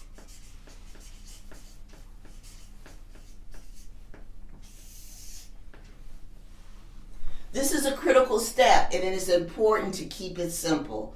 Sometimes people freak out when it comes to numbers. Now, there's a lot to do in this area, but we're only going to cover 2 action steps today. Number 1, you want to set up a budget.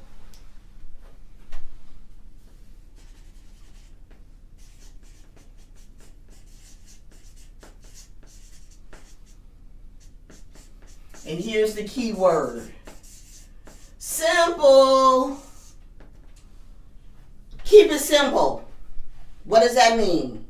Income and expenses. That's it. That's all I want you to identify. Now, there are several software programs that can help you with budget tracking. You can consider free or low-cost options. You can have Mint. You can have QuickBooks Desktop Pro. But whatever it is, make sure you take advantage of any free trials before you invest.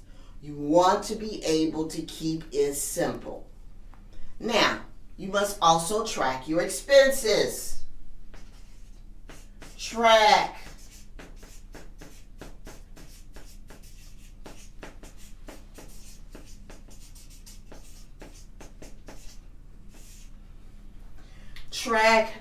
Track. This is the biggest mistake most entrepreneurs make because they don't want to track.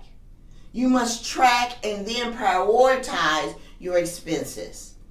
I don't care if you take a 59-cent spiral notebook to track your expenses. It's better to use Excel, but whatever works best for you.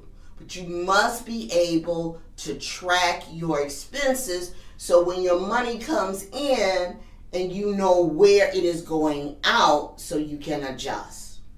Really, basically, when starting out in business, you don't need a whole lot of fancy tools. You basically, for an online business, need three things. You need a laptop with strong internet.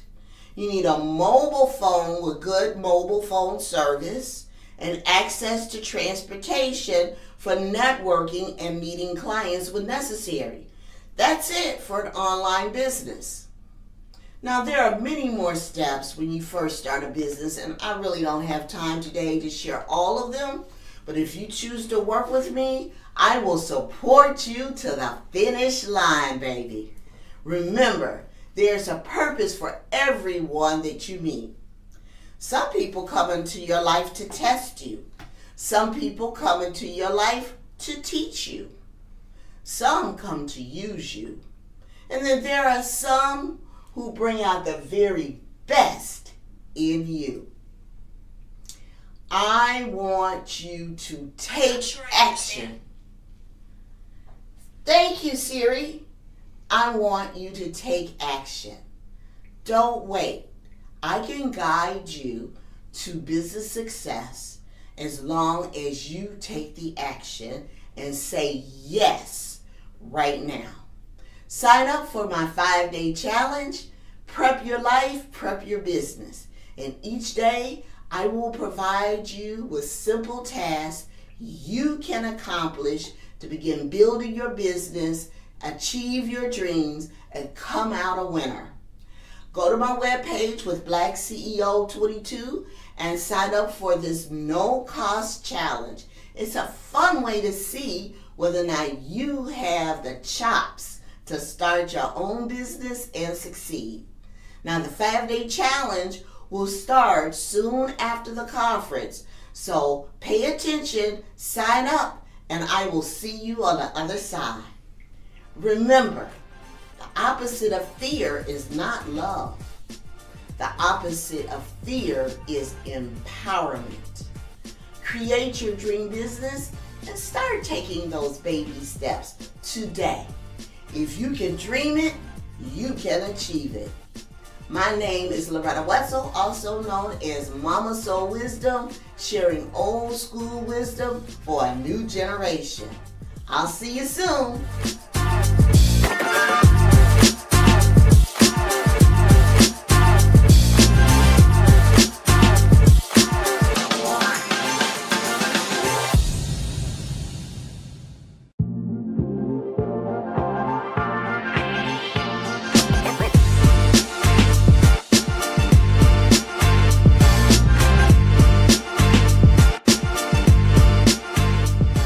Hey everyone, welcome to the workshop. I am so excited to get started. I'm going to give you just a quick second to grab your notebook, grab a writing utensil, and we are going to jump right into this on turning your social media into a scroll-stopping moneymaker with my Make 4 method. So, here we go. So, welcome to turning your social media into a scroll-stopping moneymaker so you can stop worrying about social media sucking the time out of your business. So 4.8 million people around the world actively use social media. If you even had 1% of that number, what would it do to your business or mission? That would be 48,000 followers. And you would get a little check mark on Instagram. And if we're following the organic rule of 10%, meaning that only 10% of your audience is going to see what you post for each given post, this would mean 48,000 people would see each individual post. 480 people would take action on that post, and 48 people would connect to see how to work with you, all on each individual post. That could be game-changing. Because if we do some math, and let's say you post 5 times a week, if 5 times a week times 48, you would have 240 customers reaching out asking how to work with you. And that is going to be the power of social media. So I want to know, do you believe the following about being successful on social media? Go ahead, raise your hand. Do you believe that you have to post every single day? Do you believe that you have to have a large following? Do you believe that you have to crack the algorithm in order to get any of your posts seen? Do you have to spend too much time on social media just to warrant some results? And do you believe you have to be on all social channels? Well, knowing that there's tons of hands in the air, let's go ahead and let's shift our mindset for a split second and say this out loud with me. I get the opportunity to post every single day. I get to grow a large following that trusts me. I get to spend time with an engaged audience that wants to hear from me. And I get to be on the channels where I can best serve my audience.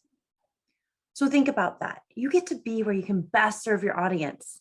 You don't have to be everywhere. If you weren't made to TikTok, don't TikTok. If you weren't made to YouTube, don't YouTube. If you weren't made to tweet, don't tweet. Be where it's comfortable for you and where your audience is. So our goal here today is to be able to take what you learn and start using it immediately.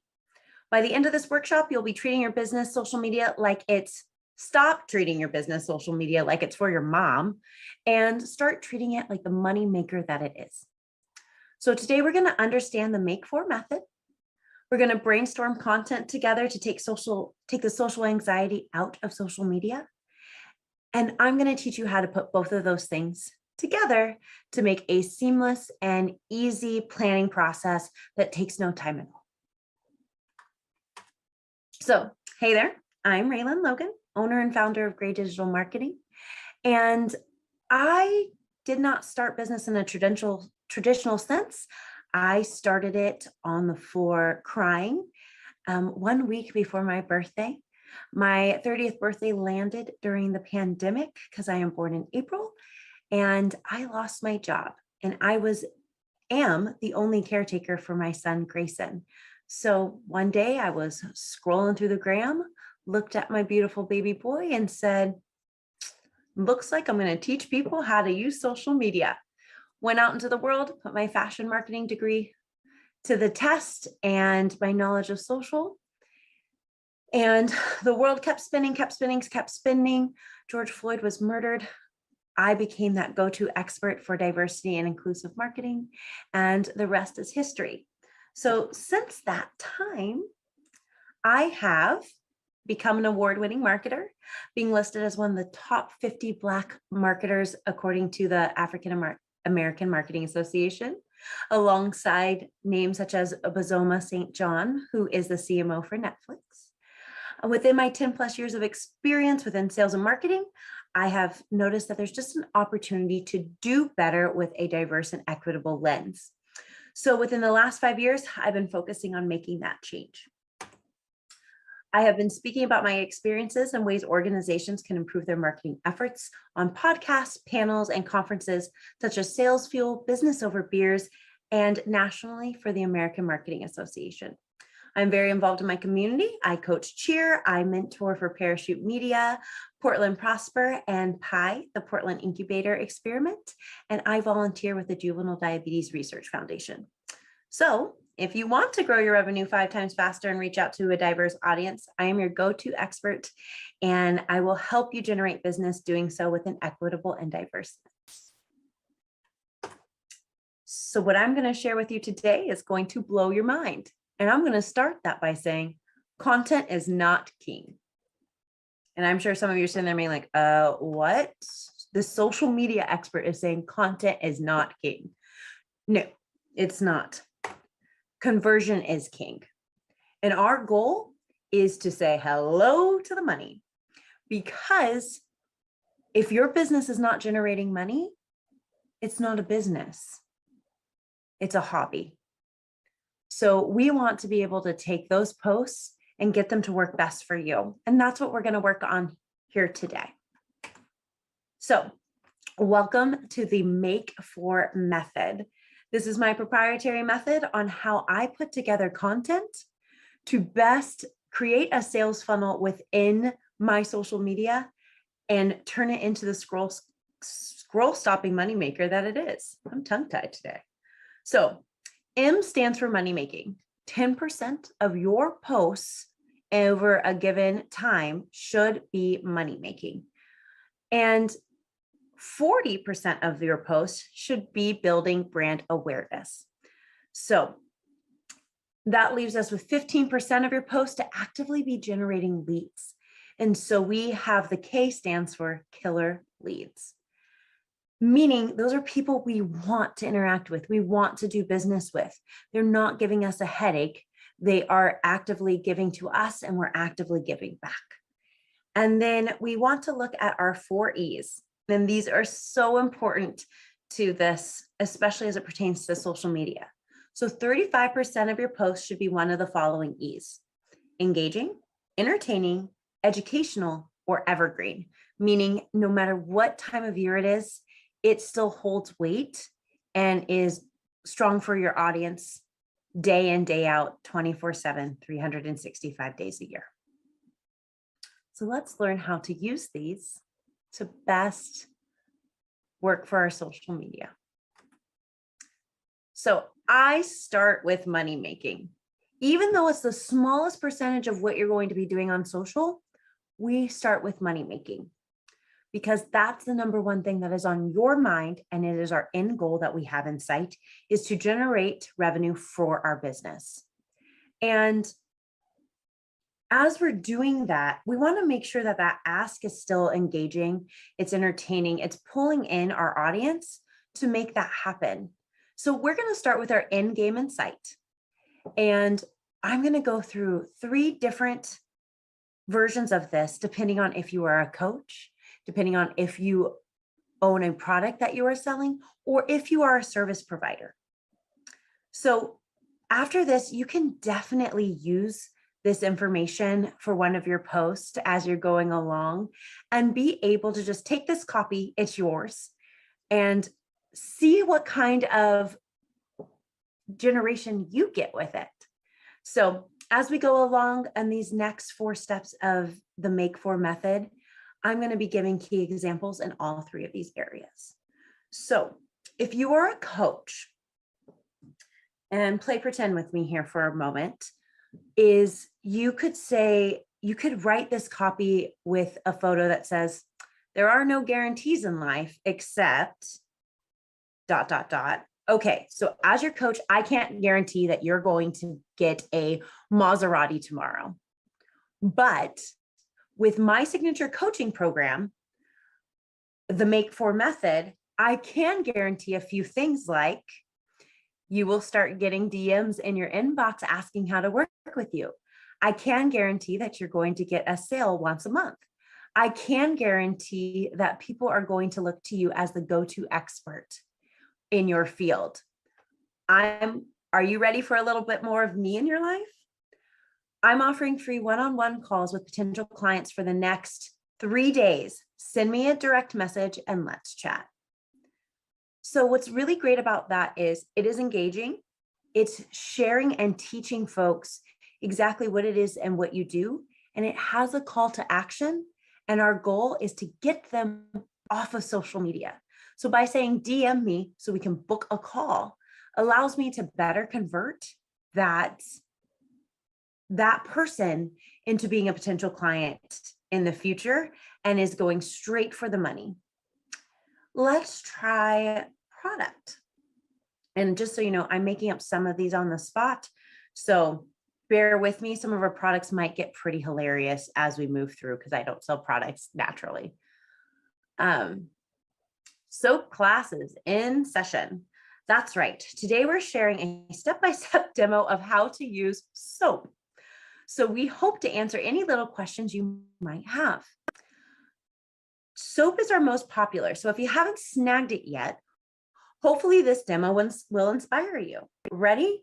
Here's a step-by-step tutorial on how to use soap. First, you're going to squirt a little bit of it in your hands. Then you're going to turn on your sink water and put your hands underneath and start rubbing them together. Then we're going to get it nice and bubbly and rinse it until there is no more bubbles.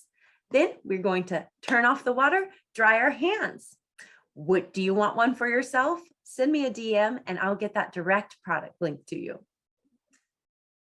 I hope everybody has soap.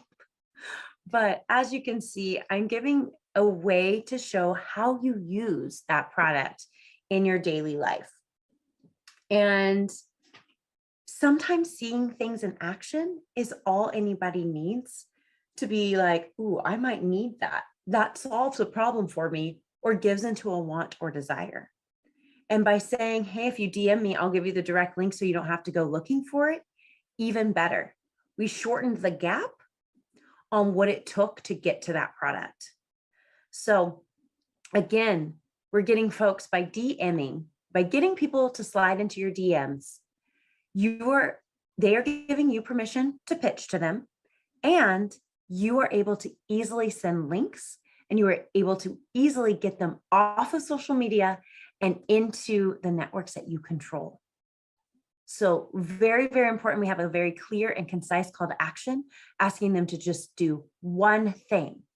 So if you heard my keynote, it is really important that that call to action is asking your audience to take one action and do one thing.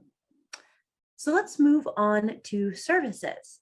There's many service providers here, marketers, agencies, virtual assistants, and services are really, really important to what we do as business owners.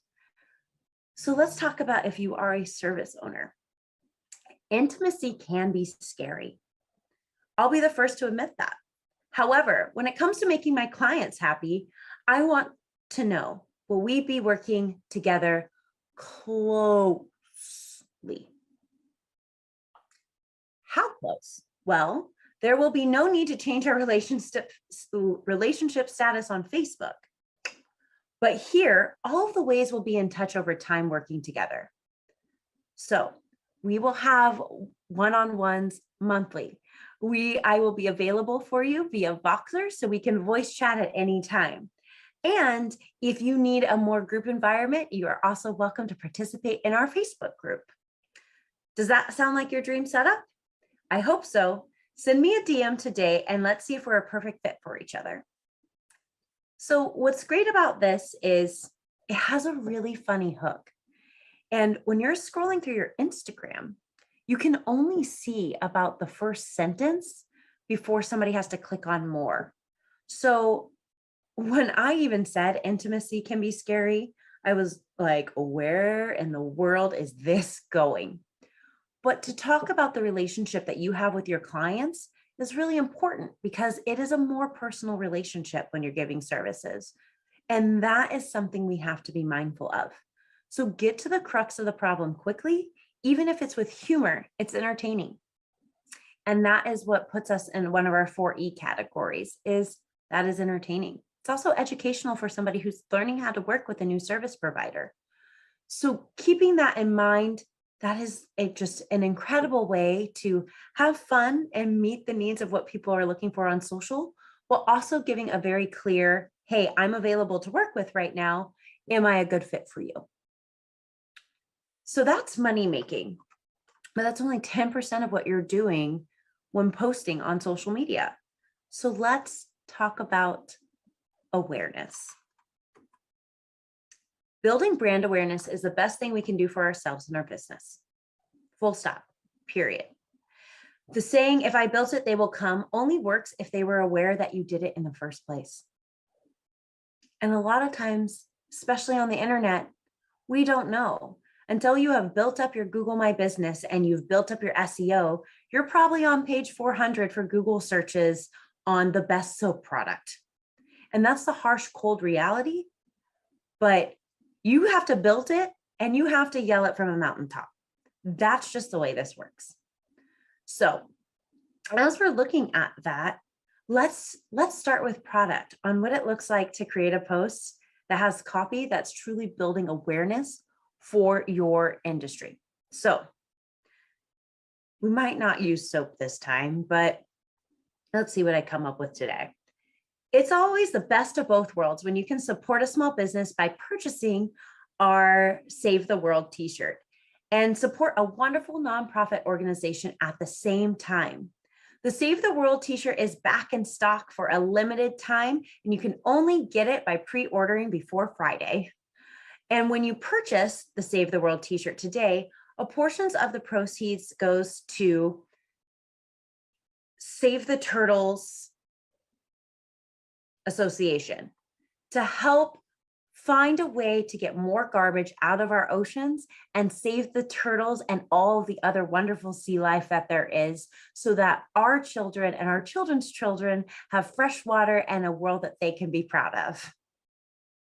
So I'm pretty sure Save the Turtles Association doesn't exist, but when you're doing this and you're tagging someone else, what is so important about that is they're probably going to be over the moon that you are doing something great for them. So they want to further help themselves by getting more people to come buy that Save the World t-shirt from you.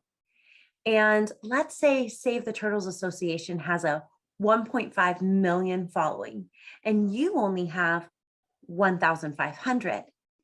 By Save the Turtles going out and sharing that with their audience, they have a greater chance of 15,000 people seeing it. And then add on the 150 that you have a chance of seeing it. We now have a larger reach of 15,150 people who may potentially go and look at your shirt. And so if we say 15,150 people times 10%, that means your following of 1,515 people are going to take action to check out that shirt. And if we're still following that rule of 10%, that means 151 people are going to purchase, most likely, best case scenario.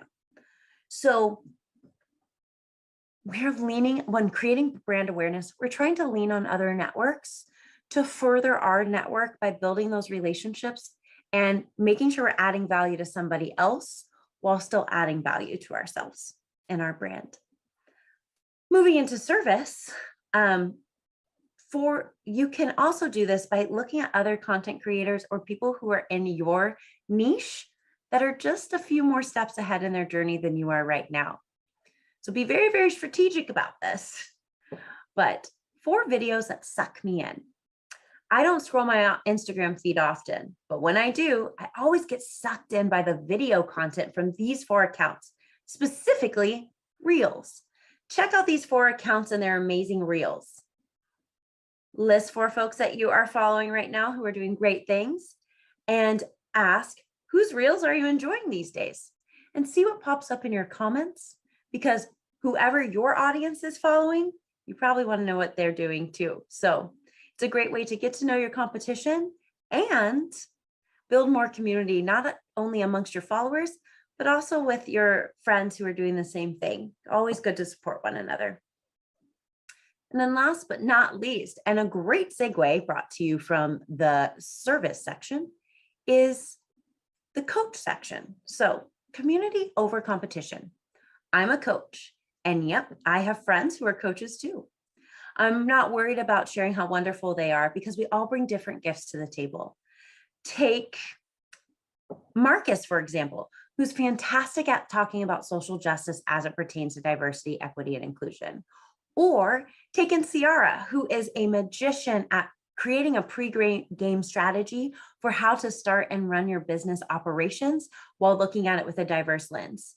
Please head to their profiles and show them a little love too. You won't regret it.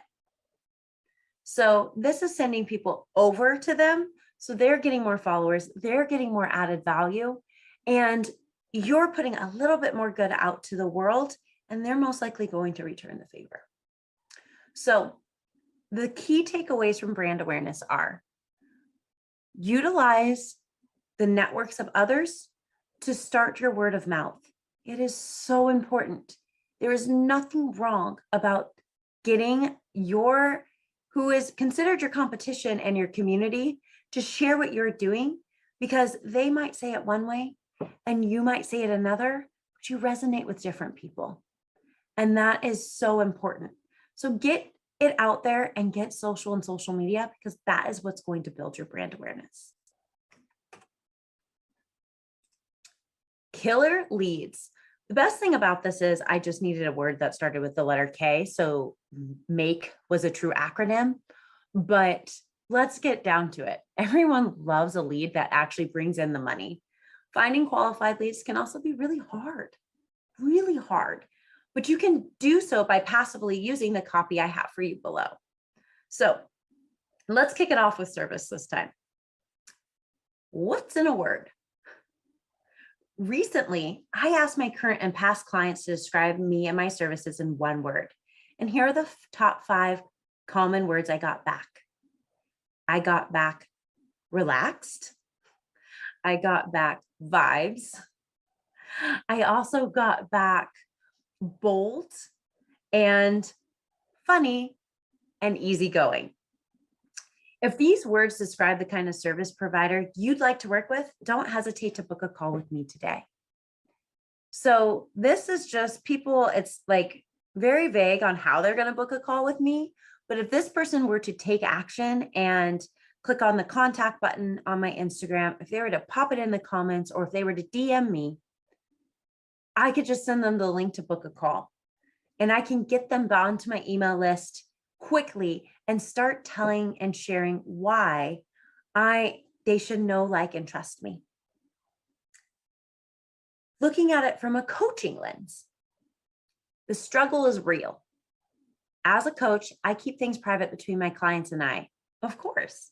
But lately I've noticed a few similar themes pop up between my various clients. Here are the top 3 things I see my clients with struggling right now. If I take this action, is it going to be performative? How do I know I'm going to get results from this action? And I'm scared, what are others going to think of me? Are you working through one of those challenges right now? Send me a private message and let's get you out of this hump.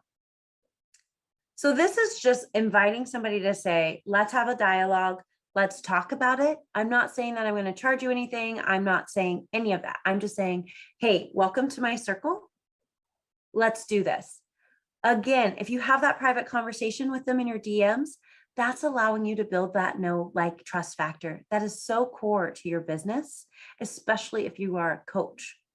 And it's giving you that lead that you can ask and say, hey, I hope this was helpful. Was that helpful for you? Do I have your permission to share with you how we can work together further? Simple, easy, to the point, but it allows you that ability to start having that dialogue. And then last one, best one, product. Can you spare a square? No one likes running out of their favorite product, let alone toilet paper. The good news, we can make sure that you never run out of your fave again. All you have to do is comment "spare me" below, and we'll send a link to get on our mailing list so you never have to be without again. Go on, give it a try. We'll see you in the comments. So this is just asking people to just do something to be reminded of when a product comes into play. So if you're a retailer and you have a go-to cami, if you're a women's retailer and you always have it in nude, black, and white, and we know there's still always going to be there, and then we have a pop of color. So in the month of March, it's going to be green, hot pink, and pale blue, because we're moving into full-blown spring. And there's some people who they swear by this cami, they wear it under all of their clothes, and they collect those pops of color. And sometimes they also need to be reminded that it's time to switch out that white because it's no longer white.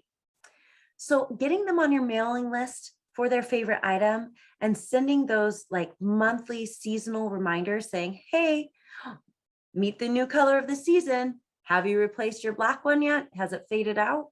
Is going to be so important to your business. And again, like I said in the keynote, it takes them off of social media and into your network that you own, because you don't own social media.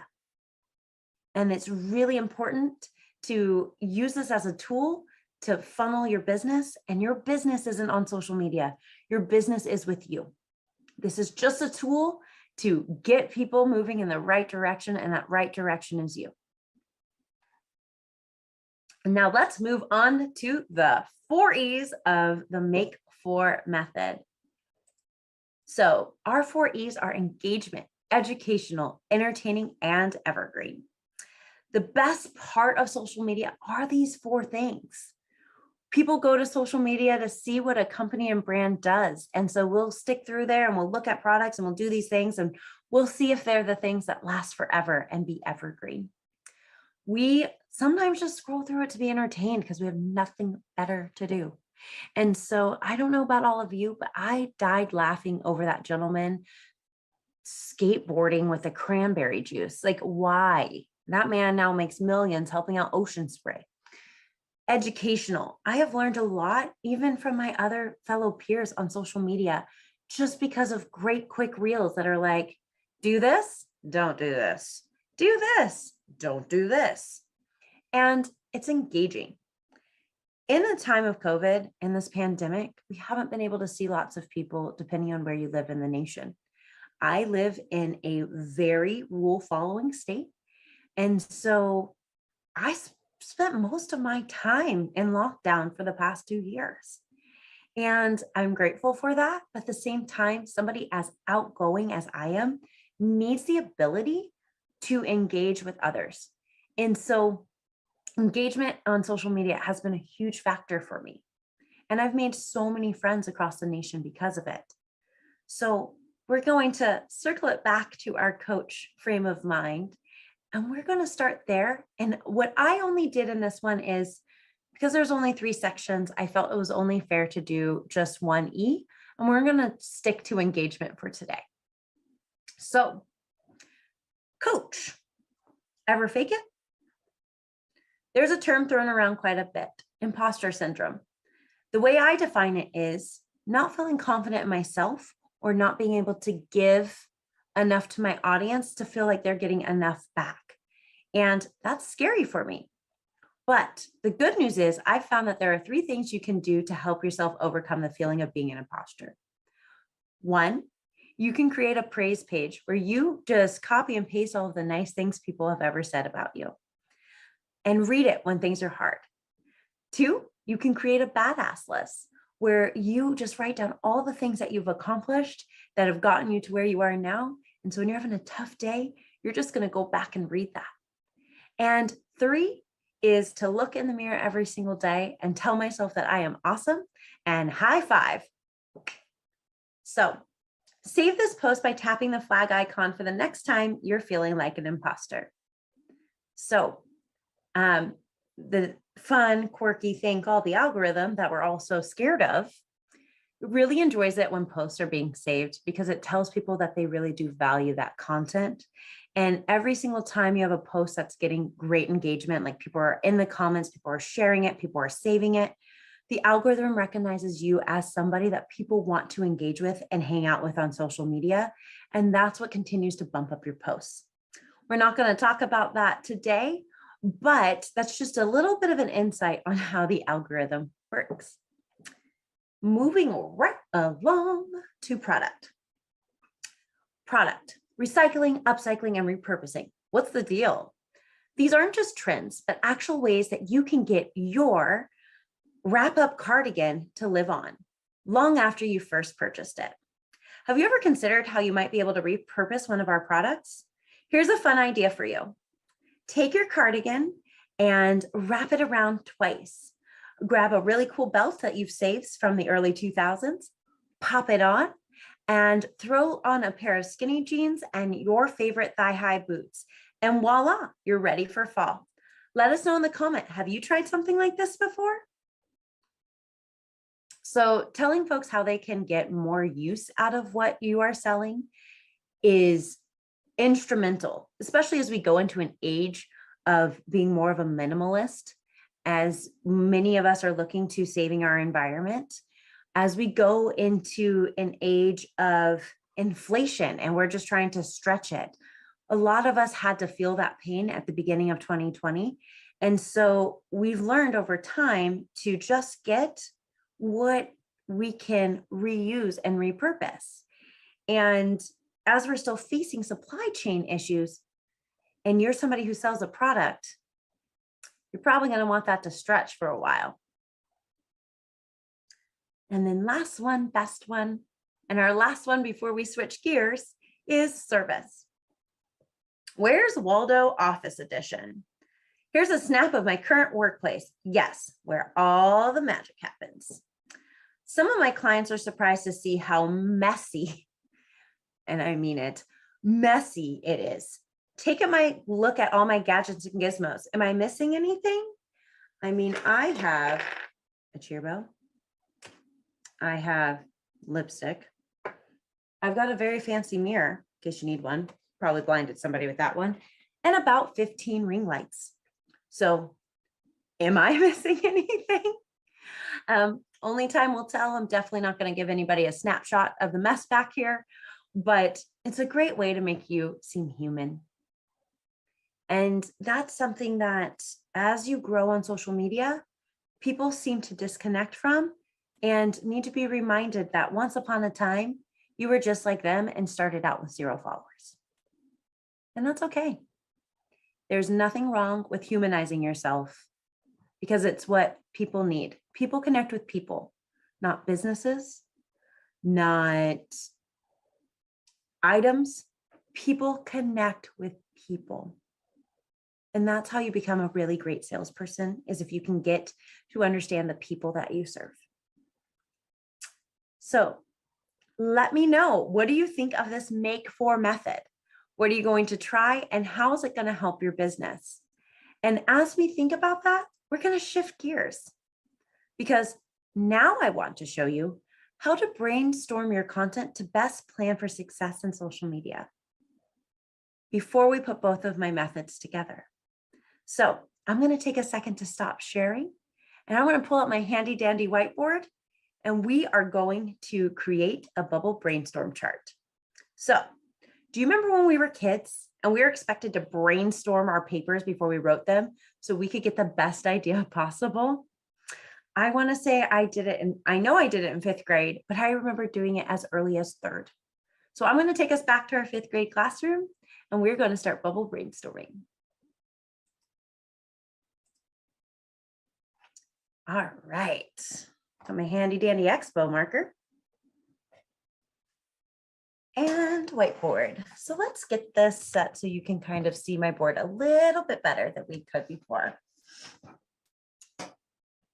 So we are going to just draw a circle on our paper.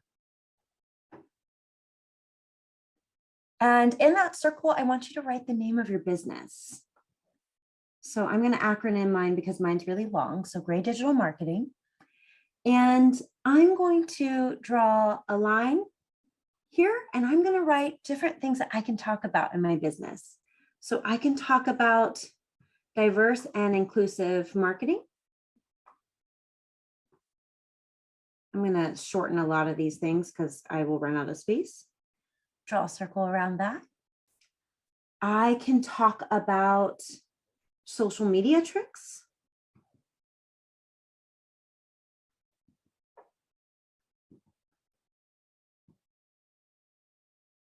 I can talk about the Make 4 method. Who do we make it for?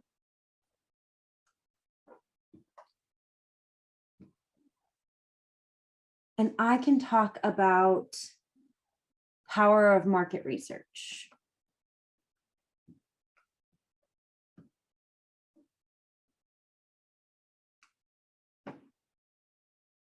All things that I do in my business. And what I'm going to do from there is I'm going to break it down further. So since we just went over the Make 4 method, I'm going to use that as our example right now. So in this Make 4 method, I can talk about posts being money making.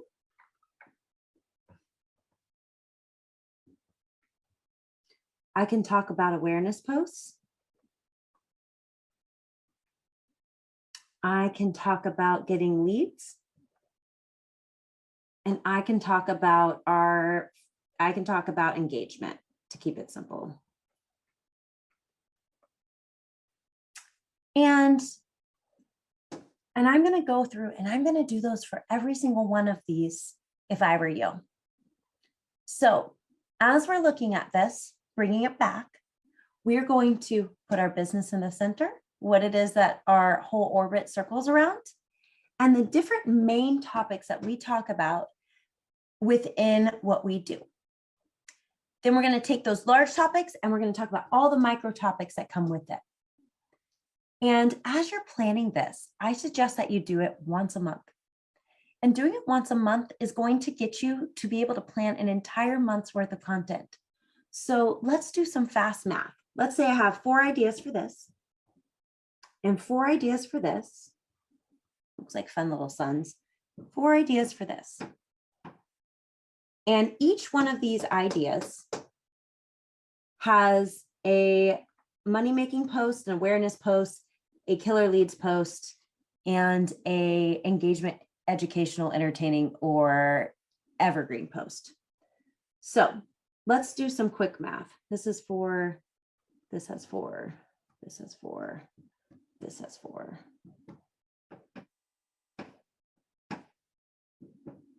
If each one of these sections has 4 posts within the subsections, that means each subsection is getting 16 posts a month. So 16, 16, 16, 16. And what is 16 times 4? Well, that's just not math that I have the power to do right now. So 12 plus 12 is 24. We're going to carry the 2. 4 ones plus a 2 is 6. That is 64 posts a month. 64. That is more days than there is in a month. And I bet you could probably do this in under 10 minutes because you know your business best.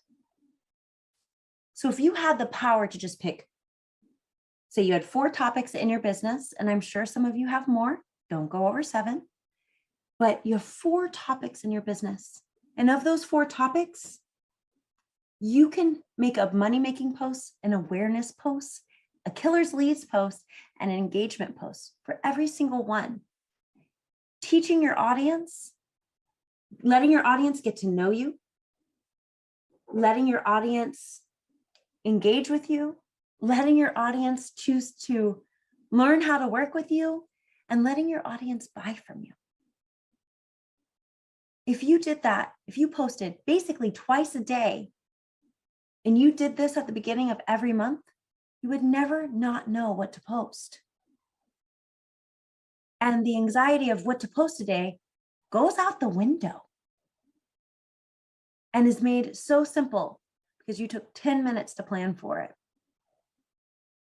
And you did it with intentionality because you did it with the end goal in sight.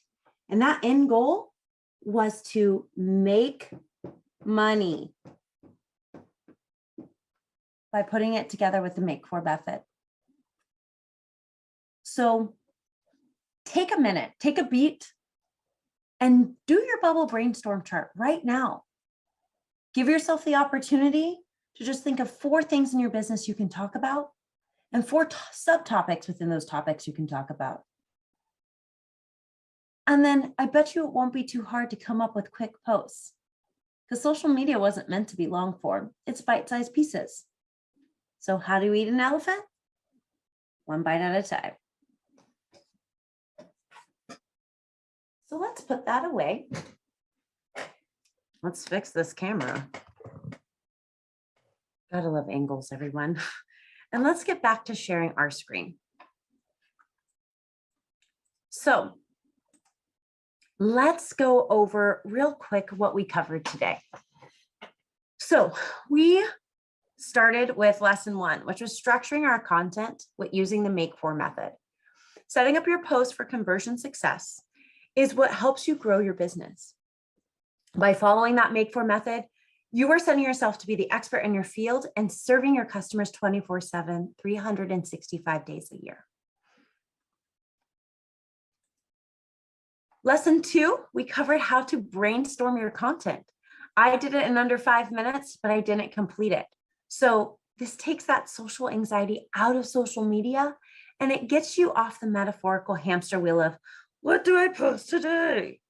Giving you space to think clearly and see the path forward.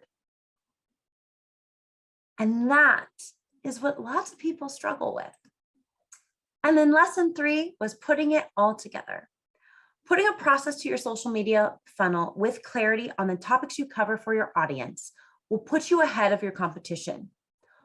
Almost every single person who works with me tells me that they don't really have a plan. They don't know what they're going to post, and it creates a lot of anxiety for them because they feel like they have to be everywhere all the time. And you simply don't. If you do it for one social media platform, copy and paste that ish and put it on the next one.